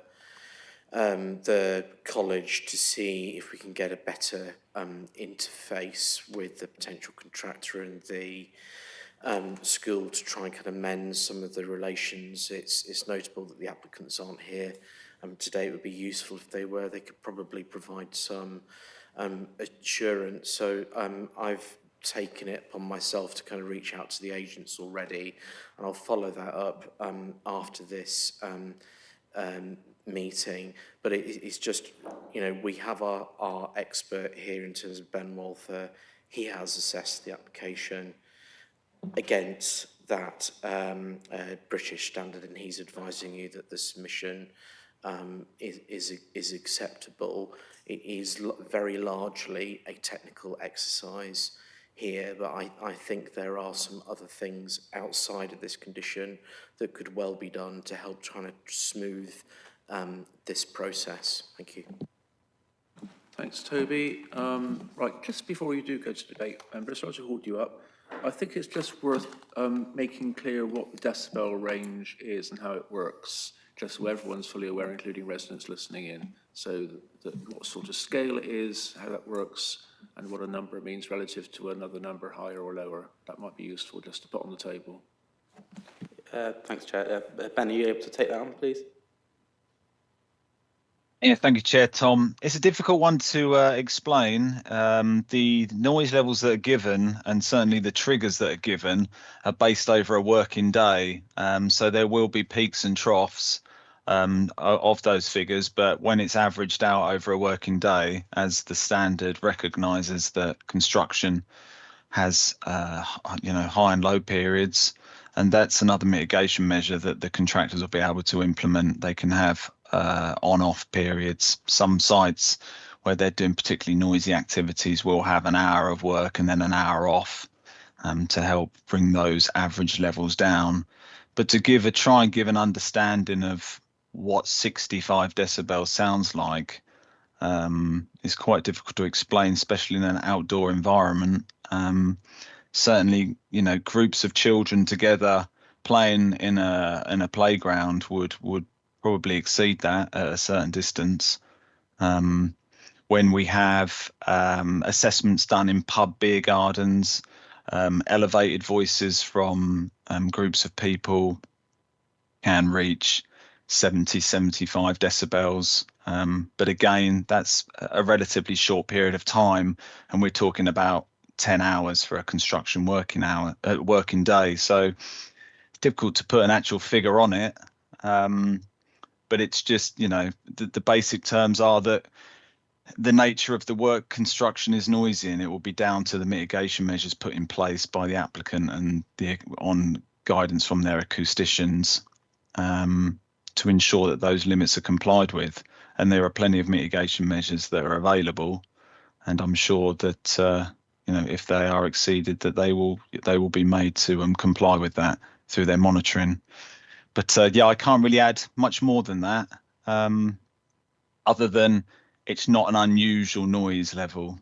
It's not something that is excessive. The upper level is 75 decibels, and that is a regular limit that we specify in Cambridge. Certainly sites near busier roads where the ambient noise levels are higher. So the nature of this area is a lot quieter, with the nature reserve as well nearby. So 65 is quite reasonable, and it's certainly the lowest level that is specified in that document. So hopefully that level will strive to protect the children and their learning as much as practically possible from the fact that construction and demolition will occur nearby, albeit demolition will be during the school holidays, which again is quite a reasonable mitigation measure that doesn't happen very often in the applications that I've seen in Cambridge.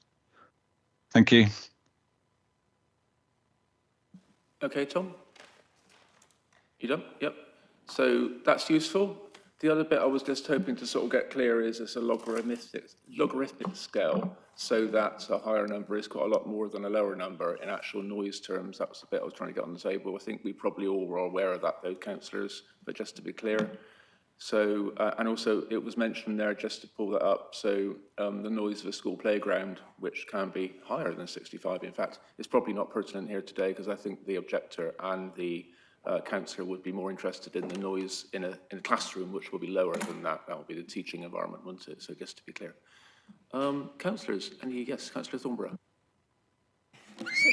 A couple of points. There was to the north of the city, there was some serious demolition that we probably remember, and the contractor and the site owner went to huge measures to deal with noise and vibrations during the demolition works.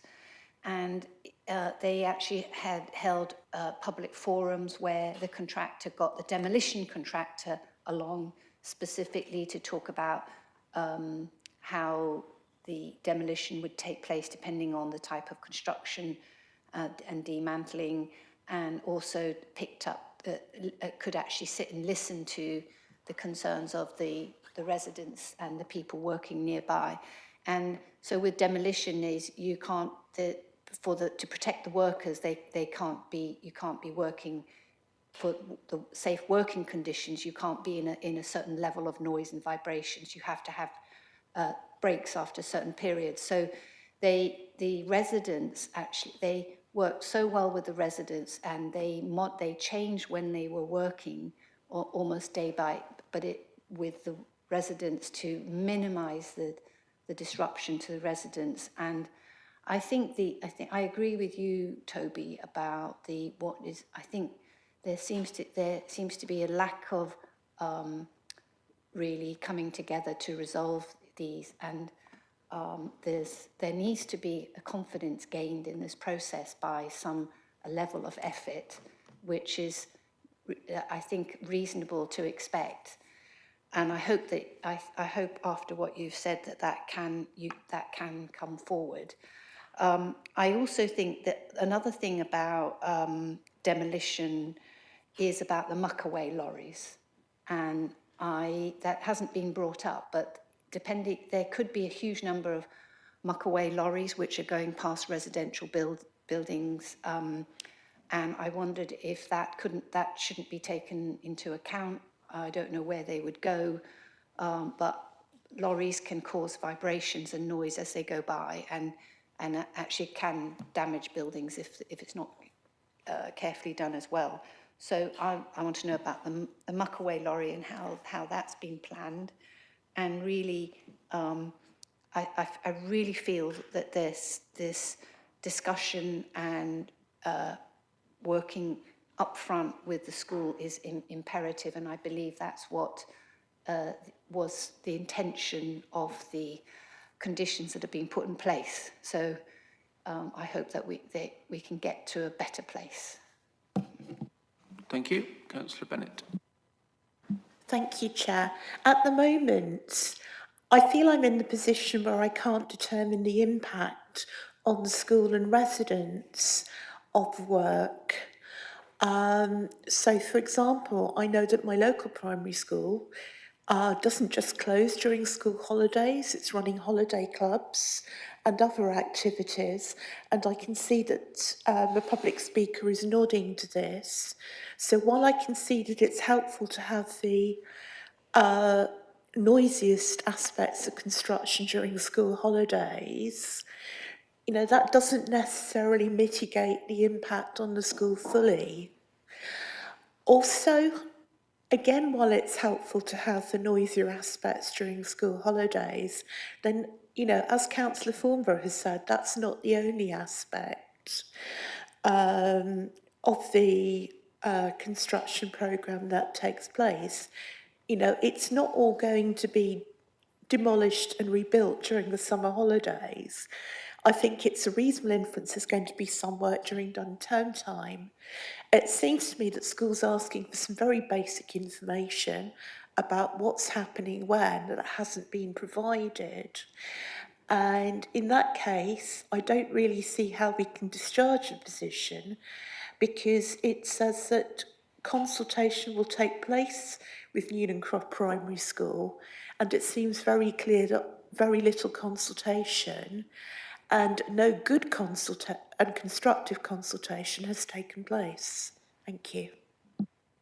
Thank you. Tom, I'm going to ask Toby to come back on that bit. Toby. So, Councillor, I think you're veering into another condition there. You're veering into condition 8, which asks for that timetable, and that timetable will come forward, but that's not in front of members today for their consideration. I think it'd be unreasonable to resist the discharge of this application on the basis of absence of information that's contained in another condition. Thanks, Toby. Councillor Borough. Thank you. Yeah, I mean, these are the inspector's conditions, so we're kind of bound by them. I take Councillor Bennett's point, but it's going to have to be demolished at some point, and it's much better that is in the summer holidays, which I think is what the school have been asking for all the way along. So I'm struggling to see how we could refuse this, because I think most of the issues needed are in condition 8. It's a shame they didn't both come forward together, but again, the inspector didn't pair them up, so we can't, that isn't really a material consideration. I don't think we can defer it on those grounds, unfortunately, much as it would be tempting to do that. I mean, I'm reassured that condition 8 will come to committee. I think that's confirmed already, which is the one where we will expect to see the full details of all of this. The only question I think I was going to ask, possibly the officer and Ben, the environmental health person, I think, I can't remember, one of the speakers, Councillor Clough, mentioned that the EH team hadn't been on site. So I suppose I'm asking the officer and the EH officer, do you feel you would have benefited from a site visit, or are you satisfied that you already have the information you need to discharge? And the other thing, I suppose it would be useful for the school to know when the inevitable noisy work close to their boundaries is taking place. I guess that could be part of condition 8, but I don't know whether Tom or Toby could just confirm, because obviously we've had this with where we've asked them to notify neighbours, and when there is going to be work outside the holiday period, should we be considering adding something to this condition to say that the school should be informed in advance of when the noisy periods will be, or are you happy that that would be entirely with condition 8? Because I know they are slightly different. Just very quickly, in answer to that question, Councillor, you can't add a condition to a condition here. You know, you're either discharging it or you're not. But I'll let the officers come back on the other points. Thanks, Toby. Was there anything else, Councillor? Councillor Bennett? I'm just concerned that because we're getting conditions brought to us piecemeal, we're going to end up slipping between the slats and not be able to get any constructive remedy for the school on either of them, and that we'll be just outside when 8 comes along. I really welcome Toby's attempt to get the applicant to engage. I want to say for the record, I'm extremely disappointed that neither they or any of their contractors are present today. And can we ask them why they're not here? I think that's their prerogative, really, but I'll leave it to Tom to respond to all questions. Councillor Thornborough?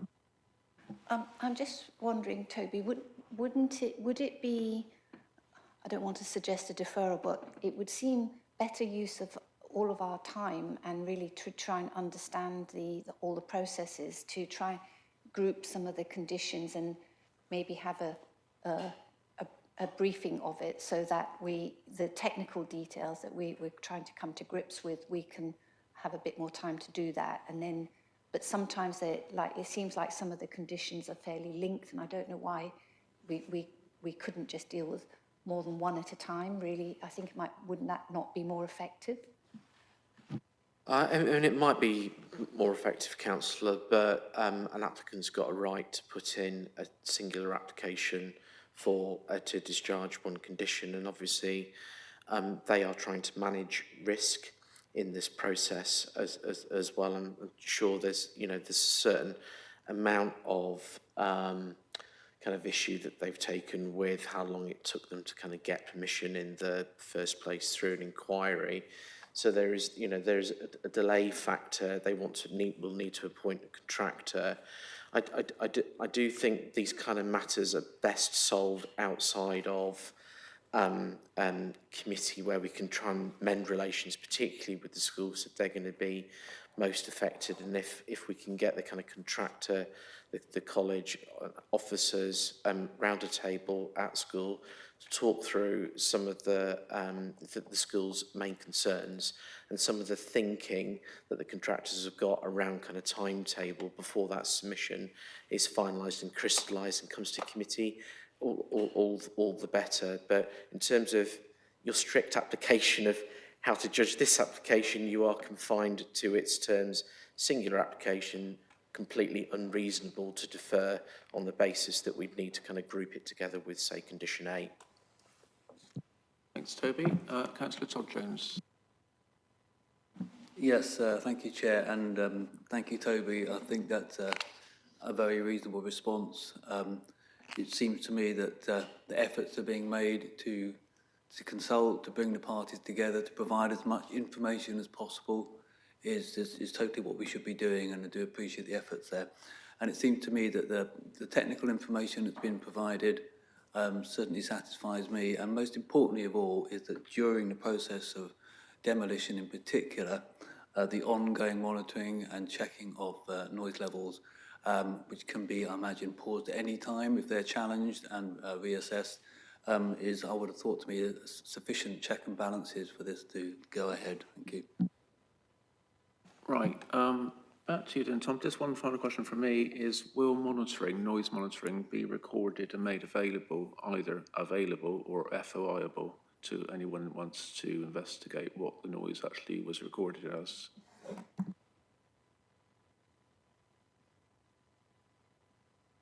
Okay, thank you, Chair. I think I picked up 3 questions within that. First one, the one I'll start with is the notification for surrounding residents and the school. Within the noise impact assessment, in the best practice means, it says, in addition, all surrounding receptor locations shall receive advance notification of the works. So hopefully that answers that query. The one about muckaway lorries creating noise, I think there was an aspect of damage to the dwellings, which we can't consider as part of this, because it's really strictly about noise. But I don't know whether, Ben, you want to pick up that at all? I don't think it would be included in this, because this is the guidance refers to construction on construction on open sites. I'm not familiar with the documentation, but I don't know if Ben, you want to pick up that at all about vehicular noise levels. Yeah, thanks, Tom, Chair. In terms of the vehicle movements on site, they have been included within the modelling, but the off-site impacts haven't been. They're not considered in other planning applications. In terms once it's off-site, they have in traffic management conditions, but in terms of noise and vibration impacts on site, they're not considered off-site. Nor is vibration damage to any properties. There was another question as well, which I can answer while I'm on, in terms of whether we were satisfied with the information or needed to visit the school site. I was satisfied with the information that's provided in the modelling exercise that the acousticians provided. Visiting site is always useful if complaints are received, to discuss mitigation, additional mitigation to be put in place, or if any of the monitoring locations need to be moved. But in terms of the desk-based study, to determine what impacts the proposed development will occur onto the local amenity and quality of life of receptors, a desktop study is fine. We don't need to visit the site. Thank you. I think there's just a question on the noise monitoring you spoke about, Chair. So as far as I understand, so the noise monitoring readings will be available to local authority. So the environmental health officers will have access to that live monitoring from the site. I can't really comment on the FOIable nature of that. I'm not sure, to be honest. Right, that's fine. So I think we'll probably wrap this up soon, but maybe last round of questions. So Councillor Thornborough. So at this other site where there was this huge amount of demolition, the noise, the demolition contractor was, they would have, as you said, live monitoring of the monitors. And so if it goes over a certain level, they get triggered. And also, as Ben mentioned, that the monitors can be moved around. And they're all, basically, it seems like that, the monitors need to, if it shows that we need more monitoring, we shouldn't hesitate to ensure that more monitoring goes in. And on this other site, it was so sensitive that the contractors agreed, the council had the live sound monitoring, and it was available for all of the residents nearby. So that happened, that was on the North Cambridge site, and it was available for residents, and the contractors agreed. They're working with the residents, nearby residents, so they were willing to agree to put in more monitors if necessary, change the noise, working with the residents and nearby businesses, provide the live monitoring so that everybody was seen to be working together. And that's what we need here as well. So, I think Muckaway, there should be a monitor as the lorries are leaving, if it has to be on the site, to understand the level of disturbance these Muckaway lorries, because they can be very heavy. And if there needs to be another monitor up near the back of the gardens, or where they find that there's a type of construction which is in situ concrete, which might create more noise, they need to put another monitor in.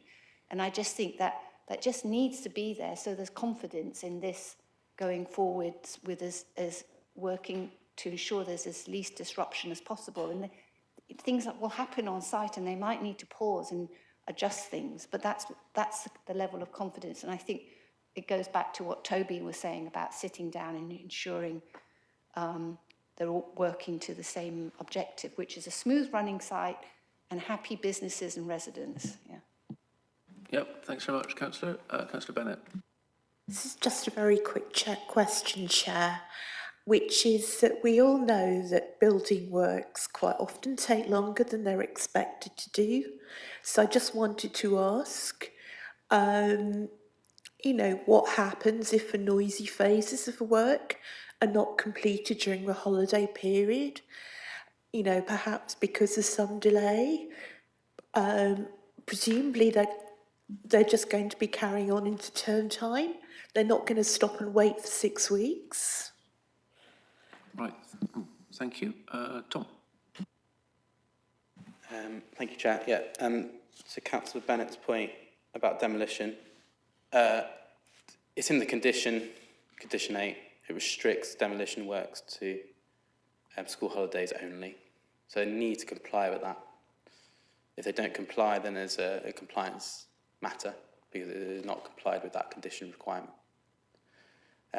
So whether they stop works and then do it in another half term or another holiday, it's up to them to find a solution, but there's a requirement to do the demolition works in accordance with that condition. In terms of, I think it was about monitoring. Sort of like the access to local residents. Ben's going to pick that up, I think. That's okay. I think Councillor Thornborough was suggesting that there should be monitoring on the noise from, or vibration or noise from Muckaway lorries, and that's a different condition. I'm not quite sure if that requires monitoring or not, but it will be good to have some clarity around that question. So I think this is to do with, so the monitoring we're talking about today is to do with noise and vibration. So there'll be 3 monitoring locations for this noise and vibration assessment. In terms of, there's no nothing to stop us if we receive complaints to require more monitoring locations. I think Ben can pick that up if that's okay. Yep. Ben, is that okay? Yeah, thank you, Tom. Chair. Of the 3 monitors, M2 is down the bottom of the site where the lorries, I believe, are entering and exiting the site. So that will pick up any noise and vibration caused by the movement of those vehicles for us to keep an eye on. And there's also a specific part in the document in the monitoring section that states additional and location-specific noise and vibration monitoring will take place if substantiated complaints are received or at the reasonable request of the council. So they have actually put that in. We did request that when we first reviewed the report to ensure that if we're receiving complaints in locations that are not picked up by the 3 monitors, then they will either reasonably move one or place additional monitors on site. And in terms of sharing data with the residents, I don't know if we can request that. I don't believe I've seen it myself. We get real-time monitoring that we can log into a website to check, but whether the developers or the contractors would be willing to allow the residents to do that, I don't know. Thank you. All right, well, that's to be decided. You finished now, Tom? Yep. Any more questions? No. Okay, good.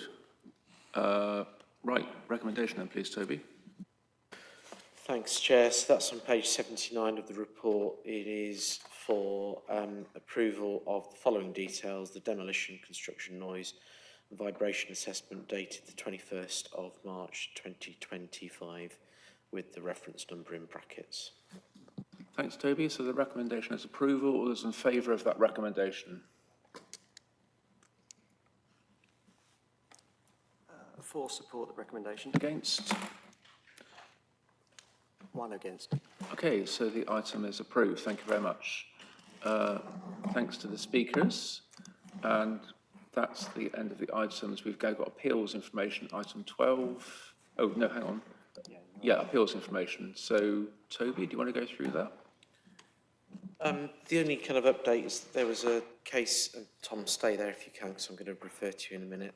But there was a case management conference this morning with regard to the Beehive appeal, which I think is likely to reduce the number of sitting days for that appeal from 12 to either 5 or 6, with a lot of topic-based discussion.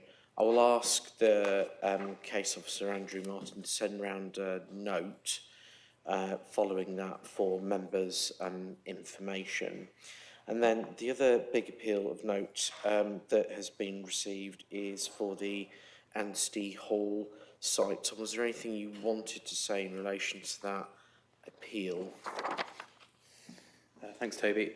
So it was just that it's a written reps procedure, so there won't be any hearing or inquiry. PINs have agreed it to be written reps on that. That was for the Anstey Hall, for the new retirement accommodation in the garden area.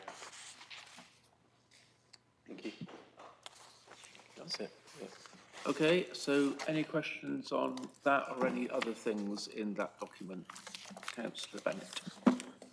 Just a really basic question, Chair.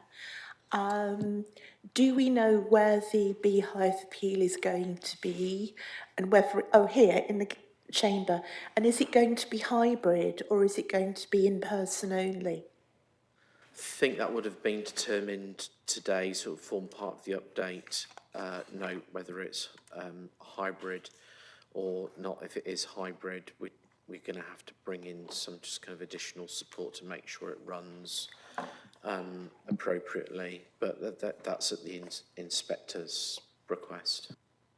Thank you. Councillor Thornborough.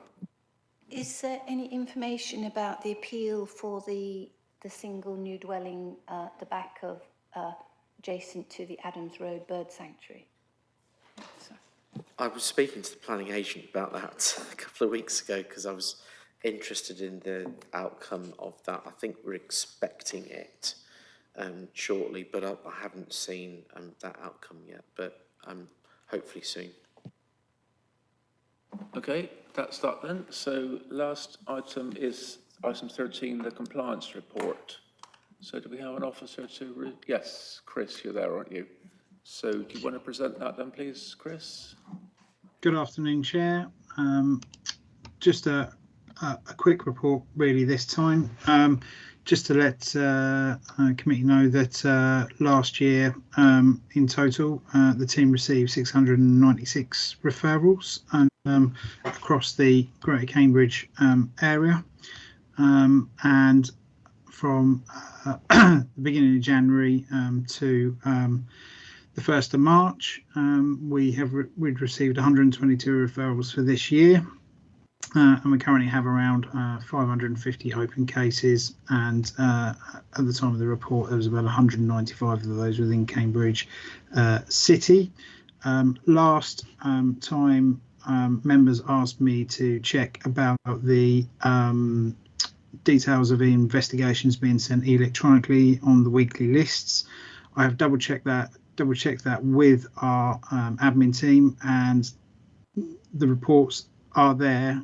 They are right the way at the bottom, and you apparently have to scroll all the way down to the very bottom to see the new compliance cases that come in within the wards. So if any members are still struggling with that, please let me know. Reach out to me by email after the meeting, and I will look into that for you. Obviously the statistical data is contained in the appendices, and like I say, it takes us up to the end of February. We're slightly in arrears just for when I have to get the report drafted for committee.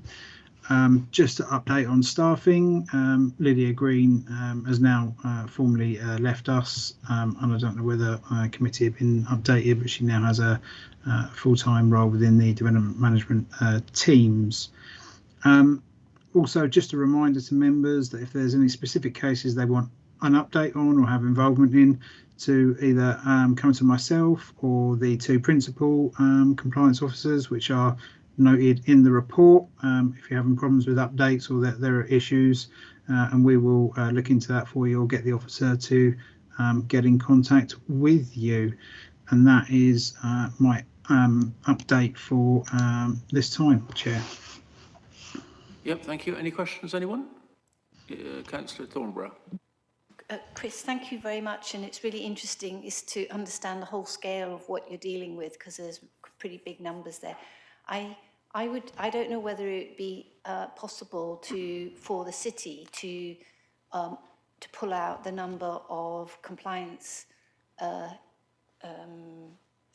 issues regarding Airbnb just as a number. I'm just very conscious that inappropriate Airbnbs results in reducing the number of family homes in Cambridge, and we have such a need for family homes that I'm very keen that the Airbnbs are done appropriately, and therefore I'm interested in any successful enforcement that we have regarding Airbnb. So I don't know if it's possible when compliance is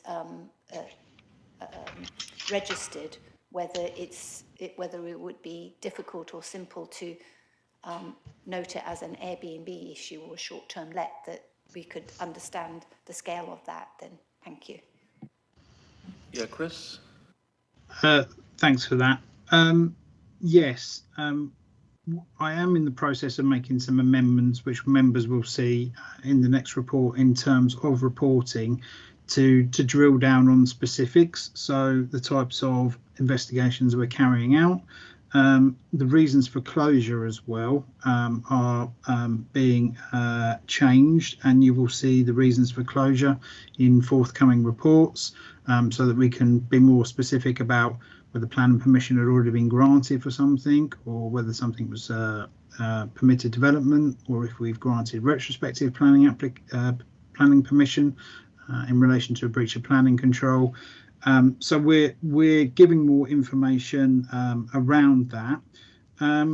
What I can do as well, Chair, is just offer some commentary on Airbnbs in general in the next report for the committee around the numbers that we have and where we are with those.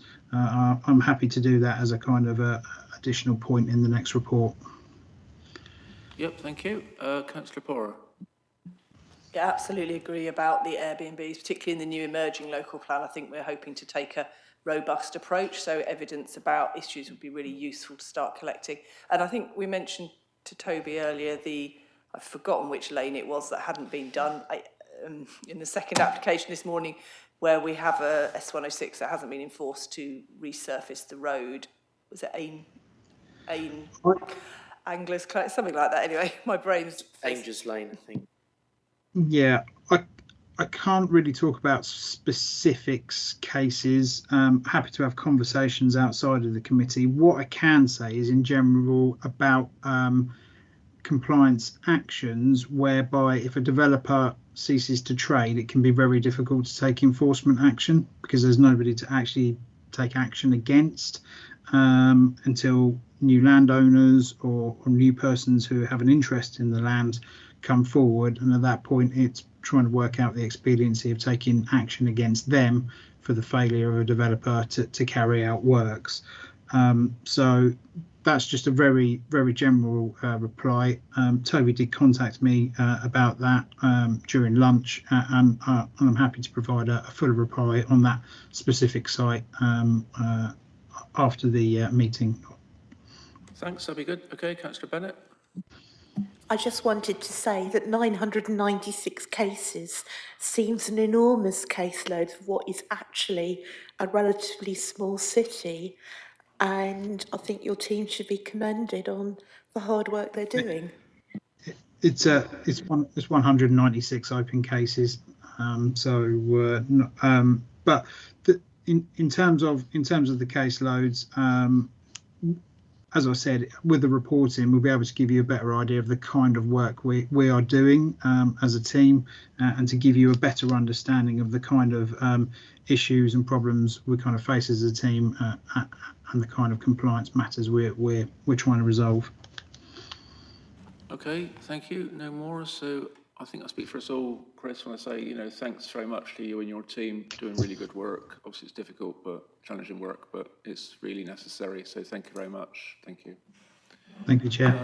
All right then. So I think that's the end of the agenda then, everyone. Yep. So thank you very much, and safe journey home, and have a nice rest of the day. It's still sunny outside, I think. So yeah, we're done.